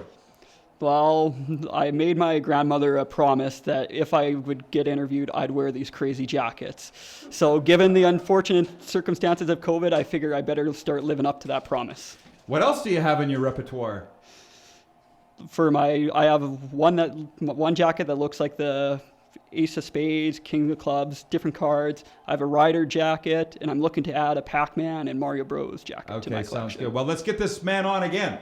What do you say? All right, Moneyball. Thanks for all you do, man. Great job. Thanks, Rod. Director of Analytics of the SJHL, Alex Moneyball Watson. We'll take a timeout and come back with the second period of the SaskTel Be Kind Online pink and white game right after this. Saskatchewan, you know SaskTel. Because we're everywhere. We're in your community. Keeping you connected. Lending a hand or a stick. Or helping find a new family. SaskTel cares. Always has, always will. Because we're dedicated to our home. With the extra money we've been saving, we're thinking, could we put more toward our down payment on a new home? Well, based on your plan, those extra savings could help you get into a new home faster. See the impact of your money decisions before you make them, only with my advisor. In Saskatchewan, the road is as big a part of hockey as the practice it takes to reach the top. Wake-up calls when the sun is still tucked beneath the horizon. Headlights cutting through the dark cold. To all the hockey moms and dads who log countless miles to get their kids to the rink, thank you for remembering to drive safely to help make sure more dreams come true.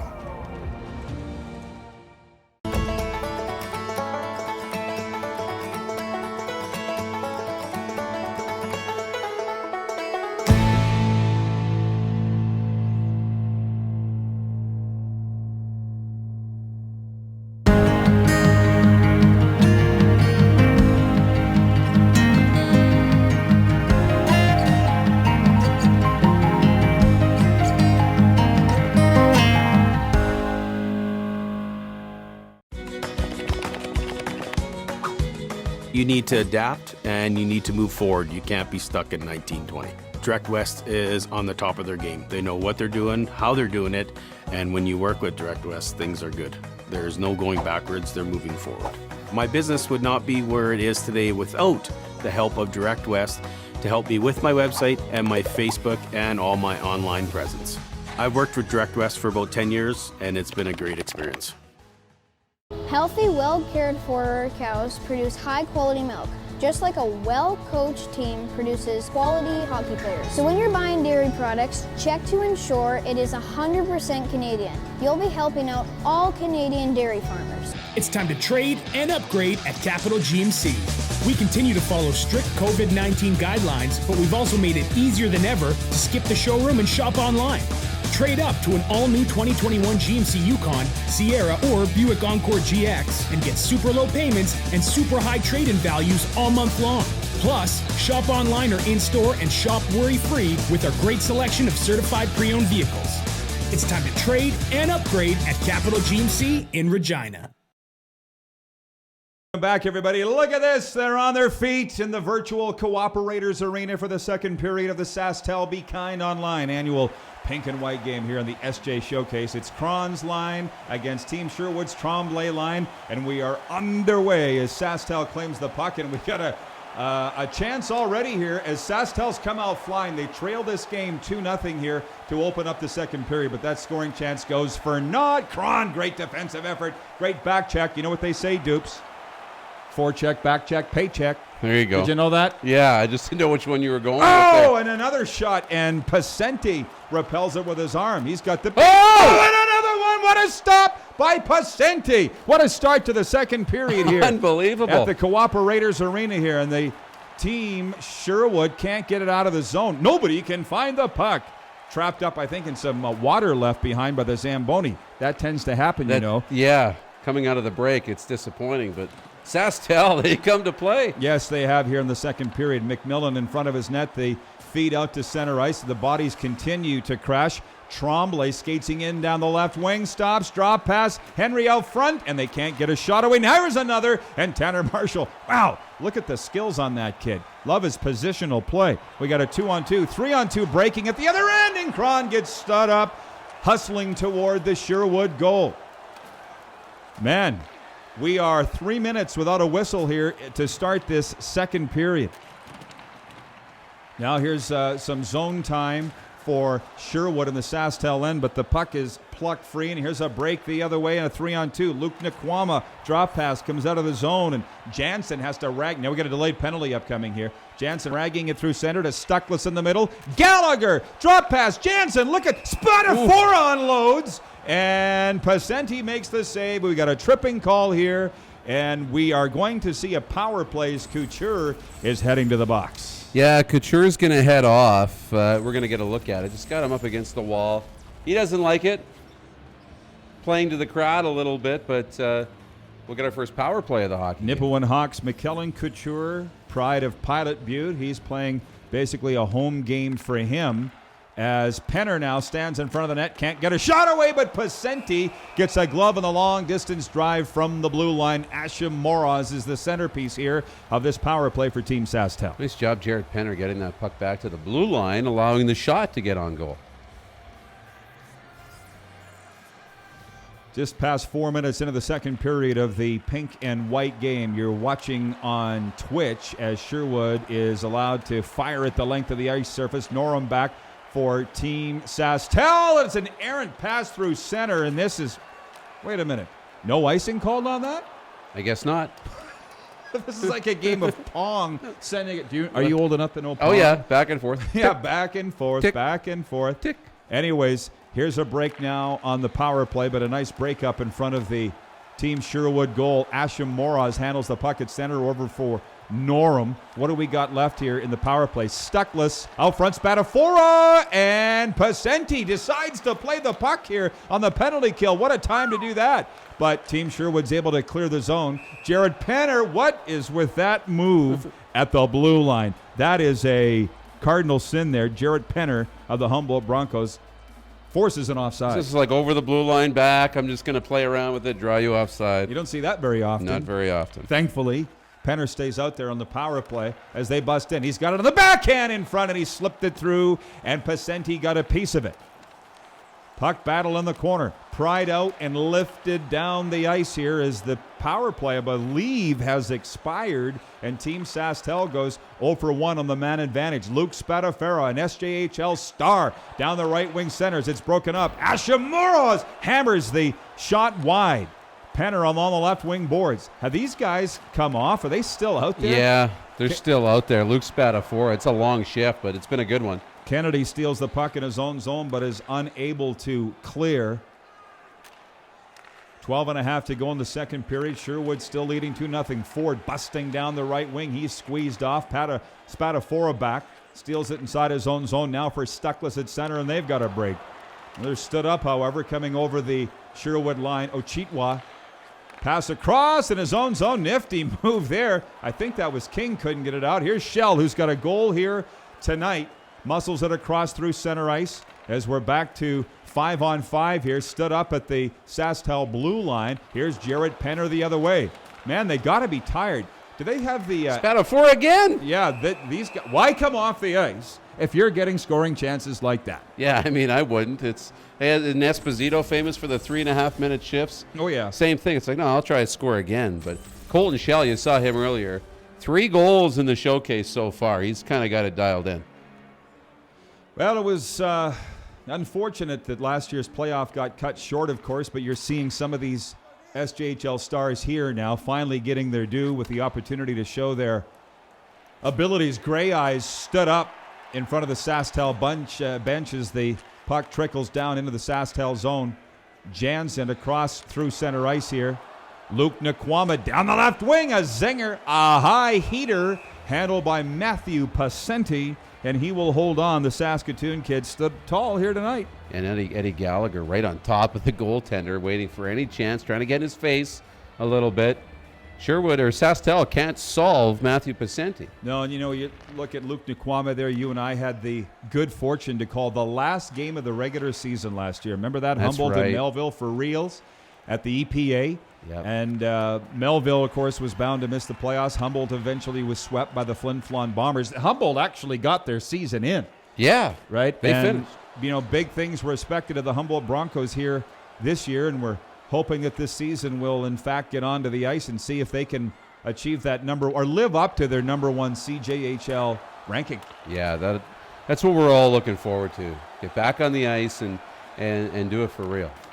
Dell now, Nolan Dell, moving it through center ice. There's some nifty moves at the SaskTel line. He's stopped. Haygarth stopped as well.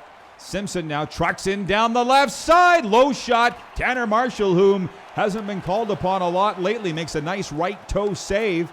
And the puck skips 3 through the neutral zone. Hunt back for it for Team Sherwood, who continues to hold a 2-0 lead. But man, SaskTel's got the pressure on. Here is Haygarth the other way. Easton Haygarth unable to get into the SaskTel zone. Cron now lost the puck at the Sherwood line, and Sherwood mounts the rush the other way, trying to add to their 2-0 lead, but nothing happening there.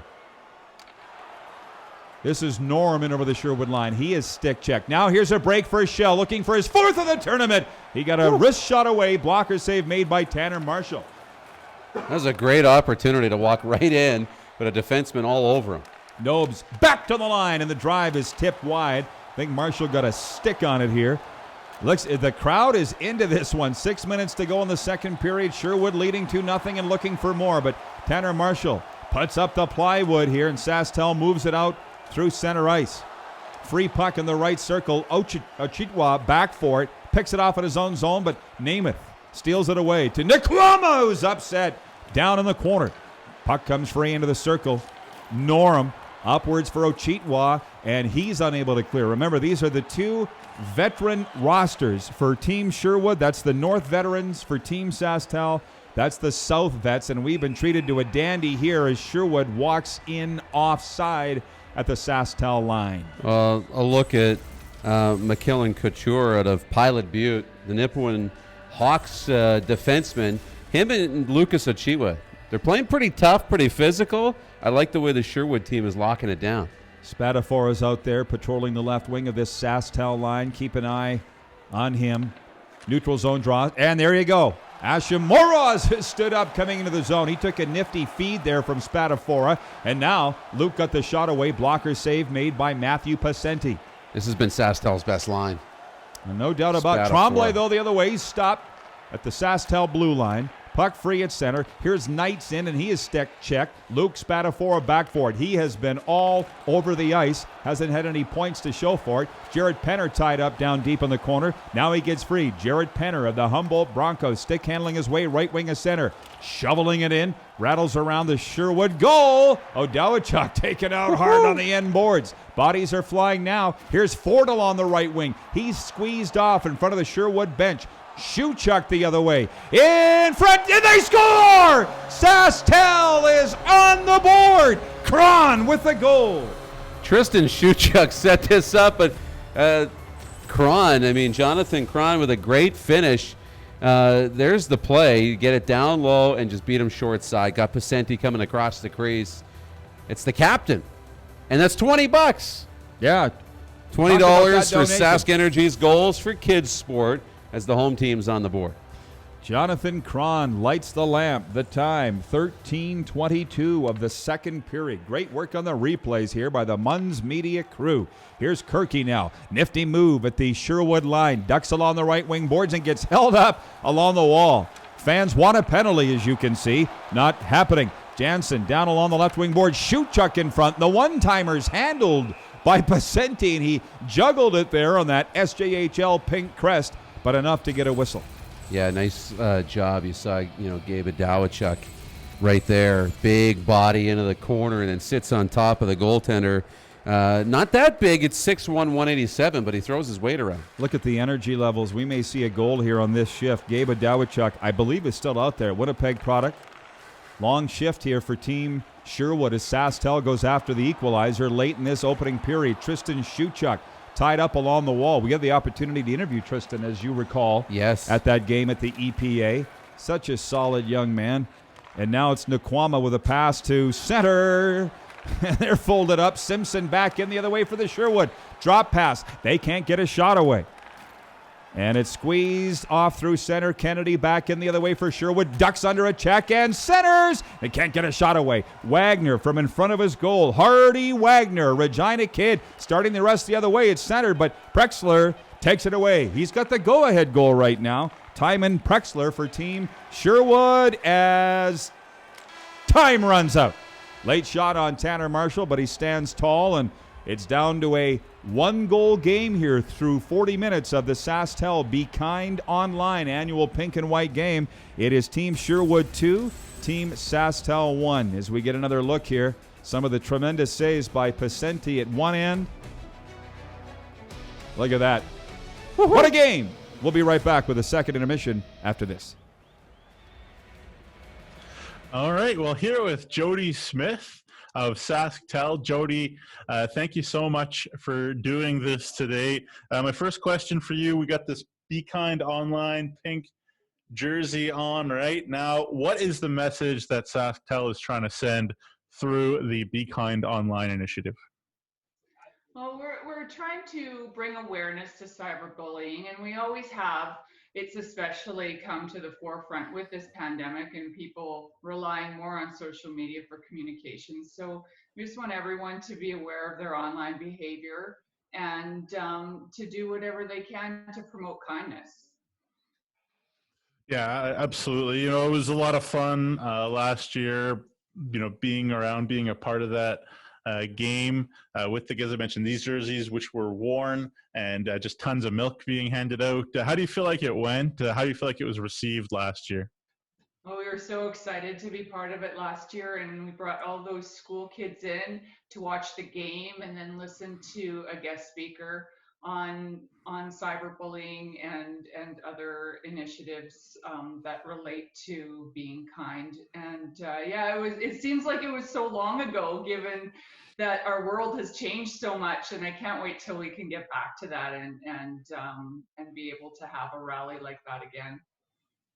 Yeah, for sure. You mentioned, that the importance of this message is heightened during the pandemic. Why would you say that is? I think it's because people now are strictly doing their communication over their devices and in social media. So there's a different behavior that goes with that, and it's easier maybe to be less kind in that scenario. So we really would like people to. Everybody has the responsibility to check their own behavior, whether you're an adult or a child, and do what you can to promote kindness. Yeah, and then just a last question. SaskTel has done such a wonderful job, been such great partners for the SJHL. Why was it important for you guys to continue that relationship with the SJHL, even during this tough time? Kudos to the people at the SJHL and thinking outside of the box right from the beginning and doing their virtual playoffs last year. We were still able to be part of that because from a community relations perspective, my objectives haven't changed. I still need to be able to show my commitment to the community in this province. And when I have events like that, whether they're virtual or in person, it gives me the venue to promote things like Be Kind Online. So, I mean, it's been fantastic to work with the SJHL group, always and especially in this past year. Well, Jody, really appreciate your time. Thank you so much. And thanks to SaskTel for continuing to partner with the SJHL. Thank you.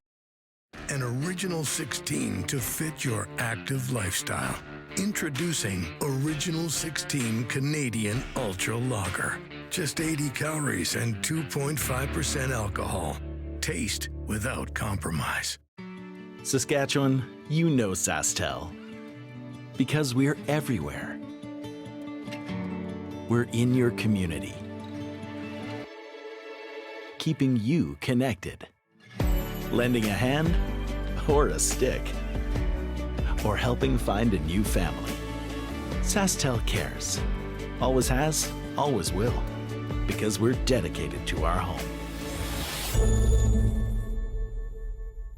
Stuck in the snow? CAA memberships start at only $10 a month. It's time to trade and upgrade at Capital GMC. We continue to follow strict COVID-19 guidelines, but we've also made it easier than ever to skip the showroom and shop online. Trade up to an all-new 2021 GMC Yukon, Sierra, or Buick Encore GX and get super low payments and super high trade-in values all month long. Plus, shop online or in-store and shop worry-free with our great selection of certified pre-owned vehicles. It's time to trade and upgrade at Capital GMC in Regina.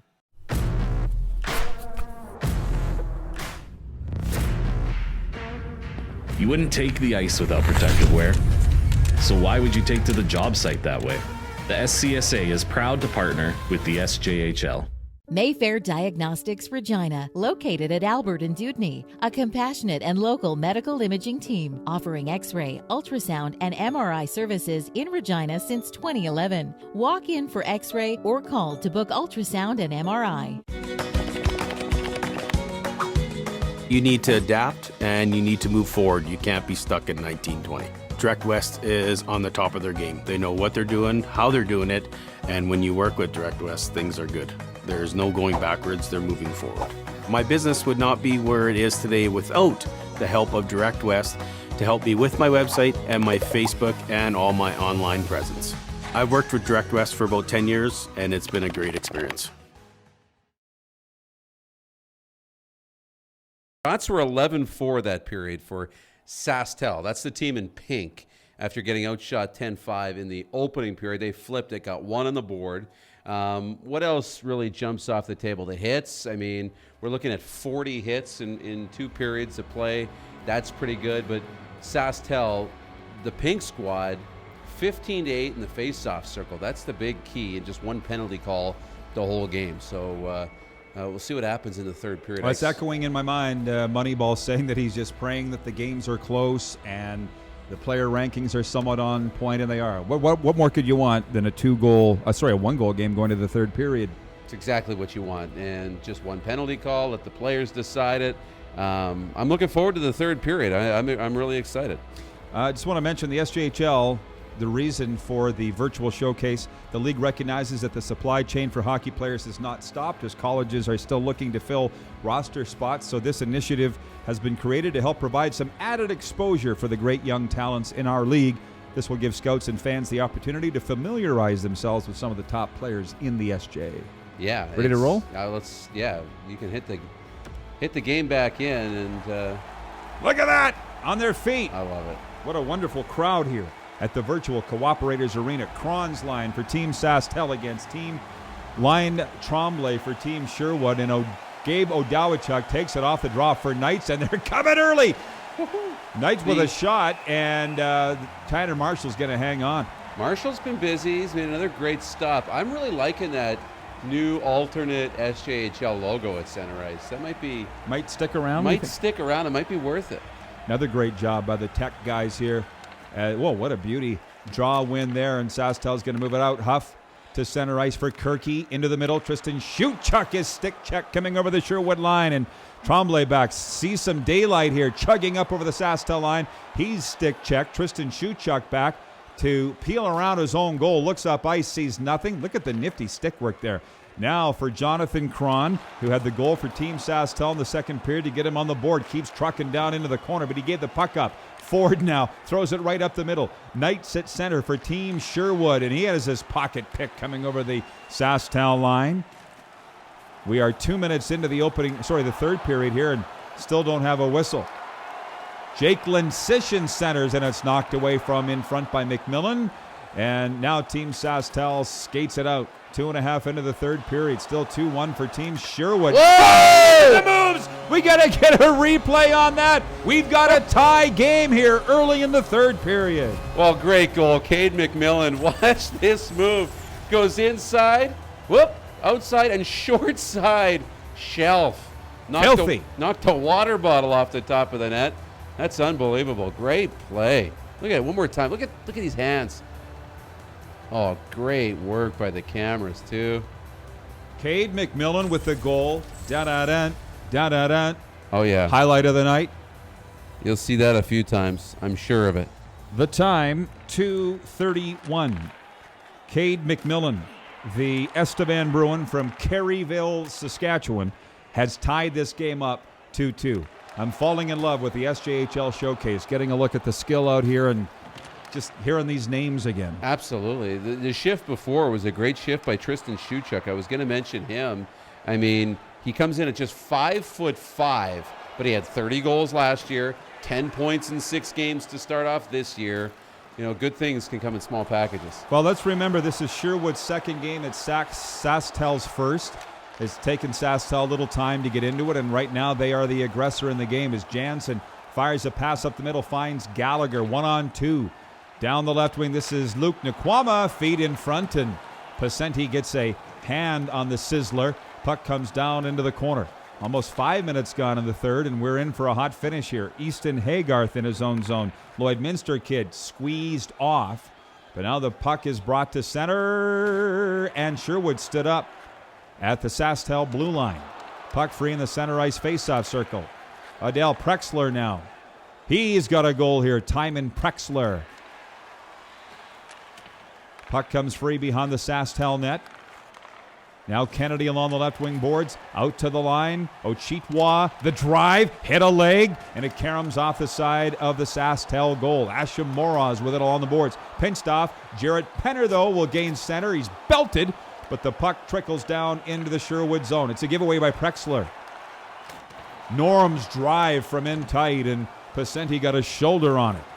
2-2 game, as you see. 7 minutes gone in the third period. Highly entertaining. It is. Ochitwa down the left side boards, looks to the front of the goal, and Tanner Marshall blocks the pass. Dell behind, in front, and they score! Nobes on the one-timer, and Team Sherwood has regained the lead. Oh, Adam Nobes gets the goal. Dell and Ochitwa will pick up the helpers, but look at this feed from the corner. It was almost no look, just zinged it right across the goal mouth, and almost a tap-in for Adam Nobes. No chance for Marshall. Look at it one more time. How is he left alone in front? This is not a power play. No, it's not. Sorry to be picky, Well, you don't want to pick on anybody, but Stephen Norm was at the top of the slot and just totally let him sneak in behind. The time, 7:20 of the third period. Adam Nobes of the Melfort Mustangs, who calls North Vancouver, BC home, got his 6'3" frame open in front of the SaskTel net, went upstairs. His first goal of the year. Only played 5 games, but his first goal of the year. Where Grandpa hides the peanut butter. And it's 3-2 for Team Sherwood. Peanut butter or false teeth. Cade McMillan out the other way for Norm in the middle. They've stayed out here on a prolonged shift. Here's Namath driving the goal, and Pasenti from point blank range makes the save and covers up as SaskTel's coming right back after it. Chase Namath, I mean, he got the puck free, got the first shot, got it back, and then continued to be a problem for Pasenti. Got to say, absolutely gorgeous gear here from Sherwood, wouldn't you say? Oh, yeah. Outfitting these guys in pink and white unis. McMillan, who's got a goal here, over for Kirky and his high wrist shot. Pasenti had no trouble with that. Logan Kirky of the Humboldt Broncos. Man, there's a lot of Humboldt players in this. There really is. It's like Melfort Mustangs and Humboldt Broncos back and forth. That's appears to be the 2 dominant teams in terms of roster representation. Team SaskTel's won the majority of the draws, 17 of 28 draws in the game. Here they can't hold the zone.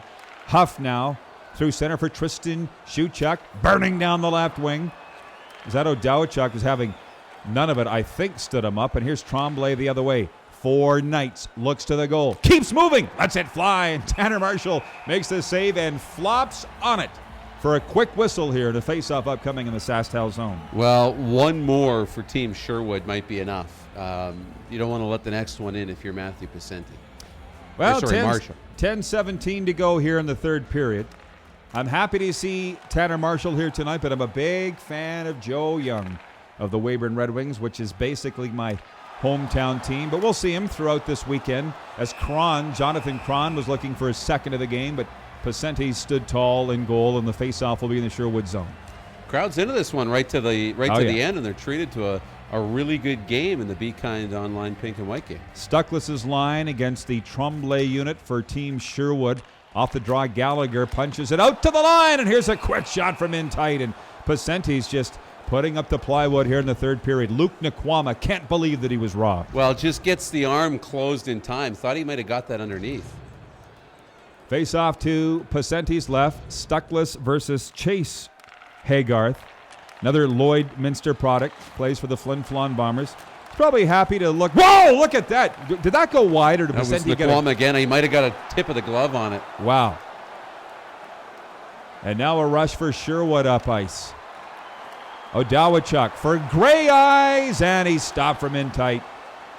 Great defensive play there by Team SaskTel, who doesn't want to go down 2 goals here in the third period. Gray Eyes along the right wing to Haygarth in front. Now Jake Linsishin walks right down Main Street, and his shot's blockered away into the corner. Luke Nkwama the other way. Man, Coach Matt Hare is riding this line, isn't he? Yeah, and another great chance as he was allowed to walk right in, waiting now for him and then the Spada 4 line to get out. Playing his hunches here. Pass to Haygarth in front, and he can't get a shot away. Now it's whistled wide. Gray Eyes, high slot. Man, quick puck movement, but it doesn't result in a shot nor scoring opportunity. Luke Spadafora charges in down the right wing. He danced to the front of the goal and couldn't get a shot away, and the puck is in the corner. Shell up the left wing wall, and now to center. Ashamora steals and neutralizes and charges the other way. Cuts right in front from the backhand, and now on the right, and great save made by Pasenti. Inside 6.5 to go. It's getting to be crunch time. Jansen now moving in for SaskTel. 1-on-2. And he scores! Look at that! I think Pasenti didn't expect him to shoot. We got a tie game here late in the third. Charlie Horse is into it. Yeah, great job. Tyson Jansen. And there's that Spadafora line, right? Luke Spadafora kind of leading the rush and then leaves it there, and really good shot. Off the post and in. Pasenti, not much time. Got it moving one way, brought it back the other way. A little bit of a screen in front, and we're tied again. Jansen with the goal. The time, 13:55 of the third period. In this SaskTel Be Kind Online pink and white game. Looks like it's going to go right down to the wire. Ochitwa at center. Pass up to the SaskTel line for Knights, and he has stood right up there but maintains the puck here through center. Over for Shell, and they'll try it again, and he can't split the D. Puck comes free in the corner, and SaskTel is away with it here. Down to 5:10 to go in the third period. SaskTel with a rush. King back, though, to take it out of harm's way in his own zone. Look at this. He's got a lane down the right wing. Kane, the feed in front, and Tanner Marshall makes the save on the weak shot. Tremblay in the high slot for Sherwood. Squeezes it down the boards and behind. I thought we might have got a penalty call there on the little I was trip, waiting. but it didn't come. They're letting him play. Cody Huff allowed, though, to skate with it out of his zone. Ochitwa steals it at center. Now for King. Ethan King, Calgary product of the Kindersley Clippers.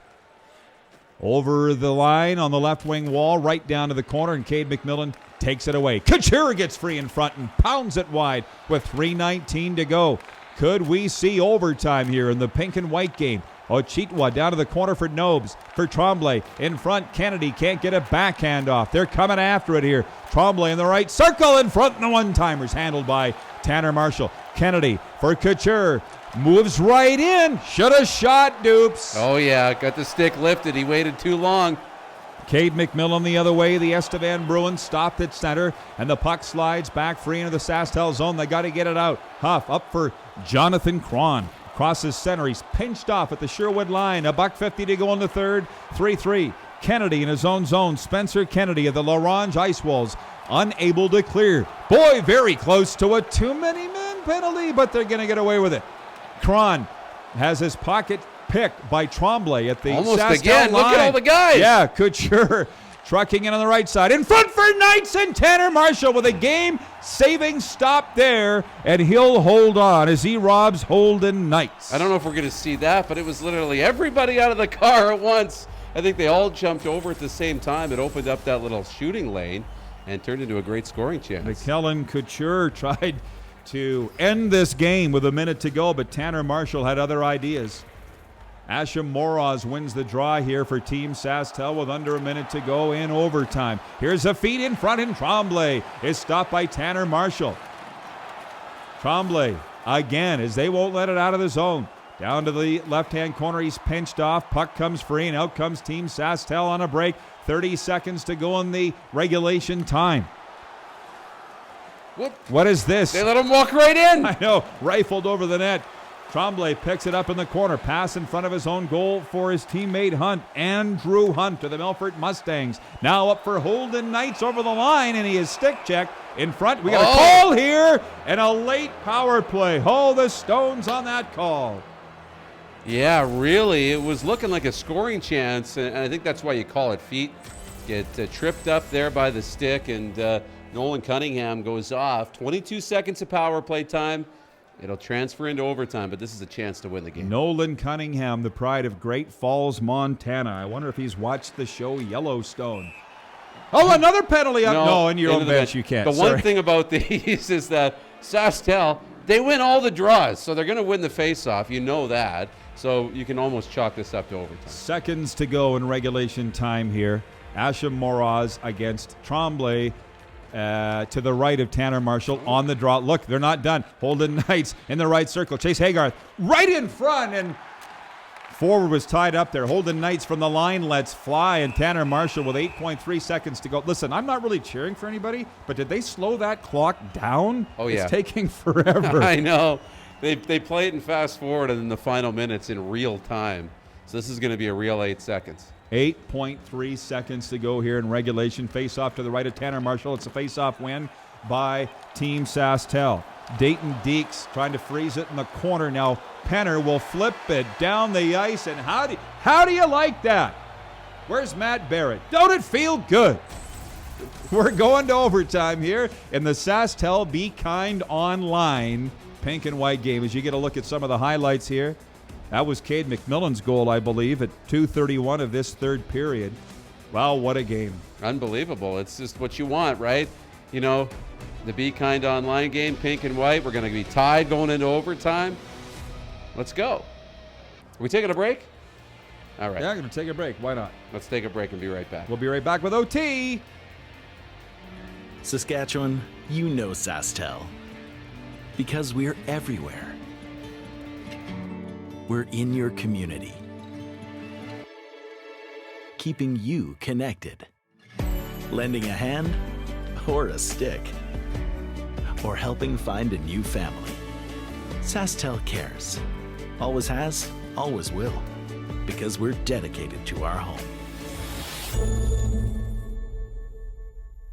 With the extra money we've been saving, we're thinking, Could we put more toward our down payment on a new home? Well, based on your plan, those extra savings could help you get into a new home faster. See the impact of your money decisions before you make them, only with my advisor. In Saskatchewan, the road is as big a part of hockey as the practice it takes to reach the top. Wake-up calls when the sun is still tucked beneath the horizon. Headlights cutting through the dark cold. To all the hockey moms and dads who log countless miles to get their kids to the rink, thank you for remembering to drive safely to help make sure more dreams come true.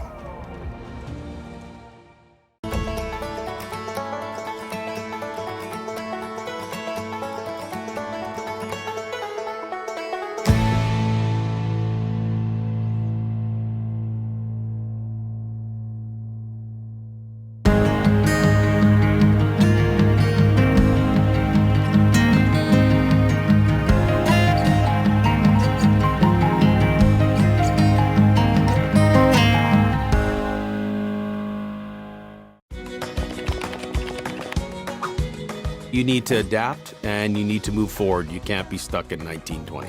Direct West is on the top of their game. They know what they're doing, how they're doing it, and when you work with Direct West, things are good. There's no going backwards, they're moving forward. My business would not be where it is today without the help of Direct West to help me with my website and my Facebook and all my online presence. I've worked with Direct West for about 10 years and it's been a great experience.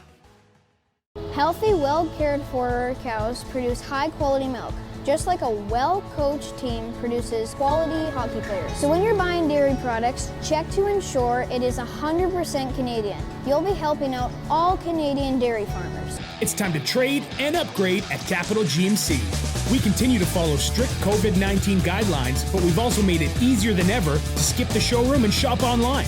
Trade up to an all-new 2021 GMC Yukon, Sierra, or Buick Encore GX and get super low payments and super high trade-in values all month long. Plus, shop online or in-store and shop worry-free with our great selection of certified pre-owned vehicles. It's time to trade and upgrade at Capital GMC in Regina. All right, look at this. Welcome back inside. Yeah, make some noise. We are in the virtual Cooperators Arena, and Nolan Cunningham is in the penalty box. We go to overtime here. Wait. Oh, yeah. What? Sorry. Should be a 4-on-3. Yeah, okay. And it is. We are in overtime in the SaskTel Be Kind online pink and white game. Nolan Cunningham took that penalty in the final minute of regulation time, and what a game it has been here. It's been back and forth. Big hit on the end wall and some rough stuff down. Oh, we got a call? Boarding? Charging. Charging. Yikes. So it's a two-man advantage. What a time for the officials to stand up. He took about 30 strides. We're not going to argue with that. No, he took strides from the blue line in. Griffin Asham Moraz with an ill-advised charging penalty here. I don't know what he was trying to do. In overtime.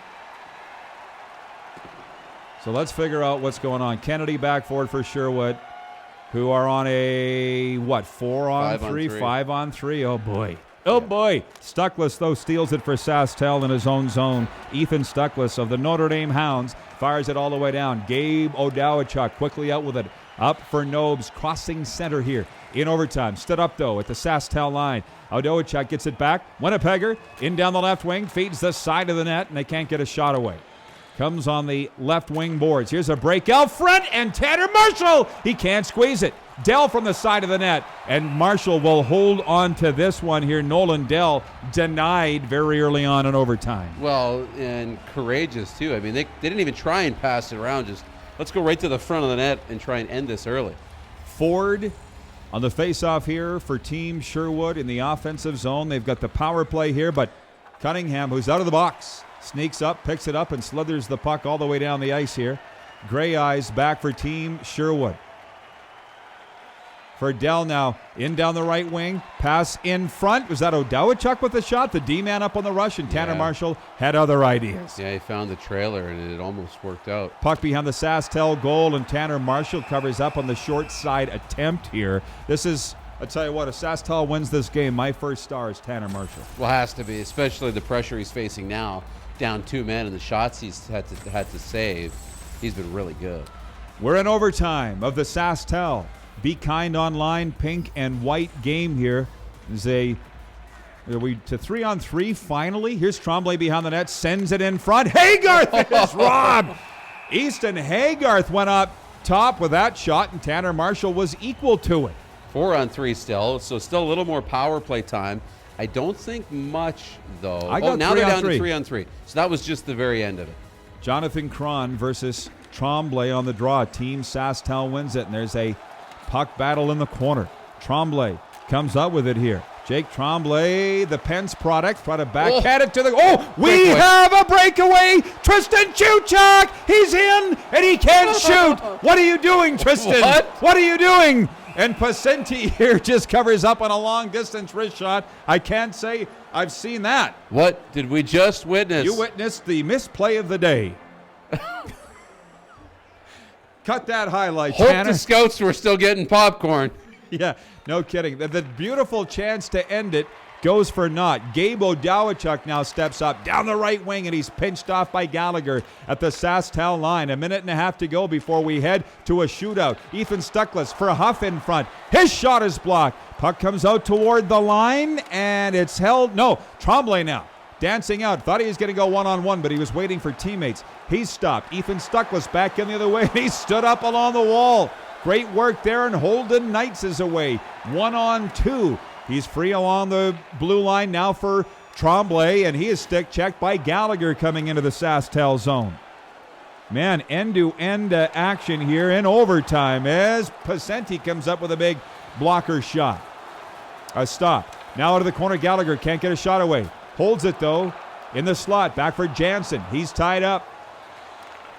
Here's Jake Lincician starting the rush for Sherwood. Late in overtime, fed it in front, and Jansen breaks it up. Gallagher now to center, and Jonathan Cron's got a breakaway. Cron, he's alone, and he peppered it past the net.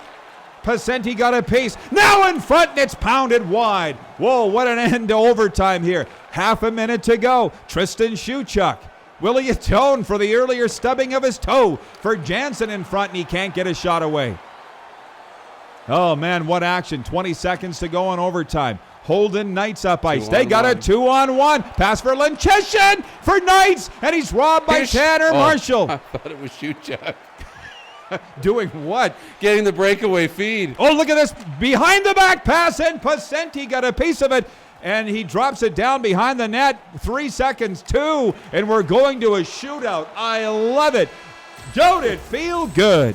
And the SaskTel Be Kind online game is going to a shootout here at the Virtual Cooperators Arena, and I think we should just let it roll here. Man, that is hard on the old ticker. Oh, yeah. Well, I mean, what a great end-to-end action. Saves at both ends of the ice. He had a 5-on-3 for a while. Hit the pause button. What are the shots again? Can you do that? Look at that, 33-29. So, you know, you're sitting there over 60 shots in the game. We're good. We can go back.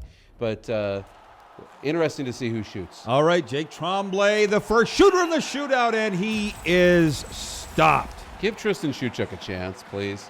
I really want to see him get a shot in the Penn, Saskatchewan's Jake Tremblay robbed with the opening attempt. I got to keep this as always a scramble. Logan Kirky now. Logan Kirky, the Humboldt Broncos, to the backhand, and it's kicked out by Matthew Pasenti. And we're still looking for our first goal as we go to round 2. This is intense. I'm really, not sure what's going to happen here. They don't waste any time either. I think the officials have told them to hurry up. Chase Haygarth, right up the middle, and he's stopped by Tanner Marshall with a blocker save. Marshall continues to make big saves and keep SaskTel in this thing. In the shootout of the pink and white game. There he is. Tristan Chuchak, the chance to atone. Will he get a shot this time? He does, but Pasenti blockers it away, and on we go to round 3. That might have been the story of the weekend if he would have scored there to win the game. Would have been front page news. Look at the duster here. Easton Haygarth with the chance. potentially to end it. To the forehand, to the backhand, and he's stopped by Tanner Marshall. And here's a chance to end it now for Team SaskTel. Yeah, a great opportunity here. We'll see who they decide to pick to shoot. And looks like it'll be Gallagher. Eddie Gallagher moves in down the right wing between the legs, and he's stopped by Pacenti. Eddie Gallagher, the Estevan Bruin. Beautiful attempt there. Nothing happening. Not quite. 4 goals in 6 games for the Bruins in the early part of the season. We are going to the 4th round of the shootout here. It is Kyle Ford in down the right wing, slows up, backhanded, and it's kicked away by Tanner Marshall. How long is this going to go, boys? After 15 shooters, it should be 2 on O's. Yeah, no kidding. Naquama, he was really good. He was snake-bitten a little bit late. Luke Naquama of the Melville Millionaires, look at the moves, and he stopped in front of the net, which I don't like. He tried to run over the goaltender. I guess he didn't stop, but Pushed either that way, in. he was stopped by Matthew Pacenti, and we go to round 5 of the shootout. Holden Knights of Warman Sask, right up the middle. Oh, look at that backhand top shelf, and we got a goal. Check it out one more time. Beautiful deke and got Marshall down. And now it's do or die. You see the fans of Holden Knights jumping out of their seats there. Not much Tanner Marshall could do. That was a nifty move. And here we go with a chance to keep this thing going.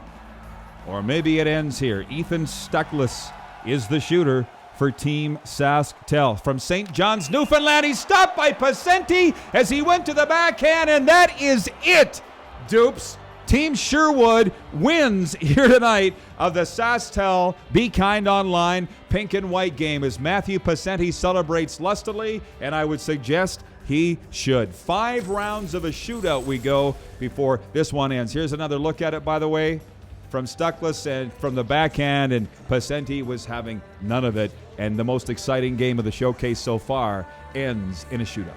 Yeah, you know, lots of fun, endless drama and excitement. That's what we want. Thanking everybody for watching on Twitch, for all the comments that came in. Are we on? Can I show the mask? They wanted us to show the SaskTel Be Kind Online masks that we have here to wear. And they got a note, but you can get these through the SHA. They're free, I'm told. They're free. So you can order your team these Be Kind Online face masks.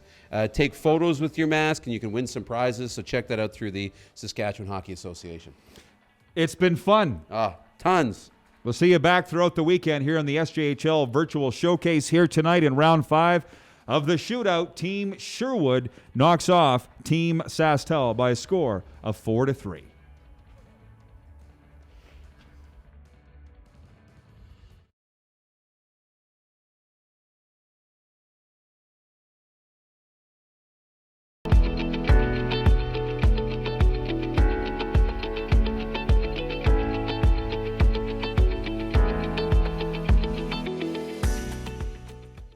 All right, hello everyone. Welcome. My name is Nick Fay. I want to give a special shout out to SaskTel Be Kind Online and the SJHL. My dad used to farm near Kelleher, so we'd always get the Yorkton radio stations. So I guess if I have any affiliation to an SJHL team, it would probably be the Terriers. So this first song is not about the Yorkton Terriers.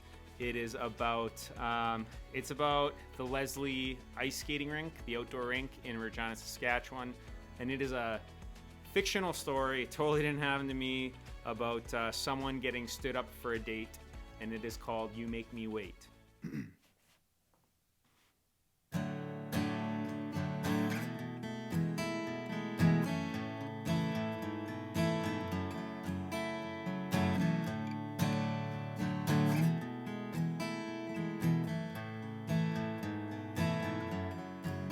You make me wait, and now it's 7:30. Your coffee's cold and my arms won't move. Let's take a skate. You said you'd meet me at the Leslie, and now you know where to be found. Oh, now you know where to be found. Oh, the snow is shrouding the inboards. I'm alone at the rink. You're probably smoking your menthols. Well, I don't know what to think. I'll pull myself off the sideboards. I've had enough of your tricks. I'm skating around in a circle. You'll always track down your kicks. You make me wait, and now it's 9:15. I'm getting drunk in a parking lot. Let's take a skate. You said you'd meet me at the Leslie, and now you know where to be found. Oh, now you know where to be found. Oh, now you know where to be found. Oh, now you know where to be found. A cab pulls up, and I can feel my whole heart drop. You speak to me, there's color on your frostbite cheeks. You said my car broke down, I was miles out of town, and I lost my phone last week. But if you've got the time, you've been on my mind, and I'd love to grab a little something to eat. You made me wait. Now it's 11:45.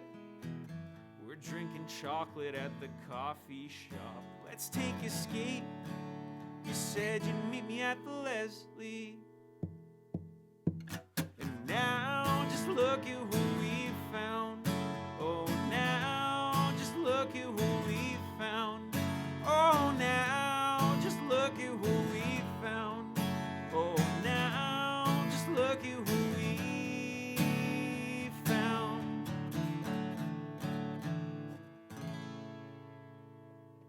All right, there we go. Isn't this fun? I'm having fun. Hope y'all are having fun. Awesome. Again, my name's Nick Fay. We're hanging out here, SaskTel, SJHL. Yeah, I'm playing some songs during a pandemic. Very fun. Haven't gotten to do this that much over the last year. So thank you so much for having me out. I'm going to play another song. These are all songs written by me. So if anyone was expecting some heavy metal or anything, you know, like some Slayer, unfortunately, this is not the stream for that. So this song is called Told You, and I'm going to play it for y'all.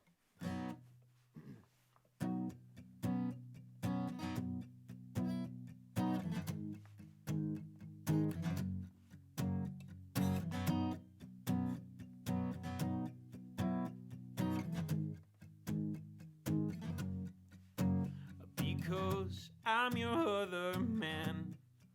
When you call, when you fall, but I've never held your hand through it all, through it all.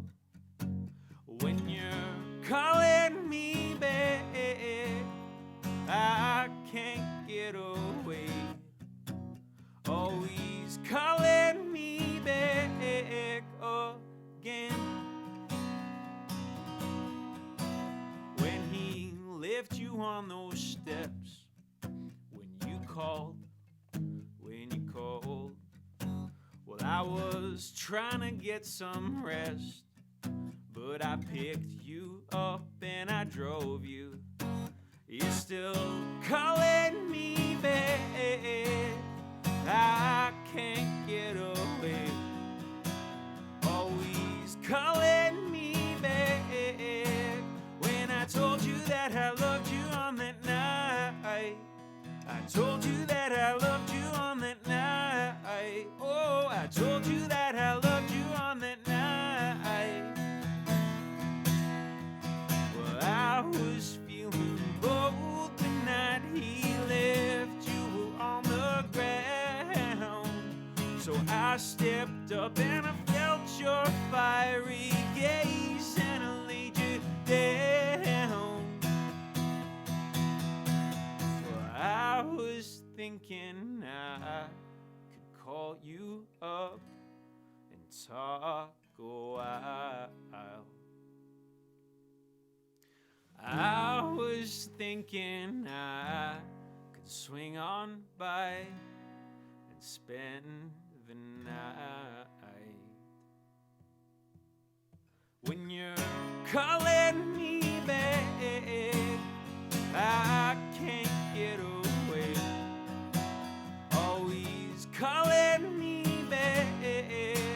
When I told you that I loved you on that night, I told you that I loved you on that night. Oh, I told you that I loved you on that night. Oh, oh, oh, oh.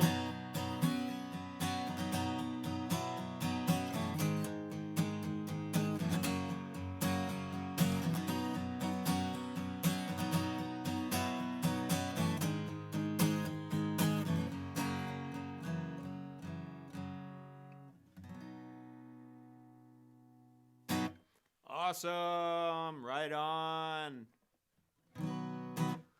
Well, it's that time of the night. I'm going to have to bid you all adieu. Thank you again so much for having me on. I love hockey. My parents never put me in when I was little, so I've been teaching myself. This year, I've been learning how to slap shot, so that's been fun. So who knows, maybe next time you see me on an SJHL stream, maybe I'll be on one of the teams. You know, things have been progressing nicely, and I'm pretty confident about my abilities. Just kidding. Thank you so much. My name is Nick Fay. This song is called Whisper, and I'm going to play it for y'all. Everyone, enjoy the rest of your night.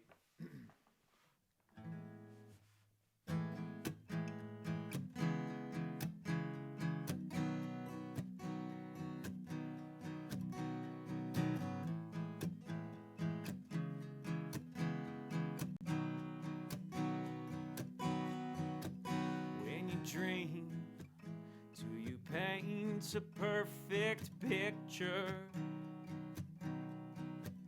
in the rain, dancing on your lover's truck?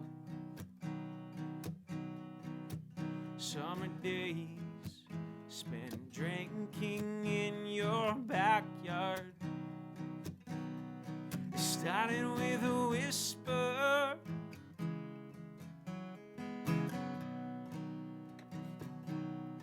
Starting with a whisper.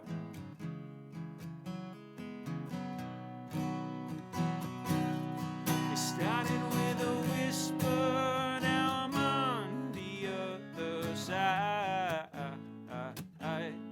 It started with a whisper, and I swear I lost my mind. Just gotta let it linger, and I swear that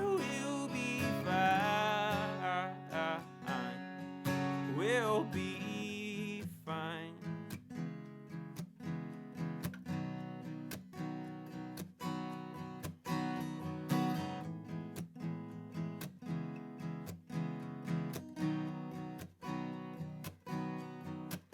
Well, I heard that she said you saw me calling, felt your pain when she said I was coming around.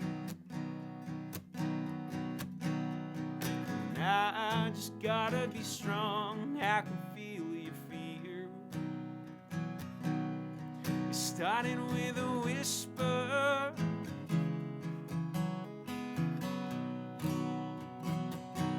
It started with a whisper.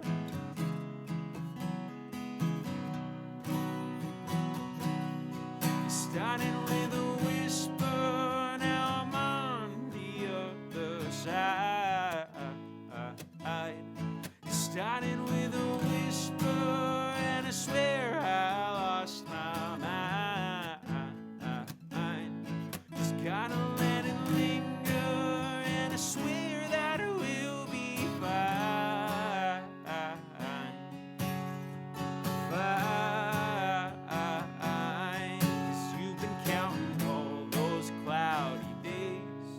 I've been planning all the surefire ways, 'cause you're the apple of my eye. I just wanna tell you that I miss you, 'cause you've been counting all those clouds.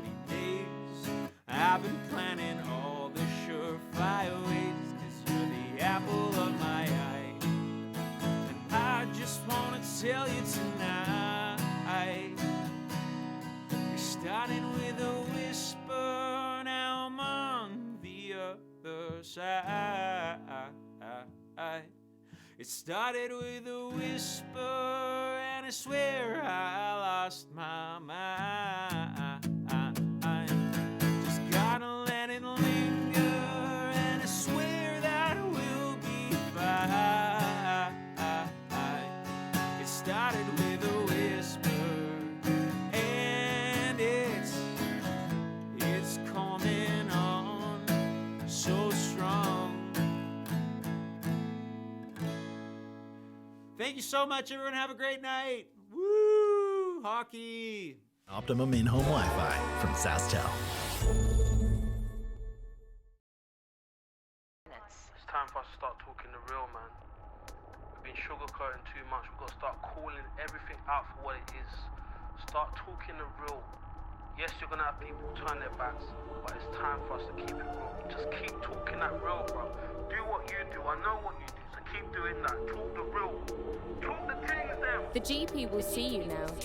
Look, I don't want to cause no problems. I just want to live my life, but I keep on hearing about nonsense.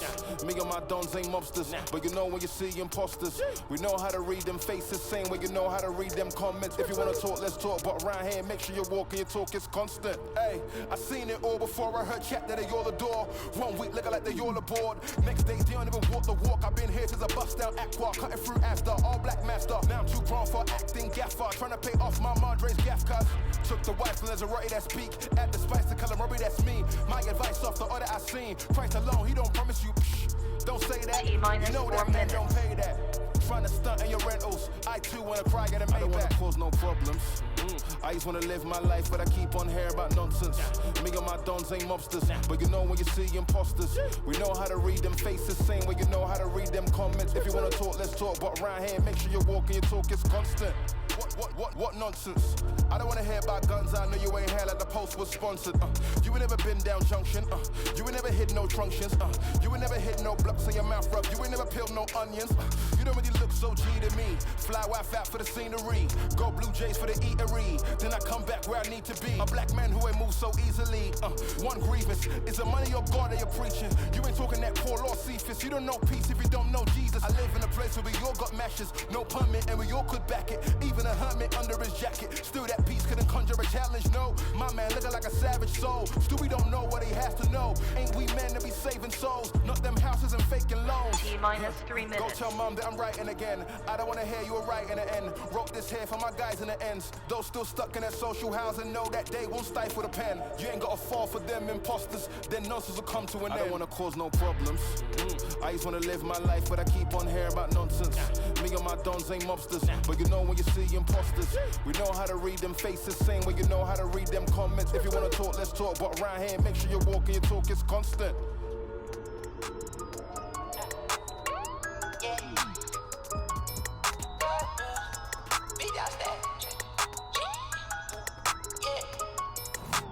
Big dog status, I'm a big dog vet. I pull up on the block in a big Corvette. Yeah, ride around the city with a stick all black. Try with a scope, but we ain't with all that.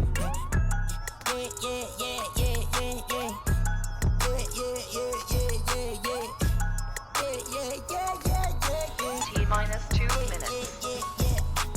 Made $1 million, now I can't go back. Got a lot of jewelry on me, man, you can't hold that. 12 asking better, tell him that I ain't so crack. Know your money long when your people can't afford that. I'm ballin', my mama told me that did my calling. I keep that stick, I don't do no brawling. Open out the doors and let them all in here. Yeah, they all in here. We big dog, we come out the pound, so we big dog. Heavy petty got me break my wrist off. I'm young out of rocket by the lead dog. 3, 2, 1, I got big dog status, I'm a big dog vet. I pull up on the block in a big Corvette. Yeah, ride around the city with a stick all black. Try with a scope, but we ain't with all that. Yeah, big dog status, I'm a big dog vet. I pull up on the block in a big Corvette. Yeah, ride around the city with a stick all black. Try with a scope, but we ain't with all that. Yeah, yeah, yeah, yeah, yeah, yeah. Yeah, yeah, yeah. seconds.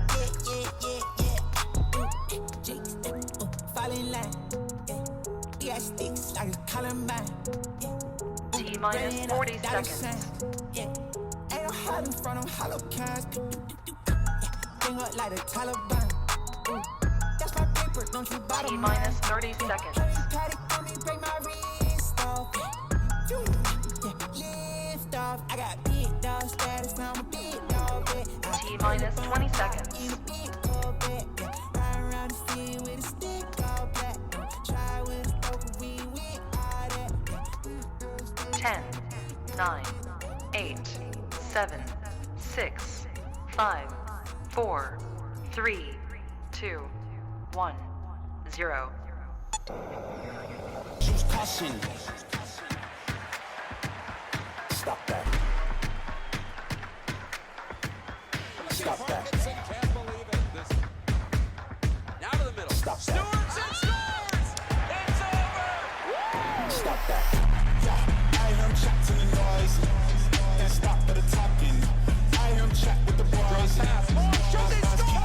It's just too sharp with the prize. Don't tell me I'm awesome. Act like fire on the pan. If you want to touch me, please use caution. Well, welcome inside Virtual Cooperators Arena here in Regina. It is the fourth and final game of day one of this SJHL Virtual Showcase. Benny Walchuk, joined by Rod Peterson on color commentary here this evening. It's Rod, battle of two winless teams. I know you just had Team SaskTel come off a tough shootout loss to Team Sherwood, and then Global Agri Solutions looking for their first win. So a big game for both sides. There is no doubt about that. And I'll tell you what, this game upcoming here between the SaskTel and Global Ag Risk will be hard-pressed for excitement. I got to say, for what we last saw, a shootout in the pink and white game. Benny, how are you feeling about doing a virtual game, man? I'm excited. It's been a long time for me to do a game since the end of November, since the last real game I did. But I'm looking forward to getting things going here with a great matchup between Team SaskTel, which is the old guys from the south, and then the young guys from the north with the Global Agri Solutions division. So I'm looking forward to this exciting showdown. Should we get going here right away? Let's let her roll. Let's do it. Big matchup, as we said. Big win for Team Sure. They're 2-0 after day number one of their events, and of course Viterra is at 1-1 right now as we get set for this exciting matchup. We'll get into the starting netminders. We'll see what the crowd is. There's a great crowd on hand for the SaskTel Be Kind game, the pink game, and I'm sure looking forward to, because everybody's getting off work. Everybody's going to make their way to the Cooperators Arena. Well, I know the guys were excited about how many have been tuning in on Twitch to watch these games. That's very exciting under SJHL hockey. And you mentioned, Benny, the sellouts, but they've been raucous. They've been wild. They've been into it. There you go. There's Joseph Young, the veteran netminder from Regina, so it's a home game for him. He's great netminder for the Weyburn Red Wings in his second season. On the other side, Chase Ham, the rookie netminder, taking over the #1 job after Ross Howrelick went to Western Michigan. So two very good goaltenders going to boot, and looks like we got Logan Linklater and Jonathan Cron of the Malva Millionaires in this final game of day one is underway. Logan home up near side for Narek Alexandrian. He'll play up near side, intercepted. Back the other way goes Team SaskTel. Good opportunity for Luke Nagwama. That was blocked. And back the other way comes Team Gars. Quick shot from the right-hand side is stopped by Joseph Young just 41 seconds into this opening period. And once again, fourth and final game of day number one. Do you find, Benny, that it's going to be tough? Do you have your eye on the Mills and Terriers special in this game? Yeah, a little bit. It's also some guys that played for the Mills as well. We got Tristan Schuchak, Luke Spadafora, so I'm looking forward to highlighting them a little bit here tonight. Here's Logan Kirky back behind his own net, the highest rated overall player in the sim at 89. He'll play near side for his teammate Schuchak. Schuchak for Kron. Bumped off and picked up back near side by Michael Newmeyer. Newmeyer right-hand side for Logan Holm. He'll play it up. Here's Bombers forward Jaden Mercier. Mercier works his way in. He's held up, and we got our first penalty of the night. Just 103 seconds into this first period, and a good opportunity here for the youngsters to get on the board first. Well, I got to say, the long day for the officials, Benny. That's the same ref we had in the last game. Is Cade McMillan? Yeah, Cade McMillan, who scored in the pink and white game, going to sit for two. So a big chance here for our friends from Global Ag Risk division. Yes, 5-on-4 advantage, but a good dump there from Team SaskTel as they'll chase after it deep in his own zone. Here's Noah Kuntz, another home game for him. He's from Regina as well, the former Regina Pack Canadian. For Cole Duperl, chips that deep, cut off, and here's Griffin Asham-Morose. Works his way in, bumped off the puck by Duperl, and back the odd man rush the other way for Team Gars. Opportunity near side, and Mazzocchi, good stop by Young, and he'll hang on as Team SaskTel got caught up in the neutral zone, and a great odd man rush for Team Gars. Well, I'll tell you what, we had our friend Moneyball Watson talk about the ratings last game he was interviewed. How about the burst of speed there? That was a Connor McDavid-like burst of speed. Absolutely. Cole Duperl, a big-time scorer in U18 hockey, and he's bringing that to the Flin Flon Bomber organization. As a quick shot there by Kuntz, and that's blocked and played all the way back deep. That's a good dump with just 52 seconds remaining in this scoreless first period, just 3 minutes into this fourth and final game, day one of the showcase. Opportunity, Mercier, they score! Top shelf, where Mama hides the chocolate chip cookies. So a good start here once again for Team Gars, looking for their first win, and it's Jaden Mercier, the product of the Flin Flon Bombers, getting his team on the board. Jaden Mercier, the Saskatoon product, with a power play goal. There wasn't much time left, and look at that. Cade McMillan not very happy with himself as an early lead here, and man, target was on his knees. He knew where he was going with that shot. Yeah, great shots over the left shoulder as we see it again here. Opportunity and a little bit of a flip shot, and going down early was Joseph Young. So an early power play goal for Jaden Mercier. Second year with the Bombers as he gets his team on the board as they take an early 1-0 lead here. Just 3:05 will be the mark on that goal to take a 1-goal lead. So see how Team SaskTel will respond. Right-hand side, Steven Kesslering. He'll work his way in. Whoa. Big slap shots. Howitzer from the right-hand side, but a big glove save again by Joseph Young. That's a big stop to prevent his team from going down a couple. Benny, I got to ask you, how do you like calling virtual hockey versus the huge? It's not bad. The pace is a little bit slower, but it's not too bad for sure. It's nice to call these familiar names again. It's been too long. It's opportunity near side. Tyson Jansen, member of the Yorkton Terriers, cross ice to his longtime rival Luke Nakwama, the Malvo Millionaires. He gets that deep. Near boards, Logan Holm, the 18-year-old from Saskatoon, for Ben Tkachuk. Tkachuk, right-hand side for Steven Kesslering. He's bumped off, and here's Michael Newmeyer for Matt Mazzocchi. The Kindersley Clipper rookie forward. He'll be bumped off. Back goes Nwama. Luke Nakwama inside of the Team Gars zone. He's bumped off nicely by the big man from Saskatoon, Logan Holm. Steven Kesslering, he's bumped off again. Good opportunity by Stephen Norm to flip it up, and he puts it high and into the Team Gars zone.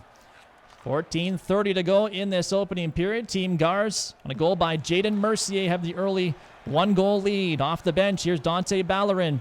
Ballerin plays around near side. That's cut off in the left-hand corner. And controlled back up by Team Gars. They work their way in. Here's Ty Albrecht. Albrecht walks in. He's poked off nicely by Cody Huff. Right-hand side. Quick shot by Bell. Rebound in front for Albrecht, and that's cut off again, and Tristan Schuchuk, the Saskatoon product, he'll work it for his teammate Logan Kirky. Kirky can't get around the Team Gars defenseman. It's good defensive work here early on by Team Gars to protect that 1-goal lead. Here's Schuchuk again. Good stop and good block in front by Logan Holm. Rimstead, right-hand side for Carson Dobson. Dobson, that's bumped off. Here's Logan Holm trying to work his way in. Big slap shot again. Good pad save by Young. Almost 8 minutes gone here in this opening period. Cade McMillan scored in his opening game against Team Sherwood. Plays that near side in front. Good opportunity for Jared Penner, former Notre Dame Hound, now Humboldt Bronco forward. But once again, good stop by Chase Ham. We haven't heard him a lot here tonight, but that's a big stop to keep his team up by goal. And a lot of action, Benny, without whistles here in this first period. So you're seeing now as we get to the end of day one of the SJHL Virtual Showcase, these teams are settling in. From what I understand, only one virtual practice, as you know, last night per team. That's not a lot. Exactly, and I'm sure a lot of these guys haven't been on the ice for very long here during the time off, but looks like they're getting into this SJHL Virtual Showcase. Jared Penner, near side for Dayton Deeks of the Estevan Bruins. Right-hand side, Luke Spadafora. He'll work it round right-hand side. Bumped off, though, by McNutt. And Noah Kuntz. Kuntz, right-hand side for Logan Linklater, the former Swift Current Legionnaire. Works the near side. Mercier, backdoor. Good stop by Joseph Young again. A nice backdoor feed by the goal scorer, Jaden Mercier. Jared Penner near side for Nolan Cunningham. Cunningham works his way in, bumped off by Noah Kuntz. And here's Logan Linklater, the local products playing from his hometown team in Kindersley, but member of Team Guards here this weekend. Back in front again. Alexandrian shots blocked, rebound again, ripped wide. Came out of a cannon from the right point. Here's Linklater, right-hand side for Bell. Walks in. Good right shoulder save by Joseph Young. Not sure what the defense for the Team SaskTel was doing. Here's Logan Kirky near side for Gallagher. Eddie Gallagher bumps off and looks like we'll get a Team SaskTel power play, I believe. Maybe it is. No, looks like it might be. Nope, like it is. This is going to be his Team SaskTel power play. I always say, Benny, if you don't know what the penalty was, which I don't, it's probably not the best call in the world. No, exactly. And it is actually a Team SaskTel penalty, so it'll be the power play number 2 here for Team Guards in this second showdown of the day for both sides. Dayton Deeks, though, good work off the face-off circle. Once again, as Team SaskTel, very good in the face-off circle in their first game, and they continue that here in game number 2. Duperl, Cole Duperl, nice move on a partial break. Duperl, shot though, poked off his stick by Deeks. Here's Logan Holm for Kessering, siding goal shot. A little bit of a fumble as it went off a body in front and didn't make its way through. One-timer in front for Mercier. He ripped that wide. Holm, near side for Mizoki. Mizoki, far side. Holmes' long shot deflected in front by Steven Kesseling, but a good stop again by Joseph Young with just 57 seconds gone on this power play. We're starting to see a little imbalance here. You mentioned we haven't heard Chase Ham's name like virtually all game. I would love to see the shots. Now, granted, they've been on the power play, Team Gars, Global Ag Risk Solutions for much of this first period, but the ice is considerably tilted, I would suggest. And if not for Joe Young, there's another example. This should be a lot more than a 1-0 game. Absolutely, and this is what he's kind of getting used to with the Weyburn Red Wings. He's been a backbone of that hockey club for the last couple of years. He's one of the top goalies. Last year, he was one of the top goalies earlier this year, and he's been showcasing himself here in his first start of the SJHL Virtual Showcase. Kesserling near side boards for Mizoki, cross ice. Good one-timer again for Team Guards, but a pad save. Opportunity for Kesserling. Good stop again. Rebound is cut off by Joseph Young. That was Cole Duperl, the 18-year-old from Martinsville, Saskatchewan, with a good opportunity, but another stop here for Joseph Young. Well, I would think that Team SaskTel head coach Matt Hare has had a pretty good look at his penalty kill unit here so far in this game. I'm expecting a text from Matt Hare, a message from him to see what's going on with his bunch. But, yeah, it's been all Team Gars here in this opening period. Matt Mizoki again, right-hand side for a home opportunity. Ripped it high and wide. 7:12 remaining in this first period. Finally, Team SaskTel gets to catch their breath as they dump it all the way down, and that should pretty much do it for this power play opportunity. Here's Logan Linklater quickly into the SaskTel zone. Reeves out in front to Newmeyer, backdoor, and they score. Looks like that's Ben Tkachuk finishing off a nice pass in front from Michael Newmeyer. And the Mustang gets assisted by a couple of Clippers, and it's a 2-goal lead. Well, you can't ask Joe Young to do much more than what he's done in this game. And Tkachuk slips free, nifty backhand there. Beats Joe Young, and it's a 2-0 lead for Team Gars. And I got quite accustomed to calling Ben's name in the SJHL Sim Canalta Cup last year. The Gronlid product knows what to do with the puck when he's got an open net like that. Absolutely. He's one of the higher-rated players on his hockey club until Team Gars, and he gives his team a 2-goal lead here. There's this one back. Picked up Evan Bordas. Bordas back again goes Team Gars. Opportunity for Ty Albrecht. He's hammered down by Tyson Jansen. And quickly up for Tristan Shuchuk, who I'm sure is going to want to score a goal after that breakaway mishap in his first game. As now we get an offside call. But you guys talked about Tristan Shuchuk. I saw him firsthand. Heck of a player. Not the biggest guy in the world, but he doesn't get bumped off the puck, which is impressive. He plays a lot bigger than he is. That's for sure. But I don't know. I'm interested to see the highlight pack for day one and see if Tristan Shuchuk's gaff in the shootout makes the highlights or not. Poor kid. Exactly. Wink, wink. It's one back. Here's Team SaskTel working their way in.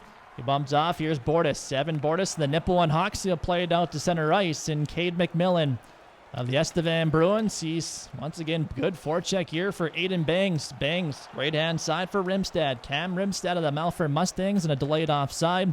He'll work his way back into the SaskTel zone. Down deep, cut off Logan Kirky.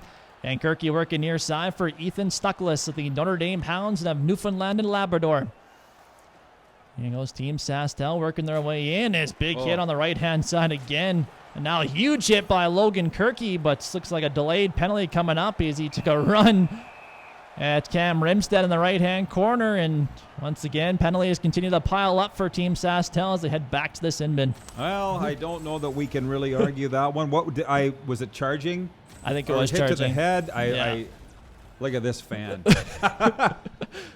He came all the way in from Fenwood, Saskatchewan to watch the game, so where in his jersey. Fenwood, Saskatchewan? It's by Melville for sure. Big hockey town there. Here's Cole Dupereau. Dupereau, he's bumped off the puck and he'll play it all the way down. Will Team SaskTel as we'll get our town's knowledge here on our SJHL virtual showcase. Here's Cole Dupereau. Dupereau works his way in. He's bumped off by Dayton Deeks and picked up by Chase Namath. Namath right near side. Hardy Wagner gives it away. Here's Steven Kessling on a breakaway. Works his way in. Backhander. Good stop by Young as he robs Steven Kessling. So we're halfway through this third Gars power play. Just over 3 minutes to go and a 2-0 lead for the youngsters from the north. It's picked up. Tyson Jansen will play it all the way back down for the Team SaskTel. And once again, one of the first goal scorers of the night, that's Jaden Mercier for Matt Mazzocchi. Mazzocchi near side for Jaden Mercier. Mercier's big hits. Coming up was Tyson Jansen, runs over the Gars forward. The hit of the night, maybe the hit of the event thus far for the Yorkton Terriers defenseman. Here's Logan Linklater. Linklater walks in, opportunity. Good back check there by Logan Kirky out of the penalty box now. So third power play for Team Gars is in the books, and we're back to some 5-on-5, but still some good pressures. Ben Tkachuk, I'm not sure why he didn't shoot. Now they do. Is good opportunity there for the Laurent Icefold forward, Narek Alexian. Kirky near side for Ethan Stuckless. Stuckless will give that away, gets it back, picked up. Here's Linklater's shot, though, deflected wide.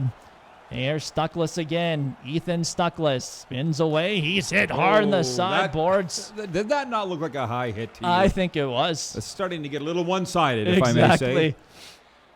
It's picked up near sideboards, played up ahead. Linklater, he bumps off the puck. See if we have a late chance here for Team SaskTel. Stuckless, couple of too many moves as he was bumped off by Jaden Mercier with the dying seconds of this first period. Is 20 minutes are in the books and a one-sided first period here in our fourth and final game of day one of the SJHL virtual showcase. 2-0 lead for Team Gars. And I guess, Rod, maybe your quick thoughts on that opening period. Well, the power plays dictated not only one of the goals, Benny, but the territorial play. I mean, it's hard to play when you're down a man for half the period, but we should not be surprised. Braden Klimasko, Coach of the Year in the SJHL, has his team ready to go. They look good. Very structured, very disciplined, and so far, full marks for a 2-0 lead. Absolutely. We'll get Matt Harris' thoughts as well later on. But coming up in our first intermission here, we will hear from the head coach and general manager of the Notre Dame Hounds, Brett Pilkington. He had a big part of putting these rosters together for the SJHL virtual showcase. So we'll talk to Brett coming up next. 2-0 lead for Team Gars over Team SaskTel. You're listening to the SJHL, or watching the SJHL virtual showcase. An original 16 to fit your active lifestyle. Introducing Original 16 Canadian Ultra Lager. Just 80 calories and 2.5% alcohol. Taste without compromise. Saskatchewan, you know SaskTel. Because we're everywhere. We're in your community. Keeping you connected. Lending a hand or a stick. Or helping find a new family. SaskTel cares. Always has, always will. Because we're dedicated to our home. Stuck in the snow? CAA memberships start at only $10 a month. It's time to trade and upgrade at Capital GMC. We continue to follow strict COVID-19 guidelines, but we've also made it easier than ever to skip the showroom and shop online. Trade up to an all-new 2021 GMC Yukon, Sierra, or Buick Encore GX and get super low payments and super high trade-in values all month long. Plus, shop online or in-store and shop worry-free with our great selection of certified pre-owned vehicles. It's time to trade and upgrade at Capital GMC in Regina.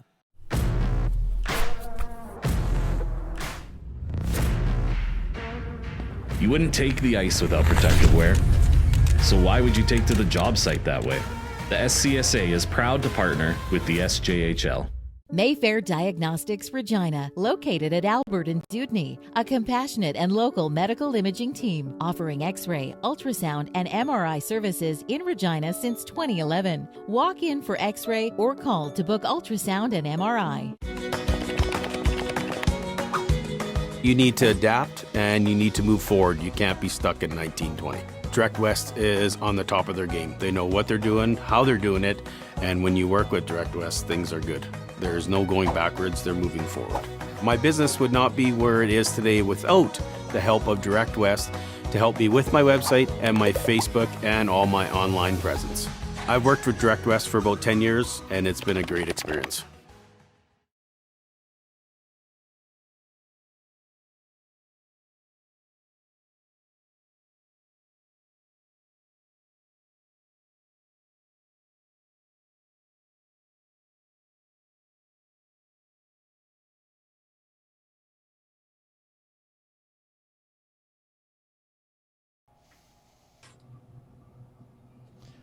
Welcome back to our first intermission inside the virtual Cooperators Arena as we look on the screen here right now. Total shots 16-1 for Team Gars in a dominating first period. They lead Team SaskTel by a score of 2-0.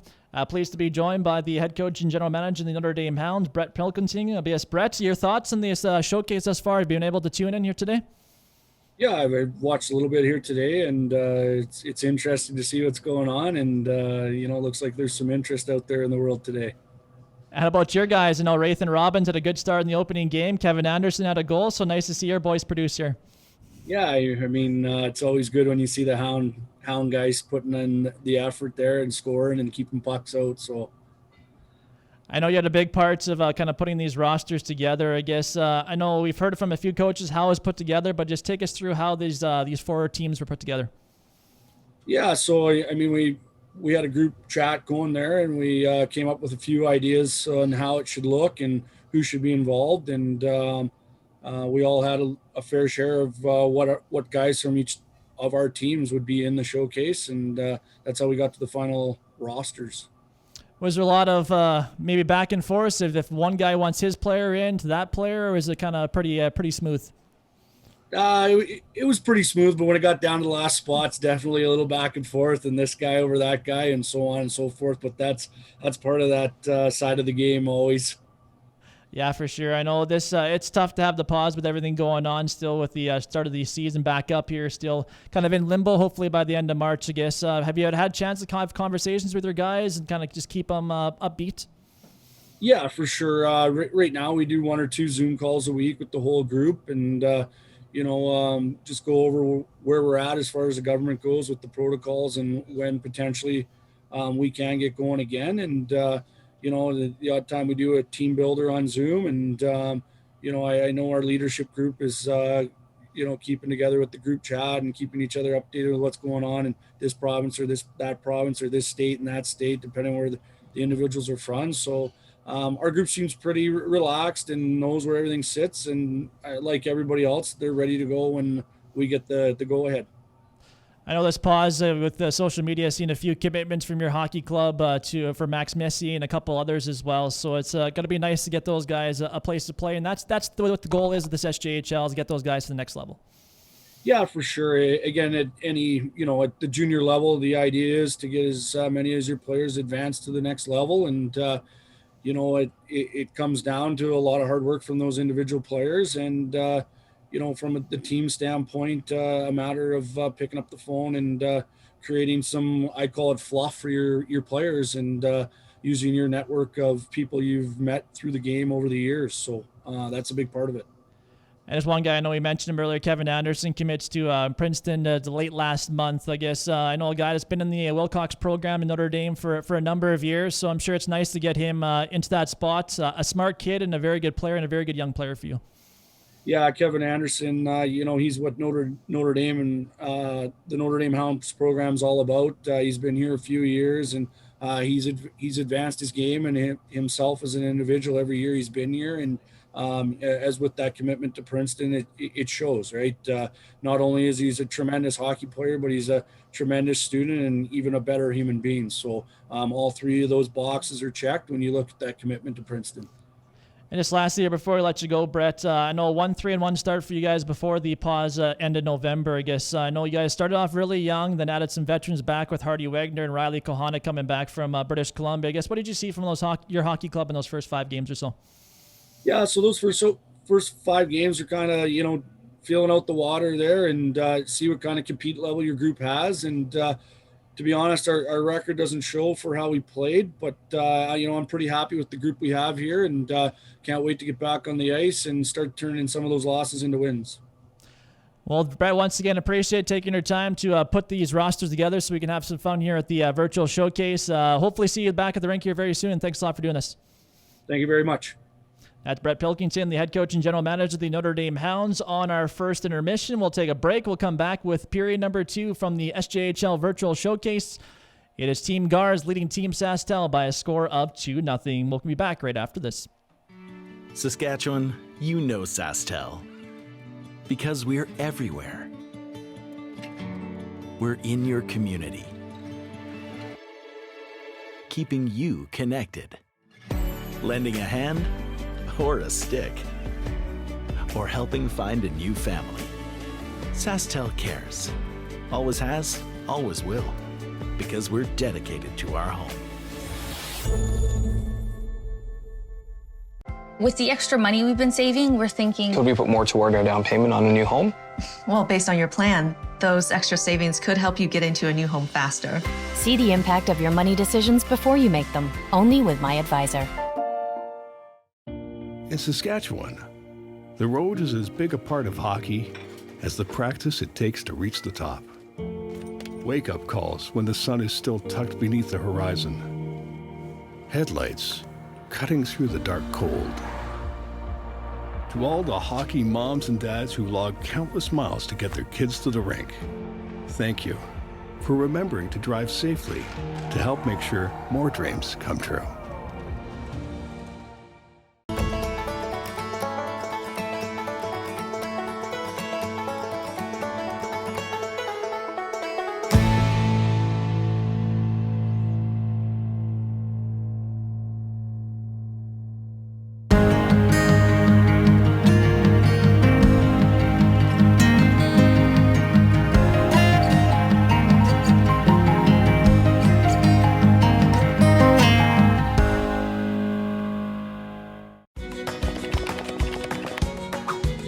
You need to adapt and you need to move forward. You can't be stuck in 1920.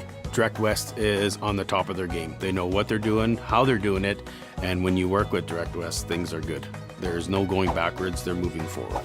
My business would not be where it is today without the help of Direct West to help me with my website and my Facebook and all my online presence. I've worked with Direct West for about 10 years and it's been a great experience. Healthy, well-cared-for cows produce high-quality milk, just like a well-coached team produces quality hockey players. So when you're buying dairy products, check to ensure it is 100% Canadian. You'll be helping out all Canadian dairy farmers. It's time to trade and upgrade at Capital GMC. We continue to follow strict COVID-19 guidelines, but we've also made it easier than ever to skip the showroom and shop online. Trade up to an all-new 2021 GMC Yukon, Sierra, or Buick Encore GX and get super low payments and super high trade-in values all month long. Plus, shop online or in-store and shop worry-free with our great selection of certified pre-owned vehicles. It's time to trade and upgrade at Capital GMC in Regina.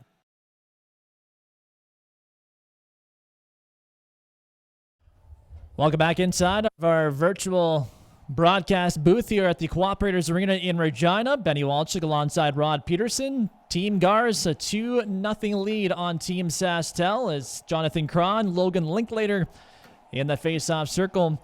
And period 2 is underway. Another chance here for Team Gars as they walk in, bumped off. Here's Tristan Shuchak. Shuchak, the third-year SJHLer up near side for Logan Kirky, who is in scoring with Reese Newkirk, and looks like he'll draw a penalty here just 40 seconds into this second period. And Rod, a good opportunity here for Team SaskTel, who are totally dominated in that first period, to get a quick strike here. Where's the penalty, Benny? Where's the penalty? It's a hook. It's a hook. Matt Hare's going to be happy right now. Yeah, no kidding. I don't know what those garbage cans were like in the dressing room of the Team SaskTel in that first intermission, but good opportunity is one back near side. Wow. Good chance there for Luke Spadafora, but a good stop there by Chase Ham, his best of the night. Spadafora in front. One-timer is blocked, and they'll be played to the line. Kept in. Gallagher near side. Jared Penner, good chance. That misses just wide. And Ben Tkachuk will try to waste some time on this penalty for Team Gars. It's played all the way down now by the Mustang forward. He got his second of the tournament to the first period goal to make it 2-0. Halfway through this opening power play of the Knights, his opportunity walking in. Quick shot from the side. That was blocked by Logan Holm, and once again cleared down by the youngsters from the north. Doing a good job here of keeping this Team SaskTel power play to the outside. I apologize, by the way. I had a mic down, Benny, so that's why. Sorry to leave you hanging there. No, I'm good to go. I seen that. Our tech crew did a good job here with Munns Media getting that set up for him again, as Jared Penner will work his way back out. Just dying seconds of this power play as it's chipped in deep, controlled by Logan Holm. And he's bumped off. Here's Luke Spadafora ran into the referee. I think that was Bob Millet's refereeing here tonight, and he got ran into, setting a little bit of a pick for Team Gars. Bob's a good man. I know Bob for a long time. Yeah, for sure. Has Logan Kirky in front. Opportunity for Cody Hoff, but good poke check. That's old school. That was old school. That's me playing with the R1, trying to poke it loose. As Evan Bordas works the near side for Kessling. Steven Kessling bumped off. Cade McMillan works it for Logan Kirky. Got to get this line going as Jonathan Cron will work it down low for Tristan Shuchak. Shuchak, he's bumped off, and here's Narek Alexian, the Quebec product from the Fresno Monsters. That's Kevin Kaminsky's bunch. He had Dalen Mann in there, and he turned out very good for Larange, and Narek was having a good start to his here. Another delayed penalty coming up here to Team Global Egg Risk Solutions. Is Logan Kirky opportunity. Good pad save by Ham. So it looks like Team Gars is trying to let Team SaskTel, looks like it'd be 2. There's a 5-on-3 for the next couple of minutes. I like this. Very socially distant and safe mask worn by the mascot there. I don't know what mascot that is, but we'll see. Yeah, that's a new one by the SJ. But Bob Millett, as you can see, working on his tan. And I'd like to see him give a 10-minute misconduct because he does such a beautiful... He does, yeah. Takes pride in it. Good chance here. 5-on-3 advantage for SaskTel. Good opportunity in front. That was blocked. And here's Spadafora back in front. Good one-timer again by Ethan Stuckless. Side angle shot again is stopped by goaltender Chase Ham, who's going to have to come up big here early on in the second period. But a couple of good chances there for SaskTel. Well, Benny, tell them about the shots. Tell the viewers about the shots in the first period. 16-1 after the first period for Team Gars. So very good job by Joseph Young to keep his team even within striking distance here in the second game of the day for both sides. Face off one backdoor Spadafora, but pad save again by Chase Ham, who's been much busier here in this second period. But Luke Spadafora has been good here tonight. Well, a wonderful speech, an inspiring speech, obviously by Matt Hare in between periods. This is a different team here in the second period. Yeah, I can just imagine what Matt said. He said the referees weren't very good in the first period. Well, you didn't see it when you were interviewing Coach Pilkington, but Matt Hare had a very long discussion with the officials. It's worked out, I guess. Near side is Ethan Stuckless. His shot stopped, rebound. Nice goal! Score! Humble Bronco, and Jared Penner has the Team SaskTel on the board. The power play goal at the 6:13 mark of the second period, and we're back to a 1-goal game. But once again, Luke Spadafora Very good hockey game, and he sets up his teammate for the first marker for Team SaskTel. Well, I tell you what, a power play goal, a 5-on-3 power play goal, and I just love watching Jarrett Penner play. He's just a big rig, isn't he? He is. He's very good. I'm sure Scott Barney was happy to get him back from the British Columbia Junior Hockey League and I believe the Salmon Arm Silverbacks. But look at this replay. It's set up in front and sneaks it through Chase Ham. So just what the doctor ordered for Team SaskTel. Looks like they'll remain on the 5-on-4 advantage here for the next 58 seconds. So still some time for this power play unit for Team SaskTel. Logan Kirky, he's tripped up again. Another penalty for Team Gars, and I'm sure Braden Klamosko's upset with his bunch, and these are undisciplined penalties. Well, what a tale of two different games here. And this is unbelievable. Maybe it's just in that end. And again, that is, as we say in football, a ticky-tack penalty. Exactly, and that's Bob Millette, who must have been bored in that first period. He's back at it with the second period. Bill Chow, I heard Bill Chow told him that he's paying him by the penalty here for the rest of the game. So I'm sure he had that smile on his face and said, okay. As it's worked near side, is known Bob a very long time, and both of his parents are from the Malville area, so I've known Bob since he was a youngster, but nice to see him doing lines and refereeing here in the SJHL and WHLs. Quick signing goal shot by Team SaskTel is stopped by Ham, and he'll dump it all the way down. Well, Team Gars, so good dump here is Luke Nakwama, the Outlook Saskatchewan products. Near side for Jonathan Cron. He's bumped off by Ben Tkachuk, who's had a good event thus far. 2 goals already for the Gronlid Saskatchewan products.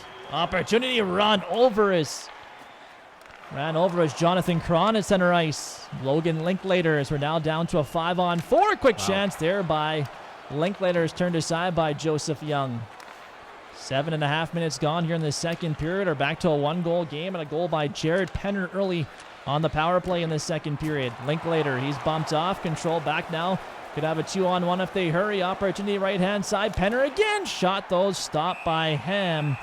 And he will hang on. But Jared Penner, it seems like when somebody scores a goal, it seems like the puck finds them. And that's what they're doing for Jared Penner here. Yeah, and the other thing, this game is not as physical as the last game that we just did, the SaskTel Pink and White game, Be Kind Online, which is kind of ironic. You watched it, Benny. Yep. There were bodies flying all over the place. They weren't being very kind to each other. I guess that's on ice. You don't have to be. Here, there's not as many hits, but my word, when they hit, wow. Big hits for sure. A lot of stick work. A lot of stick work. This good face-off win by Team Gars is controlling the face-offs now in the hockey game now after Team SaskTel controlled that in the first as it's played up the right-hand side. Penalty has expired. Back to 5-on-5. So good work by the Gars PK. Asha Moreau's right-hand side for Stephen Norman. Front, good chance for Stuckless, but kind of didn't get much on it. And a good stop again by Chase Ham. But I think these shots are going to be evening up here in the second period after a 16-1 advantage in that first period for Gars. Well, I tell you what, I don't know what they did for team building. I don't know what hotel the Gars team is staying at, but these guys are sticking up for one each other. Yeah. They're playing very disciplined. This is the first time that I've seen them so far in the SJ Showcase, so bravo, Global Ag Risk Solutions. I don't know how it's going to come out. It's only a 1-goal game, but I'm just impressed by Braden Klamosko's unit. Here's Narek Alexian again. His shot stop, rebound and played in front. That's cut off by Luke Nakwama, and he'll play it up for Stephen Norum. Sherwood Park, Alberta products, second-year Terrier forward. He works it down low for Adam McNutt. McNutt gives it away. Here's Nakwama for Hardy Wagner. Wagner near side boards for Nakwama again. He takes that feed from Chase Namath, and finally Gars will control it as Jaden Mercier. Mercier walks in. His shot, though, doesn't get through. And near side, Luke Nakwama. It's a fast-paced period once again. 9:18 to go in this second period. 2-1 Team Global Ag Risk Solutions.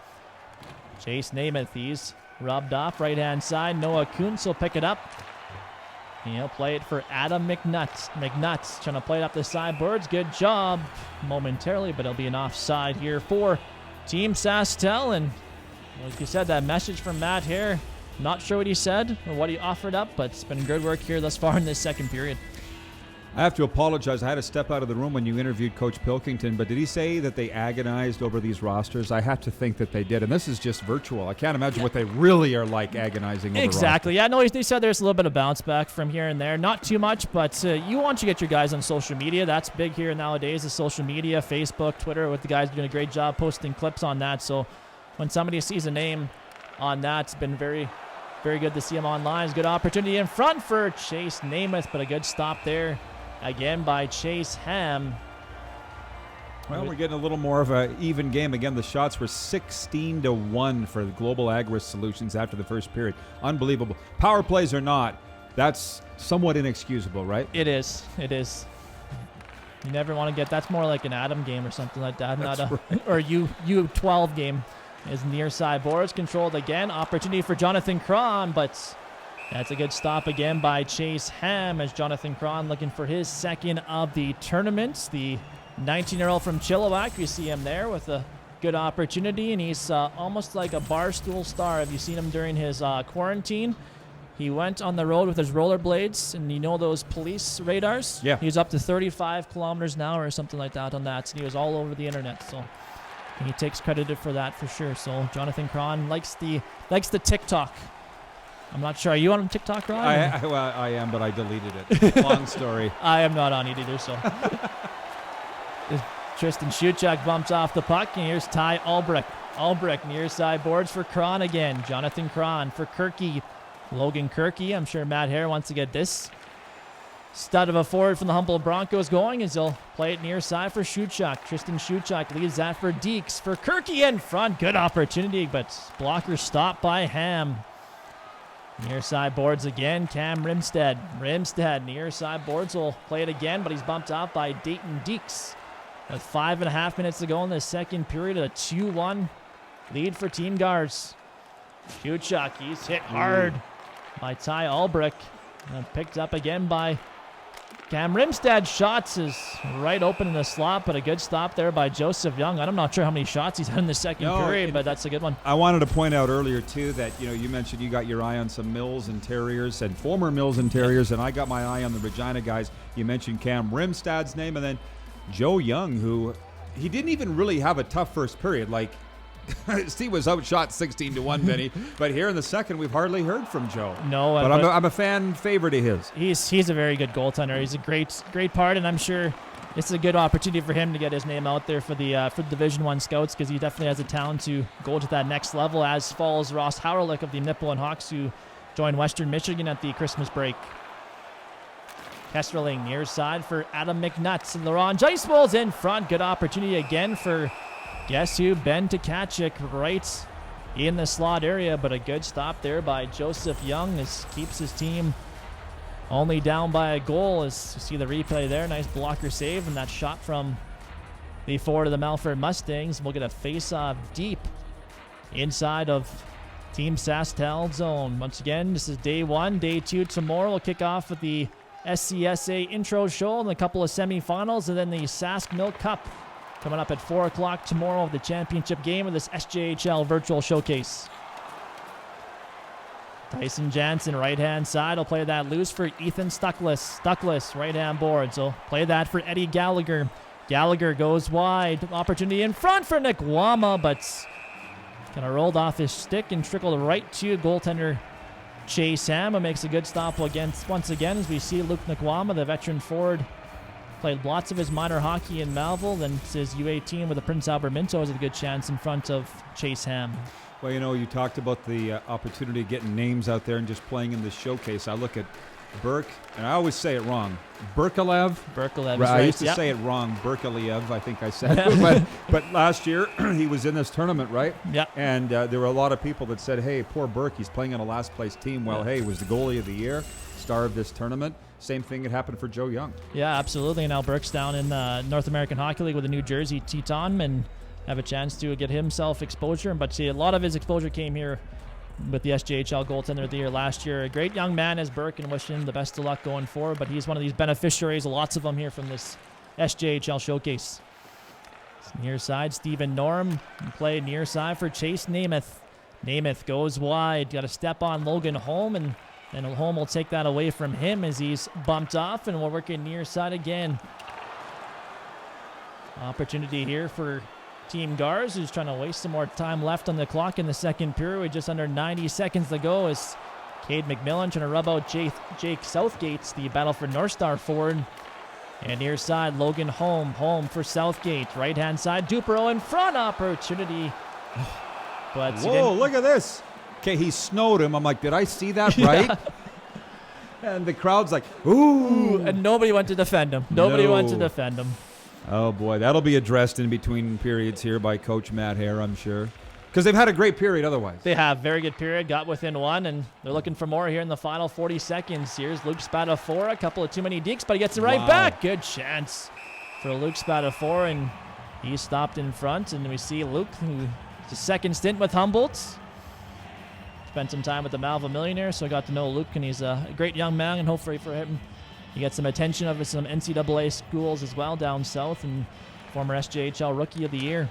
That was the blockbuster of all trades last year, right? Yep, exactly. That's when Zach McIntyre and Spencer Weinkoff came to Melville, and Luke Spadafora went the other way in a big deal. Jared Penner works his way in, 9 seconds in front, and time will run out. So much better period for Matt Hare's bunch and Team SaskTel as Jared Penner gets them on the board. They still trail by a goal. It is 2-1.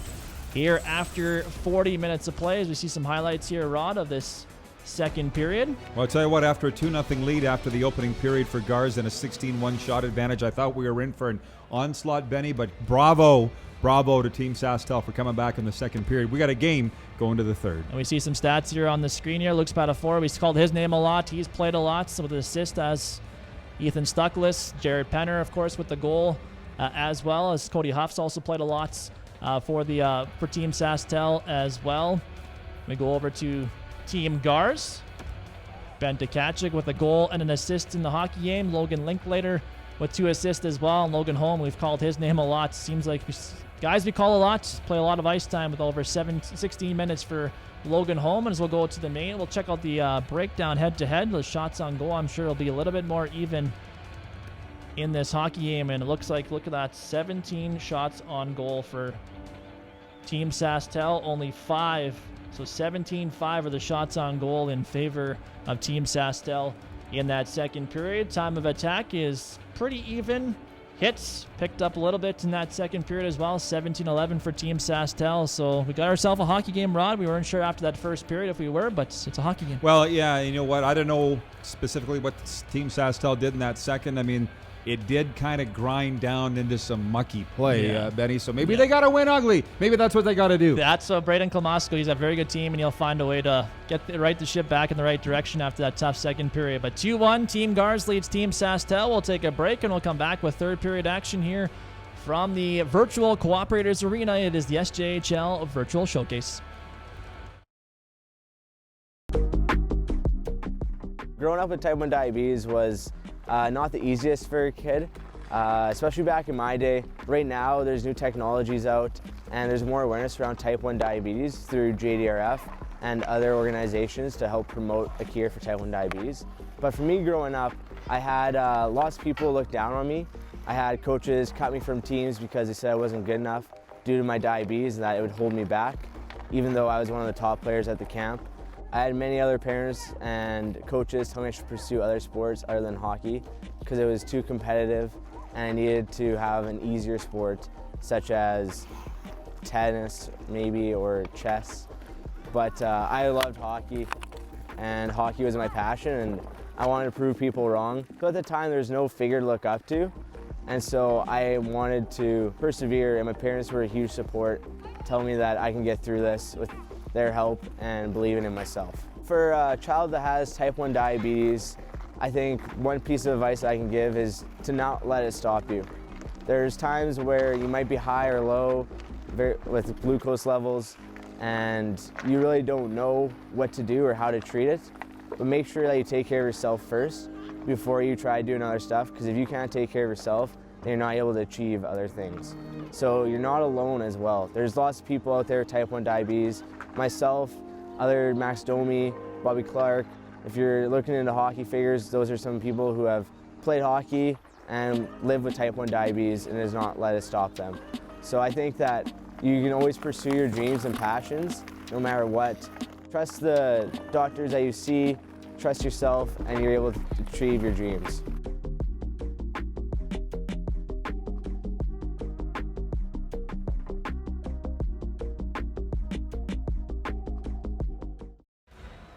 Well, welcome back inside of virtual Cooperators Arena here in Regina. Get set for a crucial third period for both sides as both teams look to avoid to go to 0-2 here at the SJHL Virtual Showcase.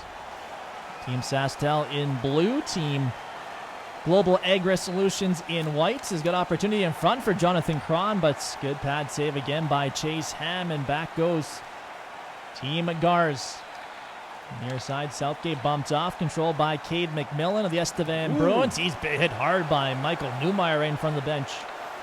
Logan Holm, who played a lot of minutes in those opening 2 periods, can't get it out. McMillan near side for Shuchuk.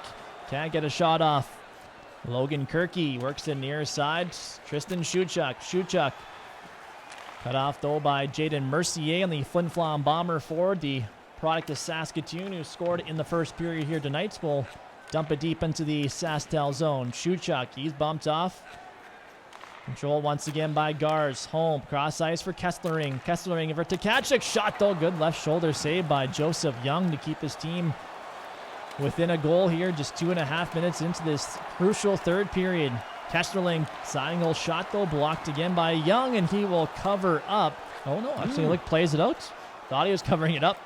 As Eddie Gallagher works the right-hand side for Nikwama. Luke Nikwama, the Malva Millionaire forward. He's bumped off, and now we get a penalty. Is tripped up in front of the bench with one of the Team Gars players. So not the start that Matt Hare is looking for in this third period, as they'll be going to the penalty kill for the 4th time here tonight. You know, you just kind of had a feeling that special teams will decide this, or at least I do.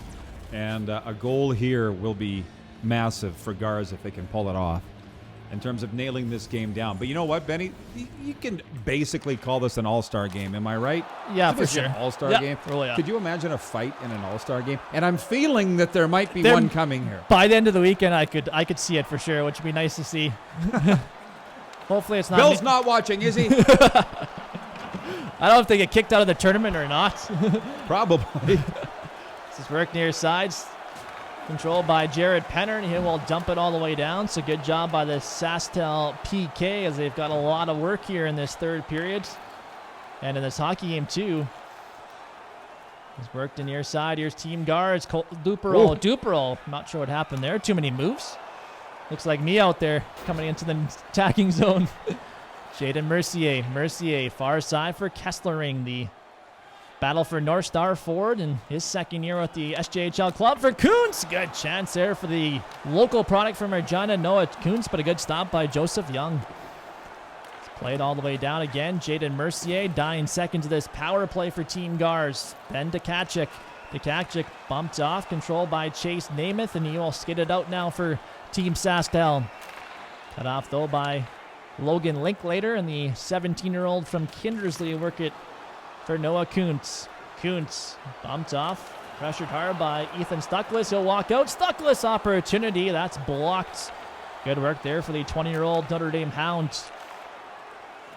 Got out. Here's Narek Alexian. Alexian works it down deep. Tyson Jansen has been physical in this hockey game thus far. Works it quickly up for Luke Nikwama. Nikwama weaves his way in. Opportunity. Then he'll take a penalty after losing it. Not the penalty that Matt Hare will be looking for, especially in the attacking zone. So I'm not sure what's going to be flying from that SaskTel bench. A water bottle, maybe. I'm not sure. But Matt Hare is unhappy.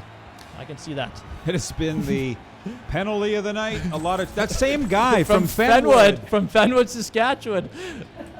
Getting his money worth. He must have been a Green Man fan. Look at him. Look at him. Does anybody know this man? I think he just went to haul some grain to the elevator, and he stopped in to watch the game at the Cooperators Arena. No kidding. Don't let that man drive when he leaves the arena. As Logan Holm will pick it up, so good work by the SaskTel penalty He'll be the kill. one driving a grain truck. Controlled. Here's Logan Holm. Holm. Opportunity now for Gars, but controlled by Jared Penner. Has been good tonight for the humble Bronco and former Notre Dame Hounds. Logan Linklater, right-hand side for Ben Tkachuk. Tkachuk, the Gronlund Saskatchewan product. His dad was a captain of the Mustangs. Also spent some time with the Malva Millionaires, the SJHL, back in the late 80s. So played all the way down. Well, Jared Penner, so good work once again by the SaskTel PK. 40 seconds to go in this. Gars Power play, but up 2-on-1 rush. Good chance there for Tkachuk, but that misses wide. Opportunity walking in. Good chance again by Noah Kuntz is blocked. Here's Logan Linklater. Walks in. Good stop by Joseph Young as this line continues to produce great chances, but Joseph Young keeping his team in the game. I'm very impressed with his play tonight. What impresses me is I didn't think the Melfort Mustangs had been around long enough to have players that have kids playing for the Melfort Mustangs. It's crazy. Well, just because I remember it, 1988, you read that wonderful book, The Heart and Soul of the SJHL. Tanner took such a great photo for the cover of that, right, Tanner? And I just can't. It's wild to me. It's crazy. Yeah, I'm talking Mike Rooney, the head coach and GM of the Malvern Millionaires. He recognizes some guys. He's the parents or the kids' dad said he coached, which makes Rooney look pretty old. But he is old. He is pretty old. Yeah. He's worked up right hand side. He's gonna be some texting here right away for sure. Works right hand side. Ethan Stuckless, he's bumped off. Is back to 5-on-5. Halfway through this third period. Once again, both 0-1 teams looking for their first win. Here's Ty Ulbrich. Good chance. Partial break. Good stop. Joseph Young yet again. Cody Huff. Right hand side's got some room. He'll work in near boards. Gonna work his way in is Eddie Gallagher. Probably one of the most underrated players in the Saskatchewan Junior Hockey League from the Estevan Bruins. Here's opportunity for Cody Huff again. Shot though blocked. Once again, good chance of sacrificing by Liam Bell. Cam Rimstead, he's hit hard by Logan Kirky. Kirky in front for Gallagher, but a stop by Chase Ham as he hangs on. As once again, both goaltenders putting on a little bit of a show here in this third period. I don't want to be a negative Nelson, but I'll say you mentioned you mentioned Gallagher being an underrated player, and I'm looking at his hands in this game. This reminds me of the World Juniors. All this does, watching this, is make me pine and yearn to watch the actual players. Exactly. That's the only bad thing. Me too. It'd be nice to get back in the broadcast booth here very soon, but definitely it's nice to fill in a void here, get some distraction here. It's a good chance. Awesome. You get what I'm saying. Yeah, for sure. Yeah, absolutely. SaskTel's coming after it here. Good chance there for Logan Kirky. As that stop line will stay out there for this offensive zone faceoff. Played to the right-hand point. Good battle for in the right half boards. Finally does come out loose for Carson Dobson of the Nipawin Hawks for Liam Bell. Bell first Jake Southgate. Southgate, nice move around one man. Goes wide. Siding goal shot. Blocker save by Joseph Young. Carson Dobson works his way back behind the SaskTel net. Plays it in front. Opportunity for Duperol. Good blocker save again by Young. And finally controlled by Team SaskTel as time becoming a factor here with under 7 minutes to go. Jonathan Cron. Cron works his way in. Cut off by Cole Duperol. The Martinsville, Saskatchewan products in his first year with the Flin Flon Bombers. He's hit hard by Cody Huff, and Huff will grab it now for the Team SaskTel, but it's cut off by Evan Bordas at the Team Gars line. Kirky near side for Cody Huff. Huff has got some room. The humble Broncos defenseman, he'll work his way in. Huff back in front here. Jonathan Cron. Good chance in front for the Chilliwack BC products.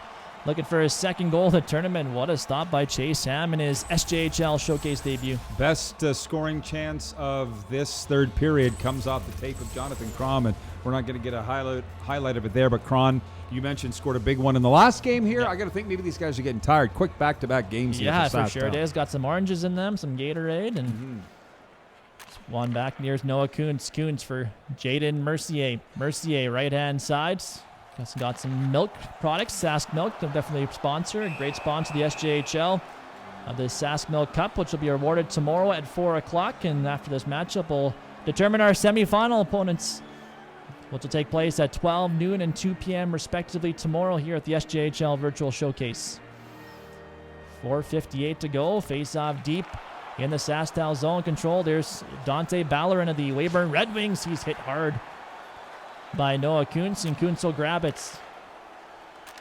Team Gars, Ty Ulbrich, he's forced back by the forecheck of Dante Ballerin. He'll work it near side for Cam Rimstead. Rimstead gets that deep and in. Good work here. Braden Klamosko, just get that over the red line, get that puck deep, and set up the trap here with less than 4 minutes to go. Stephen Norm in front for Ballerin, but good block here by Adam McNutt. He'll stop up, and he Gets the game plan, gets across center ice, and dumps that deep into the SaskTel zone. Chase Namath. Right-hand side for Luke Nkwama. Nkwama walks in. Forced back by Noah Kuntz. Nkwama again back in front. Had a man there, but they couldn't quite connect, and this will not be an icing call. We'll have to keep an eye on Joseph Young to see what Matt Harrell give the call to pull the netminder here down by a goal. High slot now for Tyson Jansen. Good stop there, left shoulder by Chase Ham. Eddie Gallagher walks out, backhand a rebound in front for Nkwama. Couldn't get much on it. Here's Hardy Wagner's big shot, though, goes high and wide. Now controlled and played up right-hand side by Jaden Mercier with now 90 seconds to go here in this third period. Team Gars looking for their first win in the battle of winless teams here. They lead 2-1 here late in the third period. Right-hand boards poked in deep. And in by Cody Huff. Here's Ben Tkachuk. He's got a goal and an assist here in the hockey game, but his second goal of the championship back in period number 1. Reverse back is Team SaskTel. I'm not sure what they're doing. They got to hurry here with 45 seconds to go. Now they'll pull their goalie as there goes Joseph Young to the bench. Ben Tkachuk. Tkachuk forces back. He'll play it across for Steven Kesserling. Kesserling hit hard. And the side boards picked up, though. Here's a 2-on. Oh, empty net, but good back check by Jared Penner. Back goes Team SaskTel. Luke Spadafora trying to weave his way in. Couple of too many moves for the Calgary product. And controlled by Matt Mazzocchi across ice. And there it is. The icer for Team Gars into the empty net. And I believe that was Matt Mazzocchi off this note. Steven Kesserling. The product of Viceroy, Saskatchewan, icing it for Team Gars. So great effort by Team SaskTel here late, but they come up short, and Matt Hare is going to be upset. Well, as you mentioned, the team will remain winless after this game. Viceroy, a wonderful Saskatchewan hockey community, producing Mr. Kesslering, and they go up 3-1 with, what's that go down as 1942. 42. Nice call on that one, my friend. And yeah, so, hey, SaskTel will get a good meal tonight, some Sask milk in them, and come back and fight for more tomorrow. This was a great game. It was, yeah.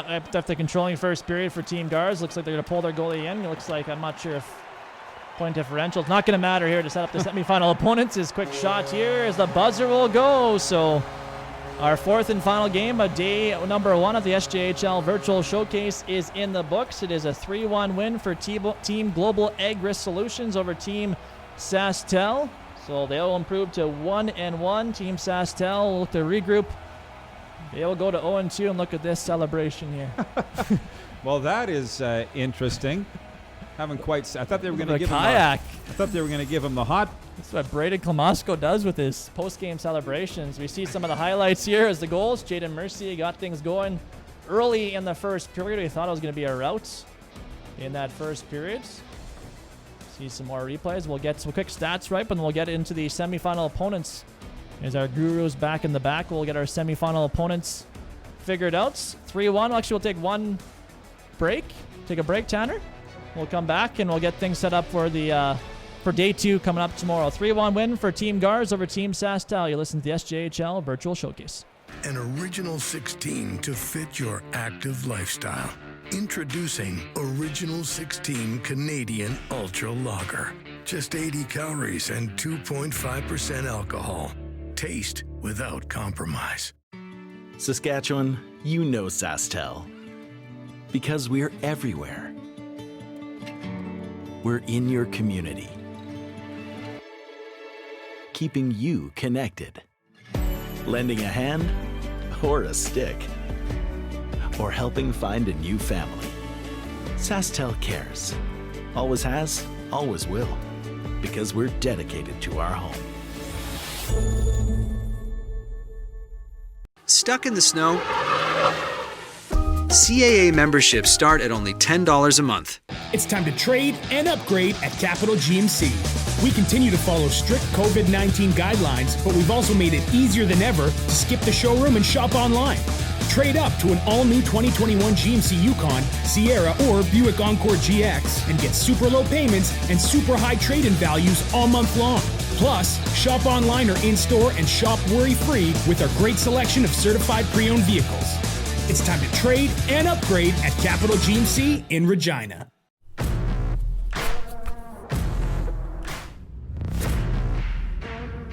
You wouldn't take the ice without protective wear. So why would you take to the job site that way? The SCSA is proud to partner with the SJHL. Mayfair Diagnostics Regina, located at Albert and Dewdney, a compassionate and local medical imaging team offering X-ray, ultrasound, and MRI services in Regina since 2011. Walk in for X-ray or call to book ultrasound and MRI.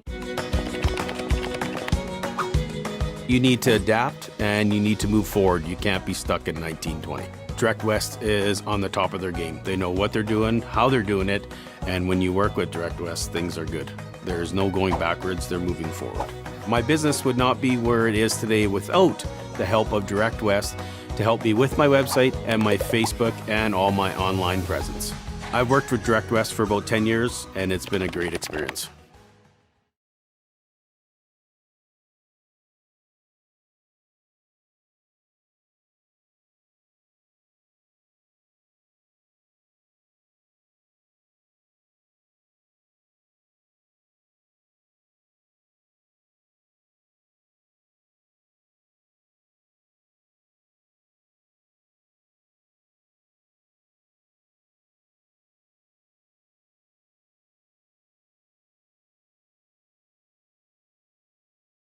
Joined by Rod Peterson once again. Rod, for your thoughts on this 3-1 win for Team Gars over Team SaskTel? Well, they made it a game. Yeah. You got to think that SaskTel was a little tired coming out of the pink and white game. As a matter of fact, I don't think there's any doubt about that, being outshot 16-1 after the first period by Coach Klimosko's crew. But they came back, they made it a game, and it ends up on the wrong end of a 3-1 score. But you know what? They made it entertaining. Our boy Moneyball was praying that we would have close games, and you can't argue. We've had that. We've had very good games for sure, and it sets up for an exciting semifinal Saturday tomorrow with a couple more matchups beginning at 12 noon tomorrow. Yep, it's Team SaskTel who went winless today. They are 0-2. Matt here. Be an interesting night for them to see what they do. See if they can stay out of the penalty box tomorrow. They're taking on 2-0 Team Sherwood. Mike Reagan's got that club flying. That is a noon puck drop here at the Virtual Cooperators Arena, and then at 2 p.m. it's 1-1 Team Viterra, which, as you know, is coached by Scott Barney, up against the team we just saw, Global Ag Risk Solution. They are 1-1 under the guidance of Braden Klimosko. And it kicks things off 11:30 with the Saskatchewan Construction Safety Association intro show with Nugsy and Rory. So you can wake up with them tomorrow morning, have your morning coffee to get set for day 2 of the SJHL Virtual Showcase. Once again, big parts of our SJHL Virtual Showcase is our sponsors. I'd like to give a thanks to SaskTel, Sask Milk, Global Ag Risk Solutions, Sherwood, Viterra, Capital GMC, Buick, Cadillac, plus Munns Media and the rest of the SJHL staff for having us here for day 1 of the SJHL Showcase, and look forward to doing things over tomorrow. It's been fun, Benny. Great working with you, buddy. Yeah, for sure. Take care, everybody. We'll be here 11:30 tomorrow at the intro show, then semifinal Saturday here on Twitch. This is the SJHL Virtual Showcase. Good night, everybody. Stop that. Stop that. Can't believe it. Now to the middle. Stop that. Stewart's and scores! It's over! Stop that. Yeah, I hear him chat to the noise. And stop for the talking. I hear him chat with the boys. Keep talking. It's over! Just too sharp with the prize. Tell me I'm awesome. Act like fire on the pan. If you want to touch Mount, please use caution.